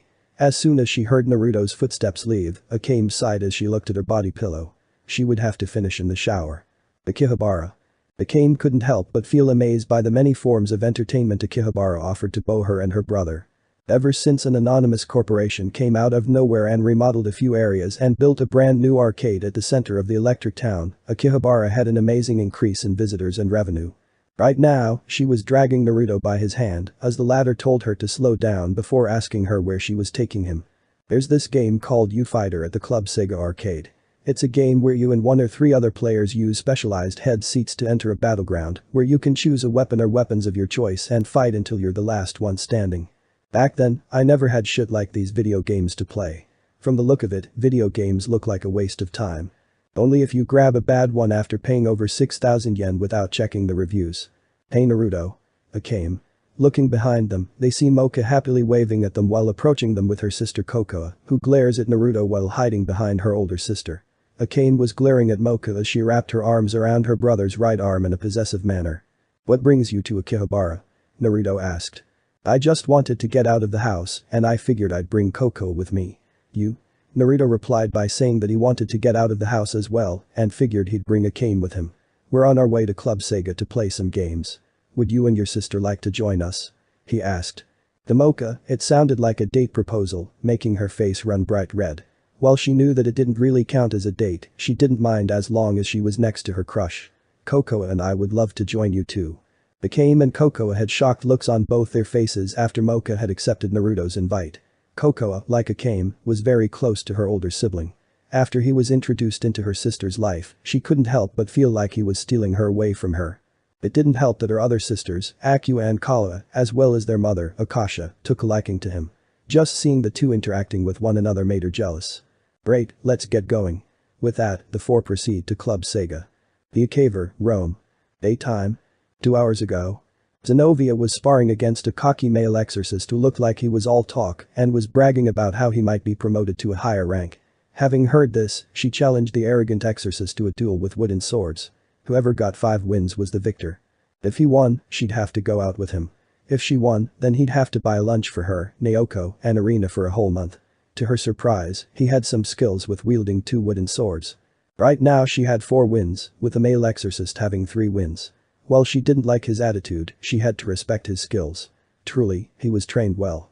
In the middle of the match, Zenovia's defense was broken, leaving herself open, with the male exorcist preparing a thrusting attack aimed at her stomach. In the middle of it, her eyes widened as she recalled Naruto stabbing her through her stomach. Instead of getting stabbed once more, she was instead sent falling on her ass. You let your guard down, Zenovia. Hearing the male exorcist tell her that with an arrogant smile on his face didn't help either. At that moment, the male exorcist took on the appearance of Firebrand, staring down at her with a devilish smile on his face. You? Kill me? Ha. Don't make me laugh. You could have killed me had you not pitied me and pulled the trigger. But instead, you fell for me and ended up stabbed by me. Had those exorcists not been there, I would have done more to you than just stab you. He yelled, the twisted vision of the blonde licking his lips. Getting up for the final spar, the brunette, overcome with anger, overwhelmed the male exorcist. Quickly, she disarmed him of his wooden swords before thrusting her wooden sword at his gut and sweeping him off his feet, making him fall to the ground. Still seeing the male exorcist as a twisted version of Naruto, Zenovia pressed the blunt end of her wooden sword against his throat, slowly applying pressure on it. She had no idea that she was slowly killing the exorcist, and her friend's pleas to stop were left unheard. Before she could kill him, she is immediately disarmed and restrained by a teen male wearing a priest uniform and a purple scarf. He had brown spiky hair, brown eyes, and tanned skin. Zenovia, that's enough. Hearing his voice, she stops. As soon as he was sure that Zenovia calmed down, the male priest checked up on the male exorcist and sighed a breath of relief, knowing that the exorcist was just unconscious. What was I about to do, Kodaman? I already told you before to call me by my first name, Kido. And second, we need to talk, said the boy known as Kido Kodaman. As the two walked away and Arena and Naoko walked the other way, from afar, Esdeath had seen the whole thing and was impressed by Zenovia's display of anger. Perhaps she should try getting Zenovia to join the Jaegers once more, right after she was done with her talk with Kodaman. 1 hour later. Zenovia's room. Are you okay now? Kido asked Zenovia. Right now, they were in the latter's room.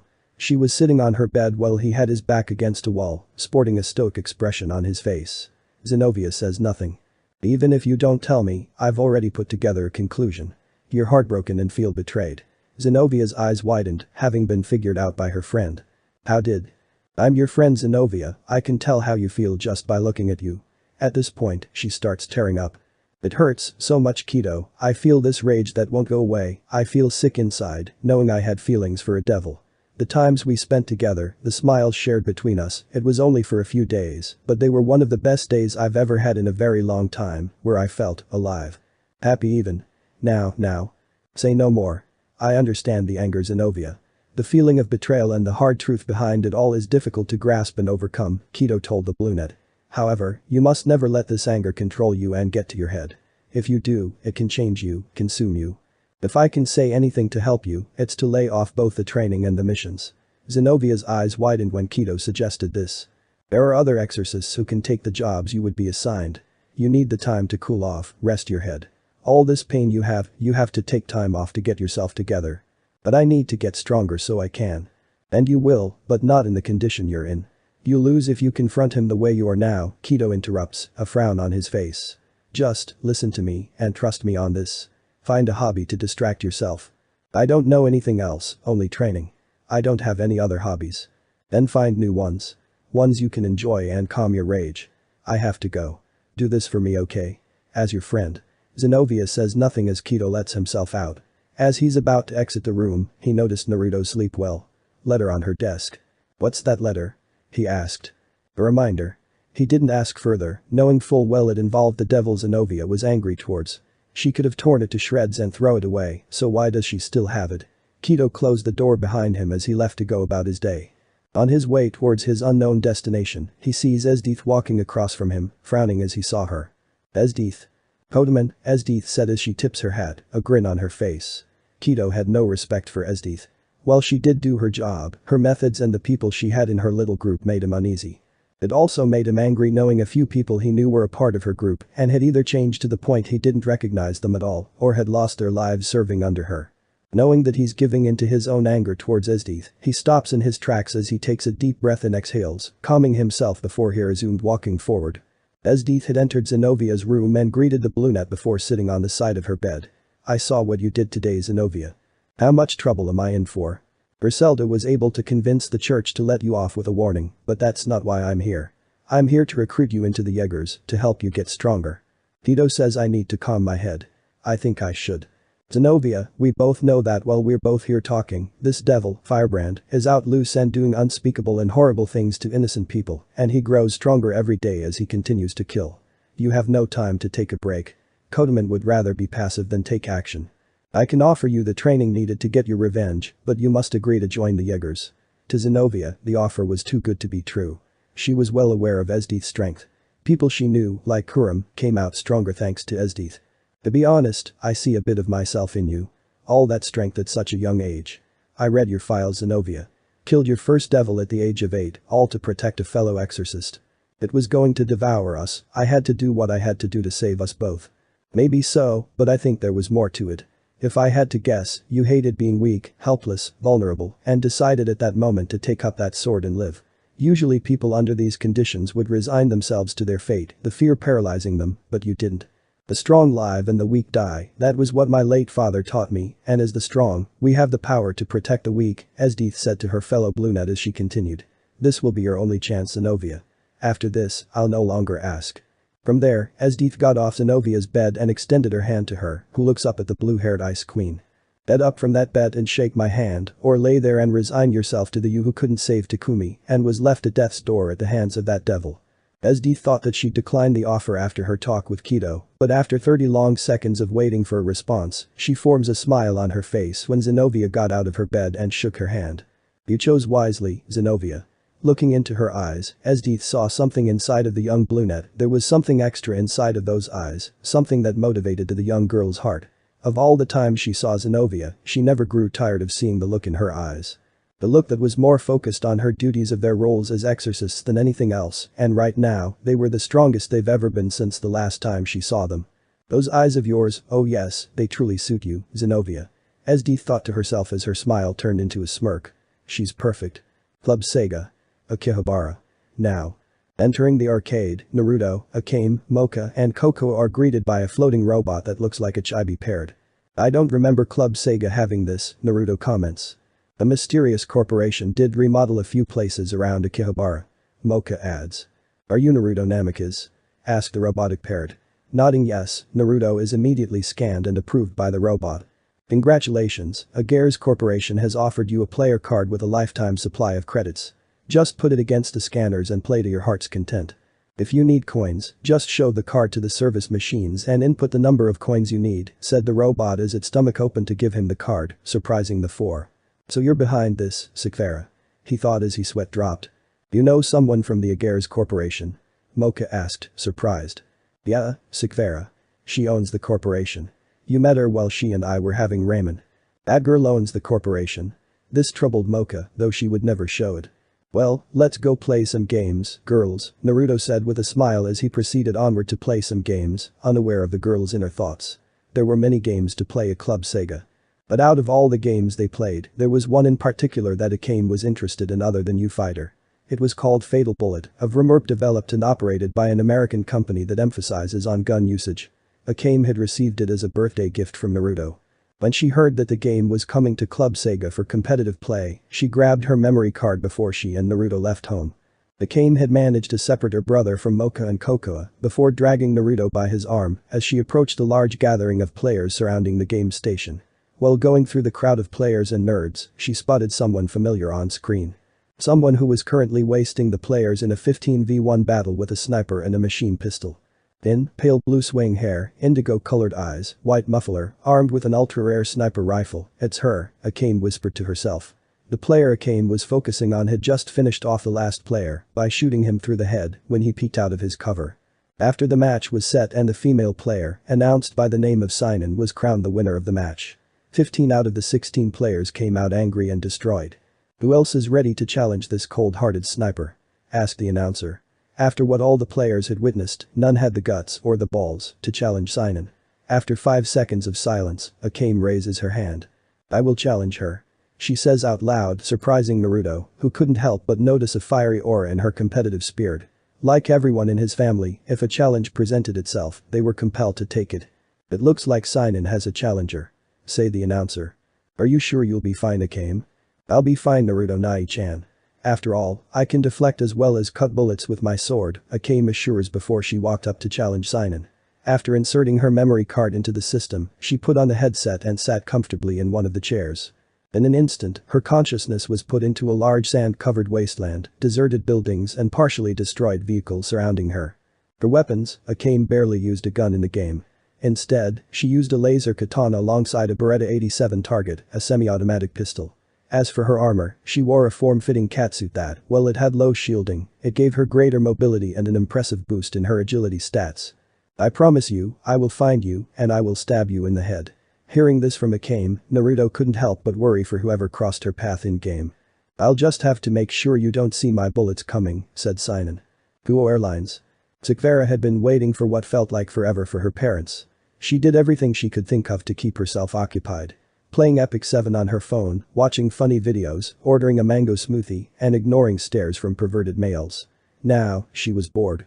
Finally, she received a text from her father.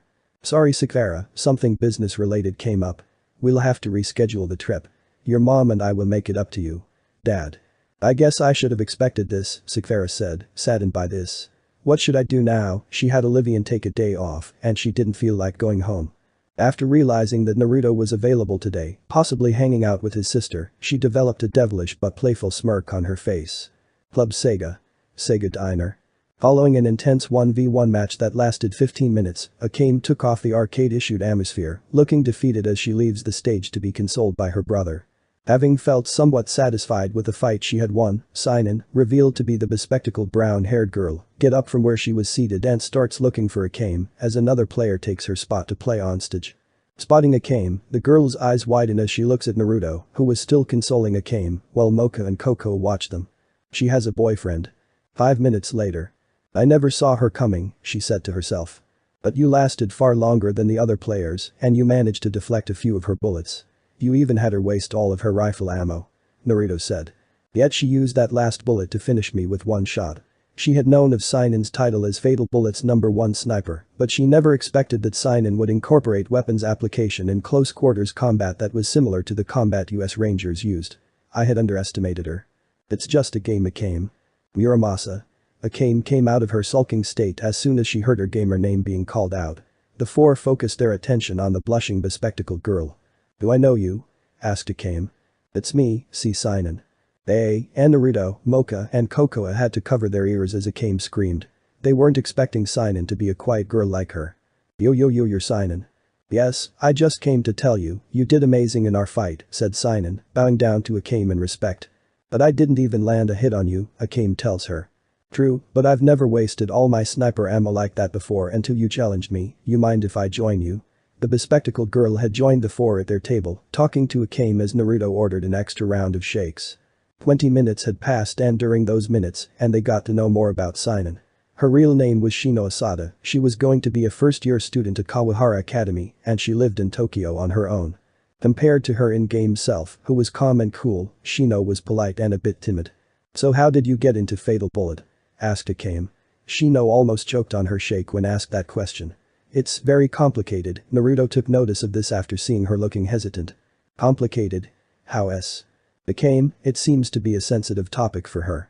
"I don't think you should ask any further," Naruto said to his sister. "Sorry, Asada-chan," Akame said, apologizing. "It's fine, Akame." After saying that, she focused on Naruto. "You're her boyfriend, right?" Akame turned bright red from the question, while Naruto and Mocha both spat out their shakes. "I'm actually her brother, not her boyfriend," Naruto awkwardly replied, his answer surprising Shino and making her heart skip a beat. "Really?" Naruto only nodded his head up and down. "I had assumed that you were her boyfriend when you consoled her." "You saw that?" Akame says in a loud voice, looking embarrassed as Naruto answered the question. "Siblings can do that too, so I do understand the misunderstanding." "Sorry about that." Smiling at her, Naruto assured it was okay, admitting he got that misunderstanding many times he out with Akame. "So, do you play Fatal Bullet as well?" asked a blushing Shino. "No, I've never played that game. I have thought about it, but I've been busy with my studies, building model kits, and looking for a job that I usually don't have the time to play a game like Fatal Bullet," he replied. "I'm also more of a console nerd." "If you do decide on playing it, why don't you and your sister form a team with me?" Shino asked, hoping that Naruto would say yes. "I'll even help you on your first day." Akame did not like this one bit. At first, she was considering having Shino become one of her friends, but after figuring out that she had the hots for her brother, she was now considered her love rival. "I'm sure that my brother will be too busy too." "Sure, I'll buy the game, but I can't promise you that I'll always be online." Shino smiled when Naruto said yes, while Akame banged her head on the table from hearing her brother's answer. "I don't mind. Snipers like myself are patient," Shino adds. Looking at her phone, she abruptly got up from her seat as she looked at the time. "I have to go, I'm supposed to go visit my mother and my grandparents for dinner. Before I go, can we exchange numbers?" Naruto and a reluctant Akame agreed to share their numbers to Shino. After Naruto asked them, Mocha figured she'd also give the girl her number and get the game herself, while Kokoa denied a request. After receiving their numbers, Shino bowed her head in respect before leaving. "She's an interesting girl." Mocha and Akame looked at Naruto in surprise as Kokoa sipped on her drink. 45 minutes later. Naruto had bought his own copy of Fatal Bullet alongside Mocha as they walked with their respective sisters. Mocha had asked Naruto if they could join him and his sister for dinner, who had agreed to have the two sisters over, to Akame's displeasure. "The list of girls gets bigger," Infernus told Naruto. "You have your adoptive sister, your childhood friend, your king, an angry exorcist, and finally, a gamer girl with glasses." "Why are you adding Asada-chan to the mix?" Naruto asked, curious. "I add whoever looks like could be a freak in bed. I should also note that she kind of reminds me of you." Typical Infernus, always thinking with his spirit dick. "How so?" "I've seen you in glasses. You both look like nerds when you wear glasses, you play video games, and you both have nice bods, given that her in-game character's figure is the same as her real-life figure. You two are practically meant for each other." "I don't think I should start dating after Zenobia," Naruto replied. "Don't act so emo, Naruto, just because you made a girl hate you. Besides, if I recall, you've never asked any girl out for a date. It's always the girl asking you to hang out with them or you asking them to hang out with you. Isn't hanging out considered a date?" "No, dating is when you have a plan to try and get to know somebody well enough to determine if they would be a suitable partner for an actual relationship. Hanging out means that you're out spending time together, usually doing social activities. That is not considered a date. They are two different things." Infernus corrects him. "Look, just think about it and maybe before going to bed, call her and schedule a damn date. It doesn't have to be a romantic one as long as you actually go on a date with a girl, even if it's sudden for the both of you. You need this." "I'll consider it," Naruto said. "That's more like it. And hey, if things work out, maybe she'll have sex with you on the first date. If not, maybe just a blowjob," Infernus replied. And just like that, Naruto lost all respect for the demon. 5 minutes later. "Chelsea, we're home, and Mocha and her sister are joining us for dinner." "Oh, Naruto, Akame, you're back. Come in the kitchen, we'll have dinner ready in a few minutes," said Chelsea. As the four took off their shoes, Naruto immediately noticed a pair of stylish boots he wasn't familiar with. Now that he thought about it, Chelsea said we, which meant she has someone over. If he knew anything, Kagura didn't wear boots like those. So whose boots were they? His question is answered once he sees something he never thought he'd see. The mega-size Model 148 Gundam RX-78 2 gold coating model, still in its kit and left unopened. Immediately, Naruto rushed into the kitchen to see Sakura cooking with Chelsea. Focusing on a surprised Naruto, Sakura smiled as she greets him. Mocha, Cocoa, and Akame peeked their heads into the kitchen just in time to see what was going on. What are you doing here? My parents had some business to tend to, so they cancelled our trip and I figured I'd come to visit you so we could work on the gold model kit together, Sakura answered with a smile. Wow, dinner is going to be interesting tonight, Inferno said before snickering. Dinner was very quiet tonight. Why? Because Naruto had Chelsea, Akame, Mocha, Cocoa and Sakura all eating at one table. Naruto wanted to break the silence, but for some reason, he couldn't find the right time to. Finally. So Sakura, today Naruto got your Club Sega Limitless Play card, Mocha informed the Agear's girl. Oh, he did. Was there something wrong with the card? Asked Sakura. No, it was fine, it's just, I can't begin to understand why you, someone who had just met Naruto several days ago, would decide to just give him something like that out of nowhere.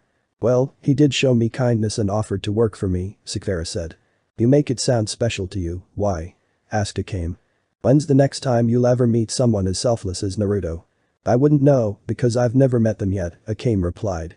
Maybe if you weren't so obsessed with protecting him from other girls, you'll meet some, Sakura countered, making Akame angry. This clam chowder is delicious, Chelsea-san, said Cocoa. Chelsea thanked her for the compliment as she observed the girls. For you to have Naruto work for you, either you have something on him that forces him to work for you or worse. Why would I force him to work for me? What do you take me for? Yelled Sakura. Either the devil or something far worse, Mocha answered, angry. Would a devil spend millions in charity and research to better advance humanity? Only if they want something out of it. If you're having Naruto going out doing something he didn't want to do, we're going to have some problems here, Akame said as she clenched her fists. If you two want to start something, by all means, I am. That's enough. Naruto yelled, slamming his hands on the table, startling Mocha, Akame, and Sakura. Mocha, Sakura didn't force me to work for her. I did it under my own free will. She's a nice person, yet you can't take the time to know her. Hell, it would have been nice if you could ask what her favorite hobby was or if the food is good. I thought you'd be happy I was making friends. Akame, you don't need to worry about me. I come home to you and Chelsea, safe, I'm not into some shady business dealings or whatever. Don't try to start a fight, especially when we're having dinner. I'm not protecting or supporting Sakura, I just don't want you two to paint her as an evil person and become friends with her. If you're just going to act like this then just leave. Naruto yelled, making Mocha and Akame shocked. Sakura said nothing as Akame got up and ran up to her room in tears, while Mocha fell silent as she got up and decided to go home early with Cocoa. So, I guess dinner got hectic. Chelsea commented. I let my anger get the best of me. This time, I did something I never did before. 1 hour later. Akame's room. Akame, it's Chelsea, can I come in? Said the older Namika's sibling as she knocked on her sister's door. Yes. Entering, Chelsea sees Akame curled up on her bed, crying. Chelsea sits on the side of her bed as she uses her right hand to rub Akame's back. Naruto Nai-chan hates me, he's never yelled at me before, she said. You know he doesn't hate you. He could never hate you. Then why did he do it? Asked Akame. Chelsea took a few seconds to find the words she wanted to say. You know how he is. He wants people to get along, she told her sister. I just don't want Sakura to take Naruto Nai-chan away. 90 minutes ago. You don't have to walk me home, Kagura. Kagura, Chelsea's girlfriend, had heard news reports of a serial killer on the loose who was eating his or her victims' livers. Chelsea had assured her she could handle herself in a fight, but Kagura wouldn't have it. As your girlfriend, I can't help but worry about you. I know how strong you are, it's just Chelsea immediately interrupts Kagura with a 20-second long French kiss session. After that, Chelsea assured her once more she could handle herself. However, if you're ever in trouble, I will run to you in a heartbeat and knock that person out with one punch, Chelsea added Kagura. As they approached the Namika's household, they noticed Sakura waiting up front.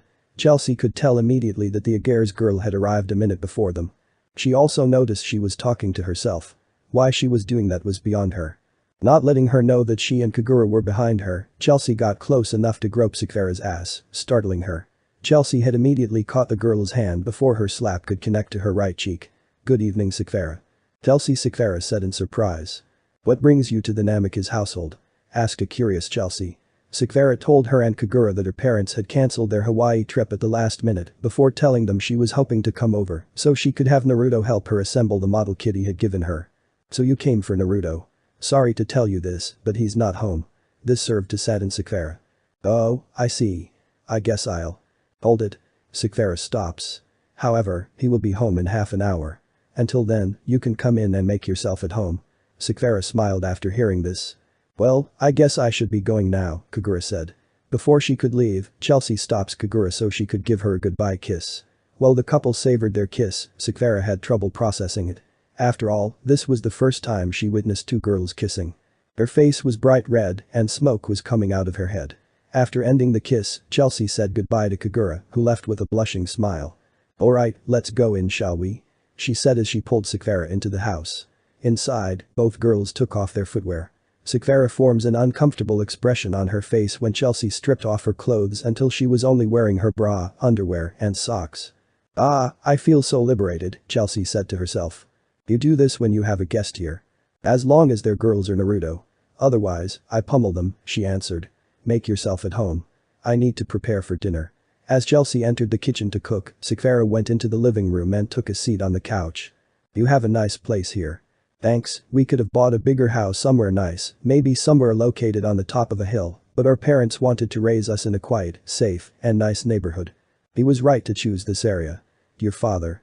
Sakura, can I ask you something? Of course. What did you want Naruto to do for you when he was in Italy? Sakura was surprised by this question. He looked sad when I picked him up from the airport. I'm guessing he talked to you about it. Oh yes, one of the science teams in Italy had some problems with a new device they were working on and needed my help with the situation in person. However, I couldn't since I had to tend to an important business meeting on the same day. Naruto immediately asked me to go there himself after he found out that the leader of that science team was an acquaintance of his. While he was there, he became interested in a girl that he got along with. But, since he was there for only a few days, he had to leave her behind. Hearing this, Chelsea felt sad for Naruto. She must have been one heck of a girl if she can make him feel that way.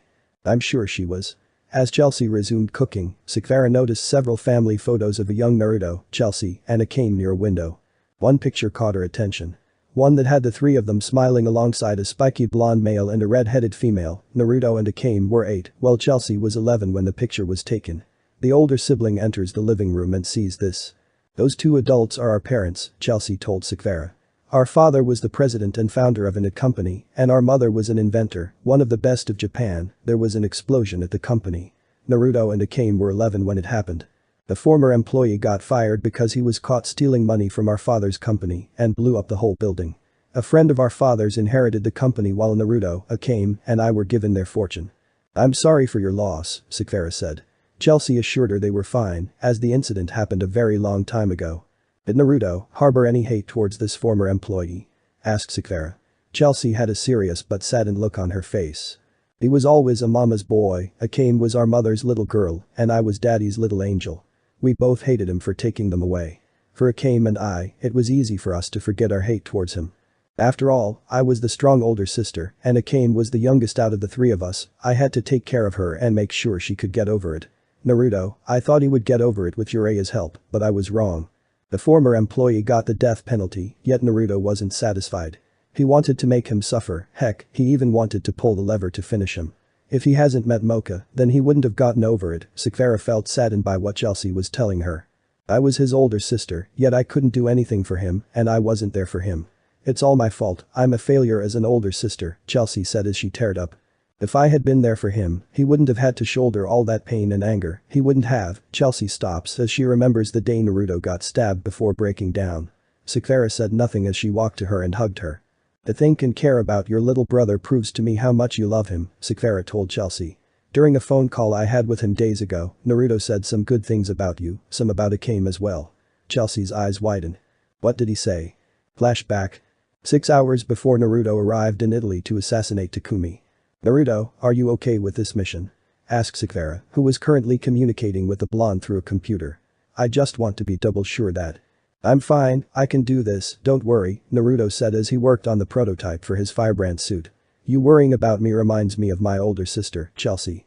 Your older sister who wears her undergarments at home? Asked a surprised Sakura. Alongside my other sister Akame, she is really something. She can scare you, find ways to tease you, and she is not afraid to say what she wants to say, Naruto said as he formed a happy smile. But what I like about her is her worried and overprotective side. In the past, there was this man I hated, he took the lives of many people, which included our parents. Sekvara was shocked by this reveal as Naruto continued. Akame and I were the youngest. Our parents took her in and gave her a place to call home with us. To have one's parents taken from you, it's the worst thing you'll ever experience. I didn't just hate that guy for taking them from me and Chelsea. I hated him for taking Akame's chance at having more memories of growing up with parents who loved her away from her. Jiraiya and Mocha took it upon themselves to help me cope with their deaths, while Chelsea helped Akame. I know that deep down, Chelsea wanted to help me, but she knew Akame needed her the most. I could tell how much it pained her not to help me.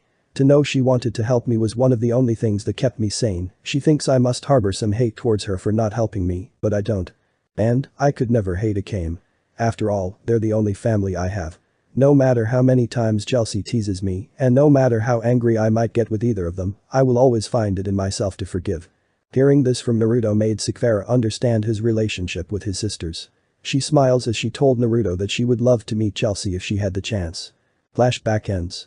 Hearing what Naruto told Sekvara made Chelsea shed tears of joy, knowing how Naruto truly felt. Damn it Naruto, why didn't you tell me this yourself? Chelsea said to herself. He'd probably feel embarrassed if he told you that. Chelsea snickered as she wiped her tears away. I guess that was expected when he's the only male sibling, Chelsea replied. Man, did I cry a lot, Chelsea yelled as she returned to her happy self and had her hands on her hips.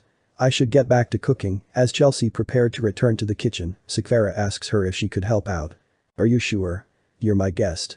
I insist, Chelsea smiled as she agreed to have the Agar's girl help her out. Now? I think Naruto knows that. Don't worry, he still loves you. Hearing this from Chelsea, Akame turns to her and asks how she can be so sure. Big sister Chelsea has her ways, Chelsea answered. Akame slowly developed a smile on her face hearing this from her. Feeling a little better, Akame asks if she, Chelsea, can sleep in her room for tonight. Of course, Akame. Naruto's room. In his room, the blonde was helping Sekvara with a golden Gundam model. I shouldn't have said those things to Akame and Mocha, Naruto told his king. Akame and Mocha weren't wrong, Naruto. I'm having you go out killing people for Surziches, making you do things you didn't want to do. In a way, I forced you into this life instead of letting you rest in peace. I'm grateful for what you've done for me, and despite the bad things that happened along the way, with the killings and Zenobia, I'm okay with it.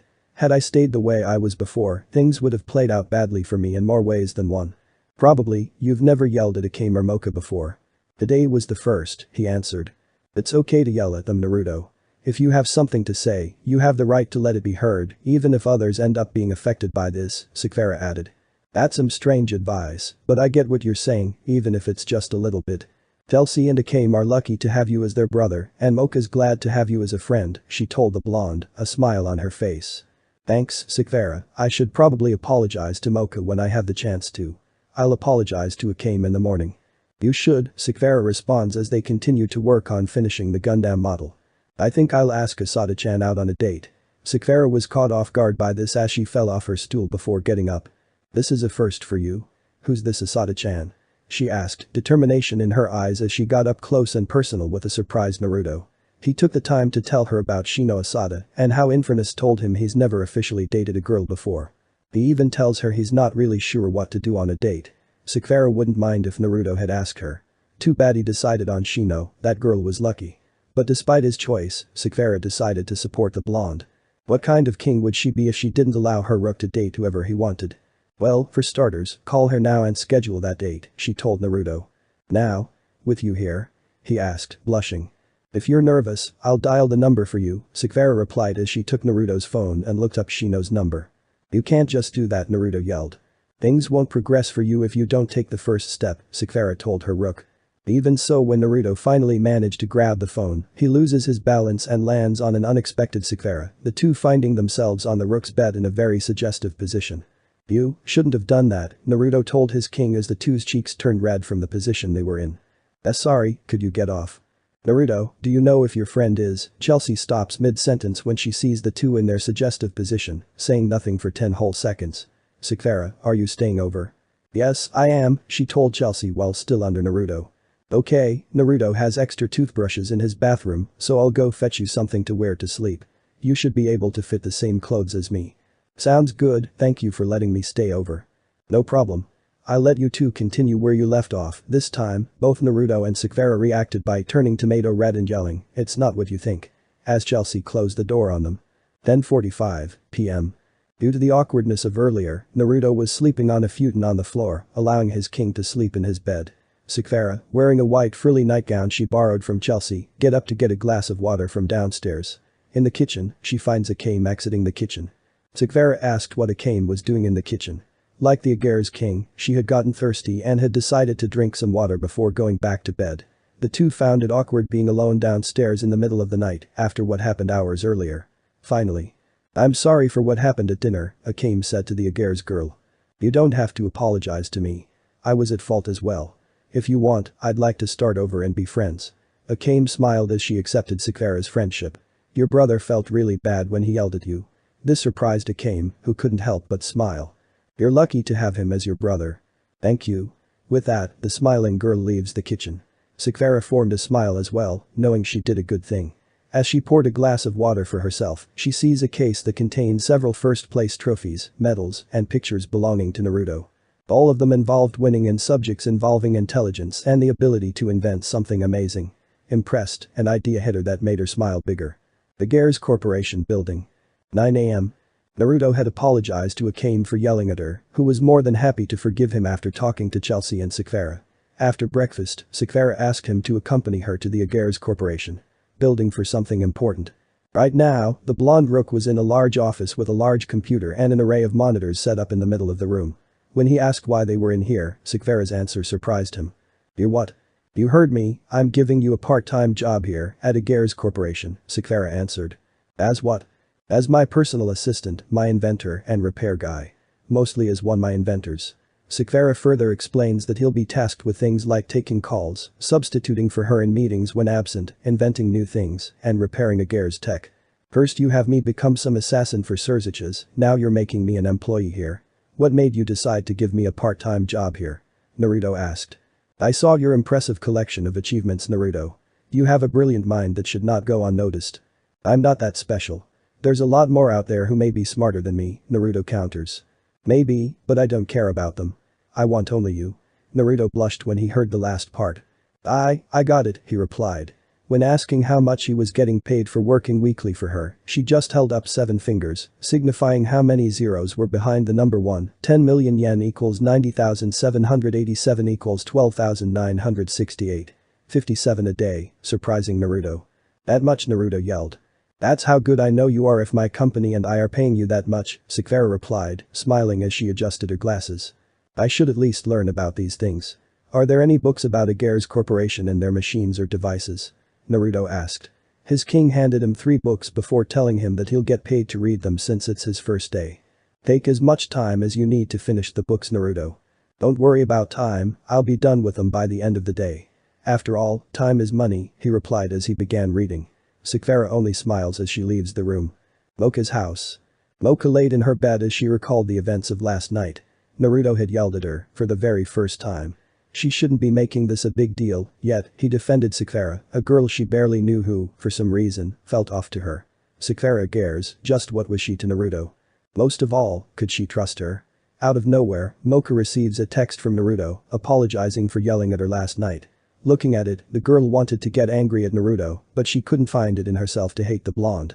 After all, she loved him, and she understood why he yelled at her. "Why can't I just stay mad at you?" Ramen Ichiraku. Fukuoka, Japan. Entering the shop, Naruto noticed Shino waiting in line in front of him. "Asada-chan." Turning around, Shino looked surprised to see him, asking him what he was doing here. "Lunch. You?" "Same. I heard there was a new menu and wanted to try it out," she said. "You too?" "I was here for the same thing. Want to sit together?" Shino agrees to sitting with him as a table for 2 was ready for them. Once they sat down, the two ordered their ramen and took this time to chat while waiting. "What have you been up to today?" "I was just gaming on my Amisphere until I decided to take a break and have some time in the real world." "You?" Naruto tells her he was doing a little paid reading for his part-time job. "Just to read. Once I'm done with this book, I can get started on the actual job." "Ah, of course. Though I wonder how you can have a part-time job when you're going to be going to school like me." Naruto assures the bespectacled girl he could manage with no trouble at all. If you believe you can, have you bought your own copy of Fatal Bullet yet? I made the order for mine online before I went to bed last night. It should arrive sometime today. I'll let you know if I plan to dive. I do have your number after all. I'm glad. I have one friend who plays with me, but he's been going off on his own little adventures, leaving me to play by myself. When asked if she had any other friends who played the game, she told him they mostly played Alfheim online and didn't have time to play with her since they had lives outside of VR. I see, tonight. Tonight. I'll log in tonight and you can show me how the game works, he told her, looking away to hide his embarrassed expression. Smiling, she told him she'd take him to the good places in the game. Can't wait. 40 minutes later. That hit spot, said a satisfied Shino, Naruto telling her he wouldn't mind going for a second bowl if he could help it. Agreed. I have to go now. I'll see you tonight, okay? Okay. Once Shino left, Naruto decided to head back to his office, stopping when he received a call from Sakura. Naruto, are you on your way back? Yeah, I just got finished eating. Perfect, I need you to bring back a strawberry shortcake I ordered. The usual delivery man got sick and couldn't do it, so. I got it, just send me the address, Naruto replied. Sakura thanked him before hanging up, but not before sending him the address. 20 minutes later. Naruto had just arrived at the bakery to pick up Sakura's order. Walking towards the desk, he tells the woman behind the register he was here to pick up the Agare's girl's order. Smiling, the woman told him she would be back in 2 minutes with the order before leaving to grab Sakura's order. Looking around, the blonde noticed a petite girl with white hair and hazel eyes, staring at the variety of cakes and goods that were behind the glass. It seemed she was having some trouble with choosing. The girl took notice of him as he approached her. They're nice, right? Makes it hard to choose just one. If I had to pick, I'd go with a red velvet lava cake, Naruto said with a smile as he pointed at it. Do you think so? Asked the girl, raising her brow. Crunchy but soft red velvet outside covered with powdered sugar and topped with white cream cheese icing and a warm chocolate sauce on the inside. It feels really good once you finish it with a tall glass of cold milk. Naruto adds. Hearing how good Naruto's description of it was, the girl started drooling, making the rook feel a little uncomfortable. Sir, your order. Naruto turns to the woman behind the counter and thanks her before turning his attention back towards the petite girl to say goodbye to her, leaving with his order after. Looking at the cake Naruto decided she should get, the girl orders it and eats it at the bakery, ordering a tall glass of milk to go with it. To her surprise, it tasted absolutely delicious. Naruto's office. The Gares Corporation. Building. Naruto had finished delivering Sakura's cake to her before returning to his office. To his surprise, someone was waiting for him. It was a girl who had gray hair that is a little bit messy. On her left side, she had a braid that was tied up with a ribbon in the back. She also had gray eyes and a pair of yellow glasses. The girl wore a green shirt with a jean jacket and a green short skirt. For footwear, she had on a pair of red low-heel sandals. Even when he had an omnipotent demon inside him, Naruto felt intimidated by the stoic girl. So you're the new rook? Naruto was caught by surprise when she asked this question before realizing that she must be a devil like him. Are you a member of Sakura's peerage? Naruto asked. No, I'm actually an extraterrestrial from the Black Lizard planet who decided to make a life here, befriending Sakura in the process, she answered. You're an alien, Naruto yelled, surprised. Sakura has an alien working for her and there was life outside of Earth. Ainge, be honest with him, Sakura told the girl as she entered the office. Fine. Looking at her, Sakura couldn't tell if the girl meant it or not. Naruto, this is Ainge Lakar, she's one of my pawns, Sakura informed her rook. So she's not an alien from a Black Lizard planet? Naruto asked, wanting to be sure. No, she's a devil who used to be human, not an alien. She tends to say that to new people and on some occasions. It's a habit of hers. She's been trying to stop it, but some old habits die hard. Oh okay, so why is she here? Instead of answering, Ainge gives Naruto a metal ball, confusing him, but at the same time, made him curious. I need that repaired. It got damaged during a recent mission, replied the pawn. I'll see what I can do. Would it be okay if I made a few or more adjustments? Naruto asked. Just as long as it doesn't hinder my movements and you don't tamper with the power source, Ainge replied. I have to get back to my office. I was just here to introduce you to Ainge. Ainge, why don't you keep Naruto company for a while? The girl ignored Sakura as she told Naruto to not break it. Sakura only sighed as she left Naruto's office. As he carefully took apart the device, he takes out the power source, a small, cylindrical glass case containing a glowing green crystal. Even if it was small, it gave out some impressive amounts of energy. What's this glowing green rock? Uranium? Plutonium? Kryptonite? No, it's cavorite. It's an element only I and the Agares clan know about. Now you know it. Never heard of cavorite before. What does it do? Fix my device and I'll show you, Ainge replied. With that, Naruto continued working on it. Finished, after 46 minutes, he gave the device to Ainge, who thanked the blonde for fixing it. I made a few adjustments to it. The device will use up less power than it usually uses. I also upgraded the cooling and venting systems in it to avoid overheating it and reinforced the exterior with metal that is light but can take the punishment. Taking it from Naruto's hands, Ainge suggests going somewhere isolated, taking him to the Grand Canyon in Arizona via teleportation. Is this the Grand Canyon? He yelled. No, we're at the Black Lizard planet. Naruto looks at Ainge, raising a brow. Another lie? Really? It's a habit of mine, remember. So why are we here? The main function of the sea ball is to allow me to fly in the air for a limited amount of time. After it's been used up, I need to replace the cavorite with a new one. But flight is not the only thing it can do. Going towards a boulder 10x larger than the both of them, Ainge turns on the device before effortlessly lifting it up and throwing it to space at the speed of light, surprising him. It also manipulates gravity, making whatever or whoever I touch weightless. Out of all the other members of Sequeira's peerage, I'm physically the weakest, only being able to fight battles that are one-on-one. When it comes to multiple opponents, I can't fight for long periods of time. While I know hand-to-hand combat, my skills lie in stealth, my skills with a gun, and the element of surprise. With this, it makes up for my weakness in combat. Can I try it? Naruto asked, interested in the device. No, Naruto felt disappointed until Ainge smiled and handed him the sea ball. If this makes me weightless, does this allow you to run fast? Naruto asked. I would think so, but why? Naruto interrupts by taking off Ainge's glasses and puts a pair of sunglasses on Ainge, surprising her. What? Where? I just came back from taking those from Katsuhiro Harada, director of Tekken, without him knowing. I even replaced the ones I took with a new and similar one. Pretty impressive. We should get back to the office, said Ainge as she took off the sunglasses and asked if she could have her own glasses back. Returning to the office, Naruto asks her why she needs a device for flight if she could use her wings. It's true, I could. But, remembering her original life as a human and her friends, Ainge says, this device has been with me for a very long time and it holds a very deep meaning to me. You're not lying to me again, are you? Naruto asked, just to be sure. No, I wasn't. If I may, what was it like for you? To be reincarnated as a devil. What was it like with Sequeira? I remember little of my old life. All I remember was that I was a part of a team and that I was a princess who traded her old life for that of a spies. I remember how cold it was as I clutched the gunshot wounds I received after completing what was supposed to be my final mission. Snow was falling. It felt so beautiful as I closed my eyes. For Naruto, he could picture it very clearly in his mind, the feeling of death. Next thing I knew, I woke up in a hospital bed with no signs that I'd been shot. Waiting for me was Sequeira, who fell asleep making sure that I was okay. Back then, she had only Olivian and Scathach in her peerage. I knocked her out when she woke up and tried to tell me what was going on. This part surprised Naruto. Ainge knocked out Sequeira. He'd have to ask Sequeira about it to see if it was true.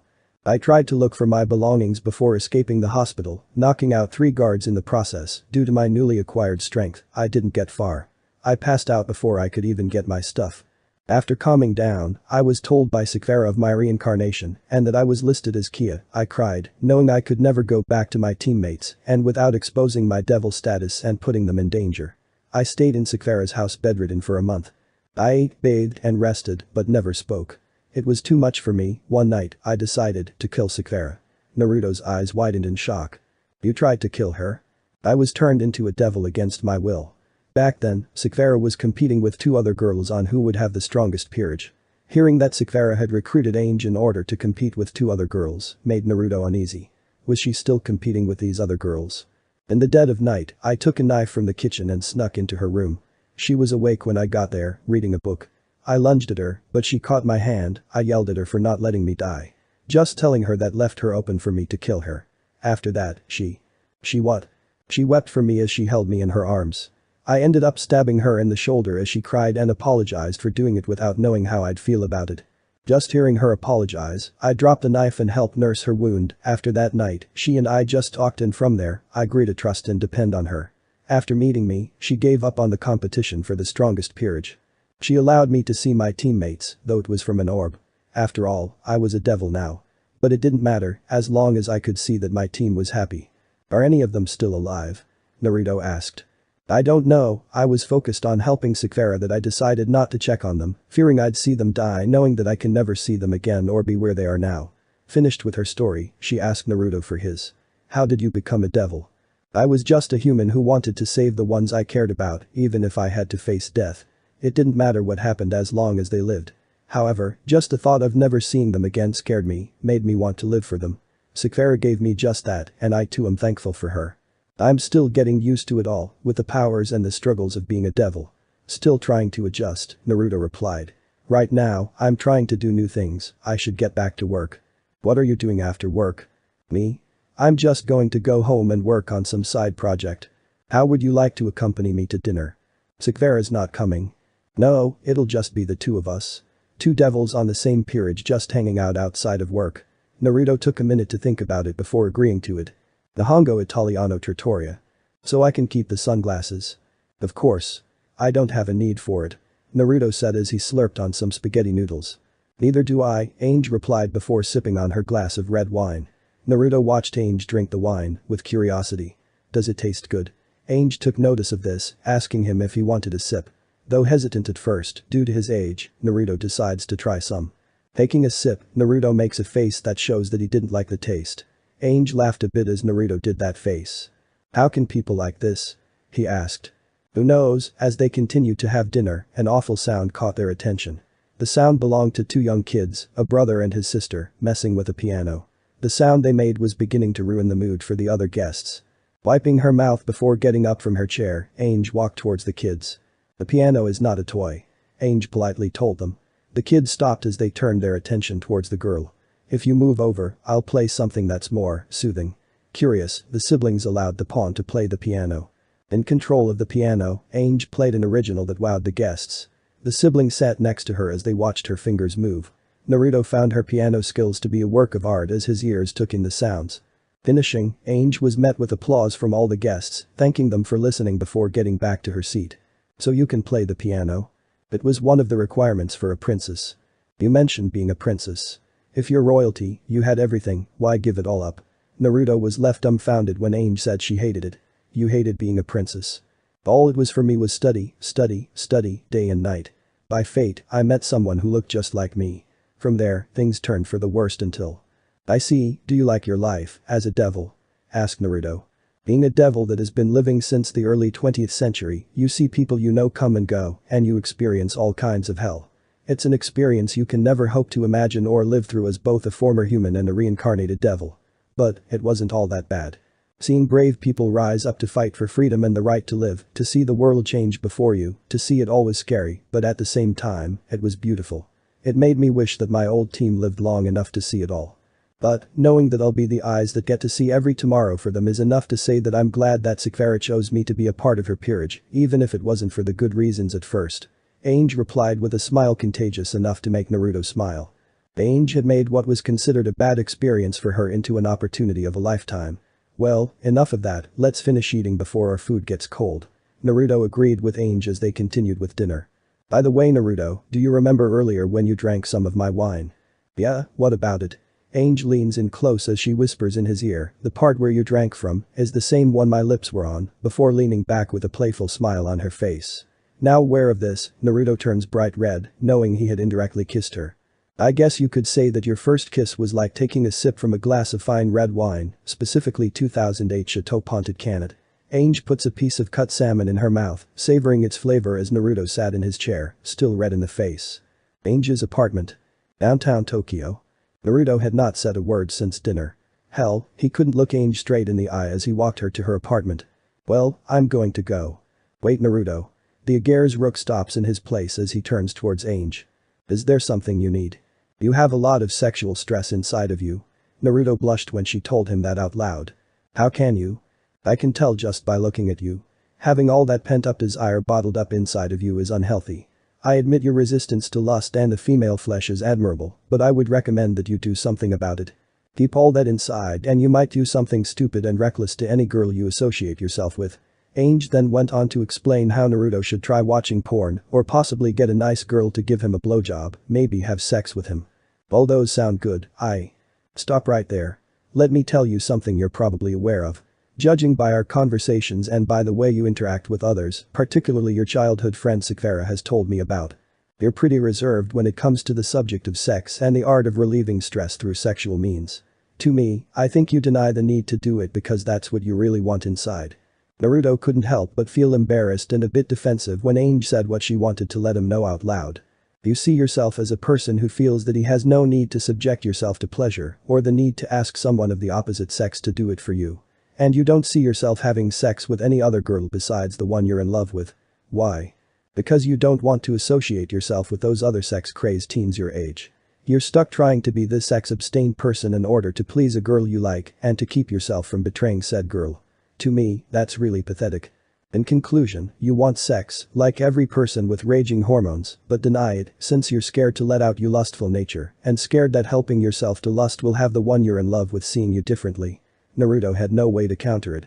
She was accurate in speaking the truth and she wasn't afraid to say it out loud. In front of his face. Fuck, that is brutal but true. I have nothing I can use to counter that, Naruto admits in defeat. What do you suggest? If I had a recommendation, the least you can do is to kiss a girl. Naruto turned red in the face when Ainge blatantly told him what he should do. I don't care how you do it, so long as you don't force it upon the girl your lips will go for.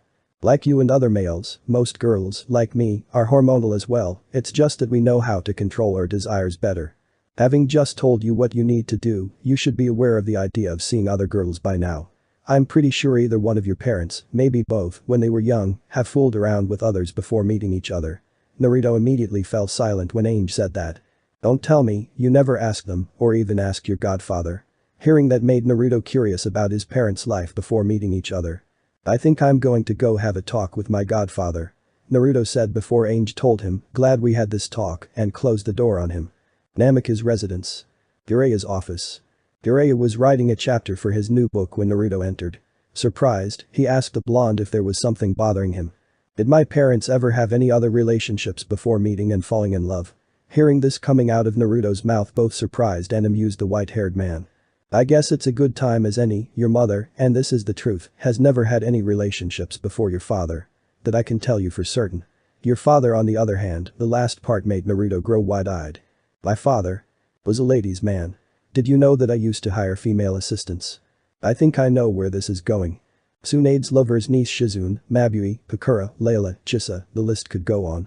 Now Shizune was his first time and his first great love and the first assistant I hired since Tsunade begged me to hire her. She and your father had lots of amazing sex, some I witnessed by accident. I mean they had sex once and then moved on, only to officially date and get it on more after I decided to stop hiring hot female assistants. Moving on, he had sex with all of the beautiful girls I hired and it all starts with them giving him signs that they wanted him before getting it on the very desk I'm working on. That desk? Yeah, this was your father's desk. He moved it from the place he and I used to work in to the house your parents bought themselves. He had it all. Good looks, a nice place, lots of money, everything a girl wanted in a man. He was something.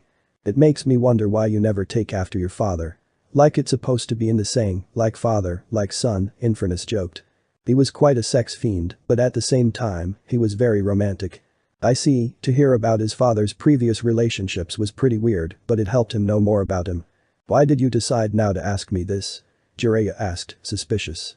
I've decided to take a break from Mocha, and I think it was about time I decided to move to a new girl and ask her out on one, hoping she agrees to it. Hearing of Naruto's decision was a new choice of action he never thought his godson would take, even consider. I met her yesterday, and she interests me. However, I feel that by going out with her, I'm betraying my feelings for Mocha. I see, Naruto, if there's anything I learned from experience and from your father, it's that you have a right to be selfish, you have the right to explore and be free, and that you have a right to make your own decisions, both right and wrong. Jireya replied before telling him to take a seat in one of the chairs. Your father had kept the fact that he had several relationships with other girls from your mother when they were dating. Your mother found out about it from Shizune, her best friend, while she, Kushina and Minato were out shopping at the mall. Your mother was angry that your father didn't tell her about it, afraid that if she knew, she'd hate him. But as luck would have it, she hated him for not being honest. My mother still loved him. Even after he kept that from her. Of course. After all, she was your father's perfect match.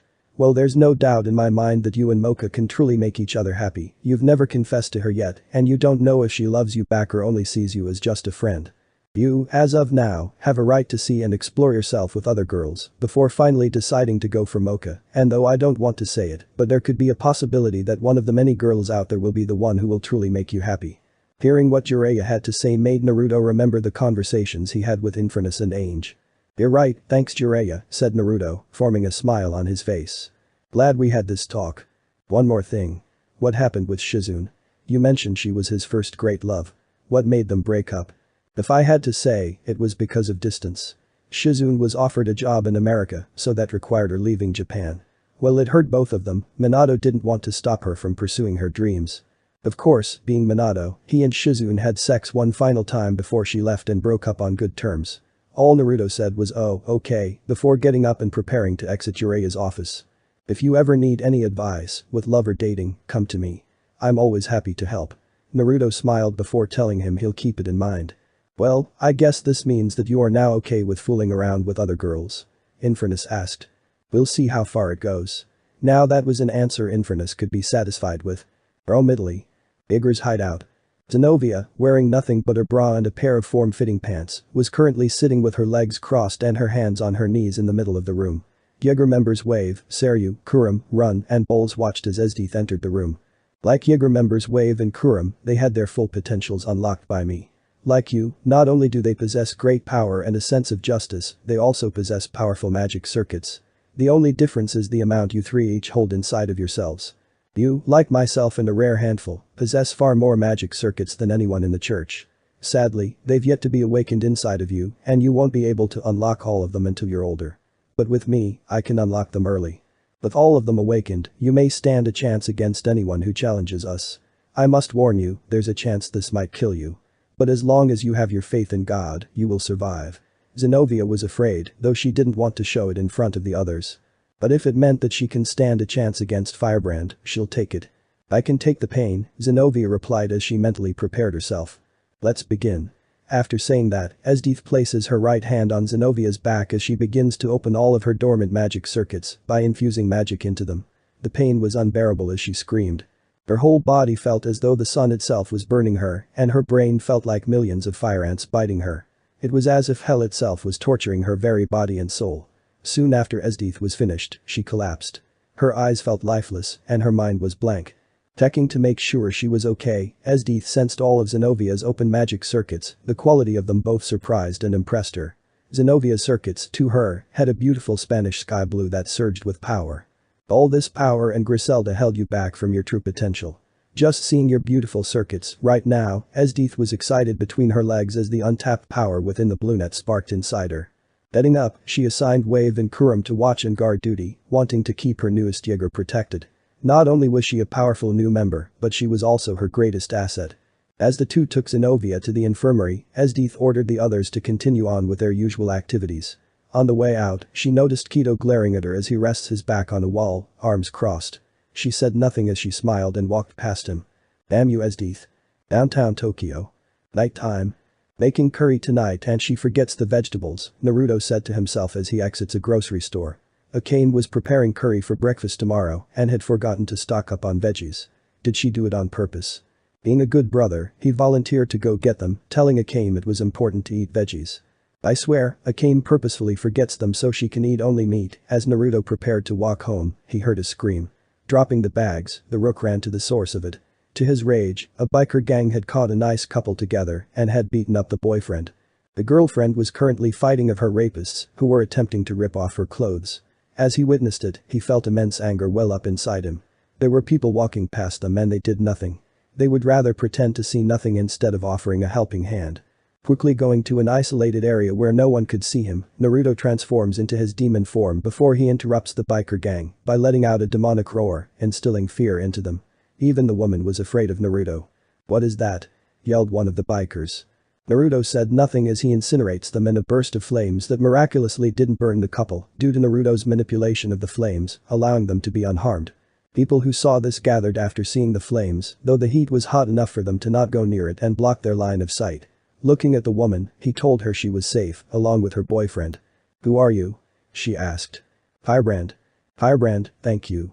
Naruto said nothing as he teleports away, leaving the woman to hold her unconscious boyfriend in her arms, the flames dying out as people went to check on the couple. Exiting his transformation at a safe place, he runs to the place he dropped his groceries, only to be horrified when he finds them crushed, possibly from the crowd running to the scene of the crime. "Can't I catch a break?" he yelled. "You win some and you lose some. I just wasted a good amount of money, Infernus." "It was either that or let those bikers have their way with that woman," Infernus replied. "Namikaze-kun." Naruto stopped in his place before turning to see Shino looking at him with a surprised look on her face. "Asada-chan. We seem to be bumping into each other a bit, huh?" "Looks that way," said Naruto. Looking at his ruined groceries, Shino asked him what happened. Naruto lies to her, telling her he had to go use the restroom really quick and had no time to grab his groceries during his haste. "I am sorry about the groceries, Namikaze-kun," Shino replied. "How about I help pay for half of it?" "No, I couldn't." "It's okay. I don't mind after you paid for both of us during lunch." During their trip to the grocery store, a few people gave them looks, commenting on how they looked like a young couple. At some point, a few guys were hitting on her. He had to step in and pull her into his arms to show them she was taken, much to their embarrassment. After groceries, he had offered to walk the girl home. "Those people at the grocery store, they thought we were actually a couple, weird huh?" "Yeah, definitely weird. Do you usually get hit on?" Shino goes on to tell Naruto that a few have tried to hit on her, only for her to say that she had a boyfriend, which she didn't, and on some occasions when they didn't leave her alone, she'd yell she was being harassed. Naruto laughing at the last part. "Hey, it's not funny," Shino yelled before pouting. "I know, I'm sorry. Have your test exam results come in the mail yet?" Shino asked the blonde. "No, they haven't. I'm sure they'll come to me with stellar results." "You?" "Same, I mean I'm not as smart as you, but I am far above average," Shino answered. Checking her phone, Shino informs Naruto of a recent news post regarding the couple Naruto had saved. From the information the woman gave the police, the fire that burned the gang was caused by a mysterious person who made them burst into flames. Burst into flames? Yes. Worried about the couple, Naruto asked if they were okay. "Yeah, they're fine. The boyfriend took quite a beating, but he'll live." Naruto breathed a sigh of relief. The woman was questioned by the police. Taking notice of this, Naruto asked Shino what the woman told them. "Nothing much other than the person's name. Firebrand." "Firebrand?" "Yes, Firebrand." "What a crazy name," he said to Shino, who couldn't help but agree. Infernus informs Naruto that he was the one who picked it, with the blonde mentally telling the demon to shut up. "By the way, Namikaze-kun, where are we going?" When she asked the question, Naruto looks at his surroundings and realizes that they were on the way to his house. Infernus simply laughed out loud when he figured it out. Was that why Infernus was snickering as the two were busy walking and talking? "I am so sorry, Asada-chan. Maybe we can turn back," and Naruto stops as he takes out his phone to check the time. It was too late to go the other way, which meant Shino would have to stay at his house, with both of his sisters and Jiraiya at home. Namika's household. "Wow, you brought another girl home, Naruto. Another cute one to be exact," said a smiling Chelsea, with a cane glaring at Shino from behind the kitchen. "I accidentally brought her here, so she'll be staying with us for the night," Naruto responds as he awkwardly scratched the back of his head. "What's going on, Naruto? A big talk later and you bring a girl home already, good for you," Jiraiya yelled. This made both Naruto and Shino turn red in embarrassment as the former angrily told Jiraiya that he was misreading the situation before telling him what he told Chelsea. "I see, alright Ms. Asada, you can stay in Naruto's room for ton. I think I'll share a room with Akame." Akame was surprised that Shino decided to sleep in her room. She would have loved to sleep in the blonde's, but she was too embarrassed to go through with it. Akame's bathroom. Akame couldn't help but stare at Shino as they washed their own bodies. Why? Because she looked really beautiful without her glasses on. It was like a typical trope of a movie where the nerdy girl becomes hot after taking off her glasses.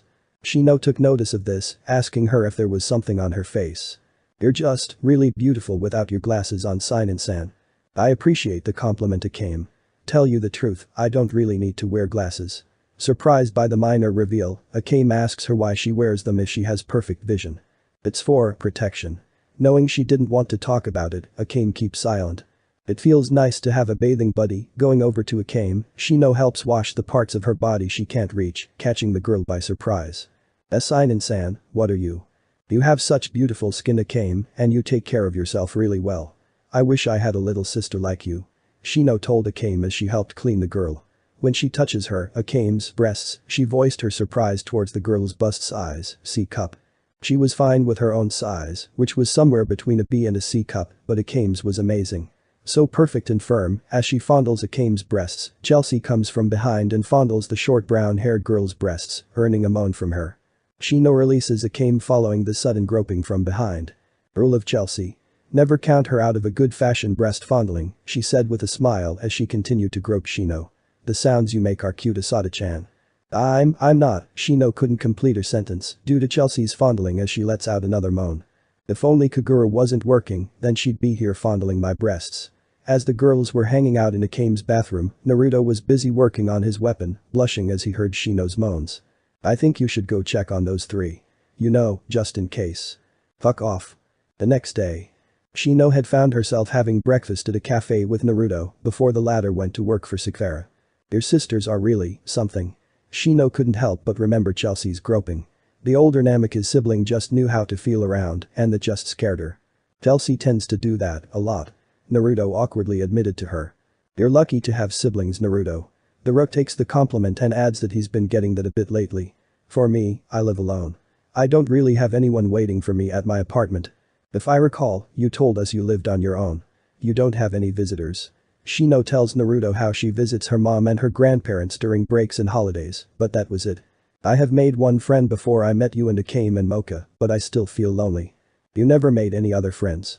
I couldn't, not after what happened in the past. Staying silent, Shino recalls a memory that involved a postal office, a robber, and a gun.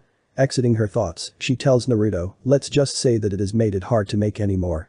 Putting an assuring hand on top of hers, Naruto tells her, whatever it is, it shouldn't stop you from living your life. I know how it feels to have the past take control of my life, recalling the death of his parents. If you ever need help talking about or overcoming whatever's troubling you, I'm here for you. Shino smiled when Naruto told her he was willing to help her overcome her past. Asada-san. Hearing her name being called, Shino and Naruto turned to see a skinny boy who was the same age as them, who wore jeans and a dark yellow nylon pullover. He also had on a black baseball cap on his head.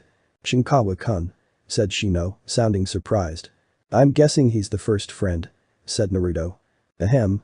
Looking down, both Shino and Naruto see that the latter's hand was still placed on top of her own. Both retracted their hands, pretending like it never happened. What brings you here, Shinkawa-kun? The boy known as Shinkawa, for now, told them he was grabbing breakfast for himself and his older brother and that he happened to spot the two from outside. Who is this guy? Asked a suspicious Shinkawa. Oh, this is Naruto Namikaze. We became friends the day before yesterday. Naruto offers Shinkawa a handshake, who cautiously shakes the blonde's hand. While shaking his hand, Naruto noticed Shinkawa's grip was tight, though it didn't affect him one bit, given his rook strength. Looks like weak competition, Infernus comments. I'd love to stay and chat, but my brother needs this breakfast, and I have to study. During spring break? Asked Naruto, raising a brow. It's what you get from being the young son of a hospital director, he answered before leaving. Naruto yelled, don't overdo it. As he did. Looking at his phone, Naruto sees that he needs to get to work. Speak of the devil, I should get going as well. Take care, Asada-chan. Naruto pays for both his and Shino's meal before getting up to leave. Thanks for showing me the ropes in Fatal Bullet last night. No problem. Let's go on a quest together later. Right. Getting up, Naruto prepares to leave out the front door. Namikaze-kun. Naruto stops as he turns to Shino. About what you said, that if I need help, I can come to you. You mean it, right? Instead of answering her, he smiles as he gives her a thumbs up before leaving. Naruto's office. Entering his office, Naruto finds Ainge waiting for him. Curious, Naruto asks her, what brings you to my office, Ainge? How would you like to go to Germany with me the day after tomorrow? To be continued. I hope you enjoyed this episode. If yes, then make sure to drop 3 blue hearts to show your love. Also remember to subscribe and like this video. See you in the next part.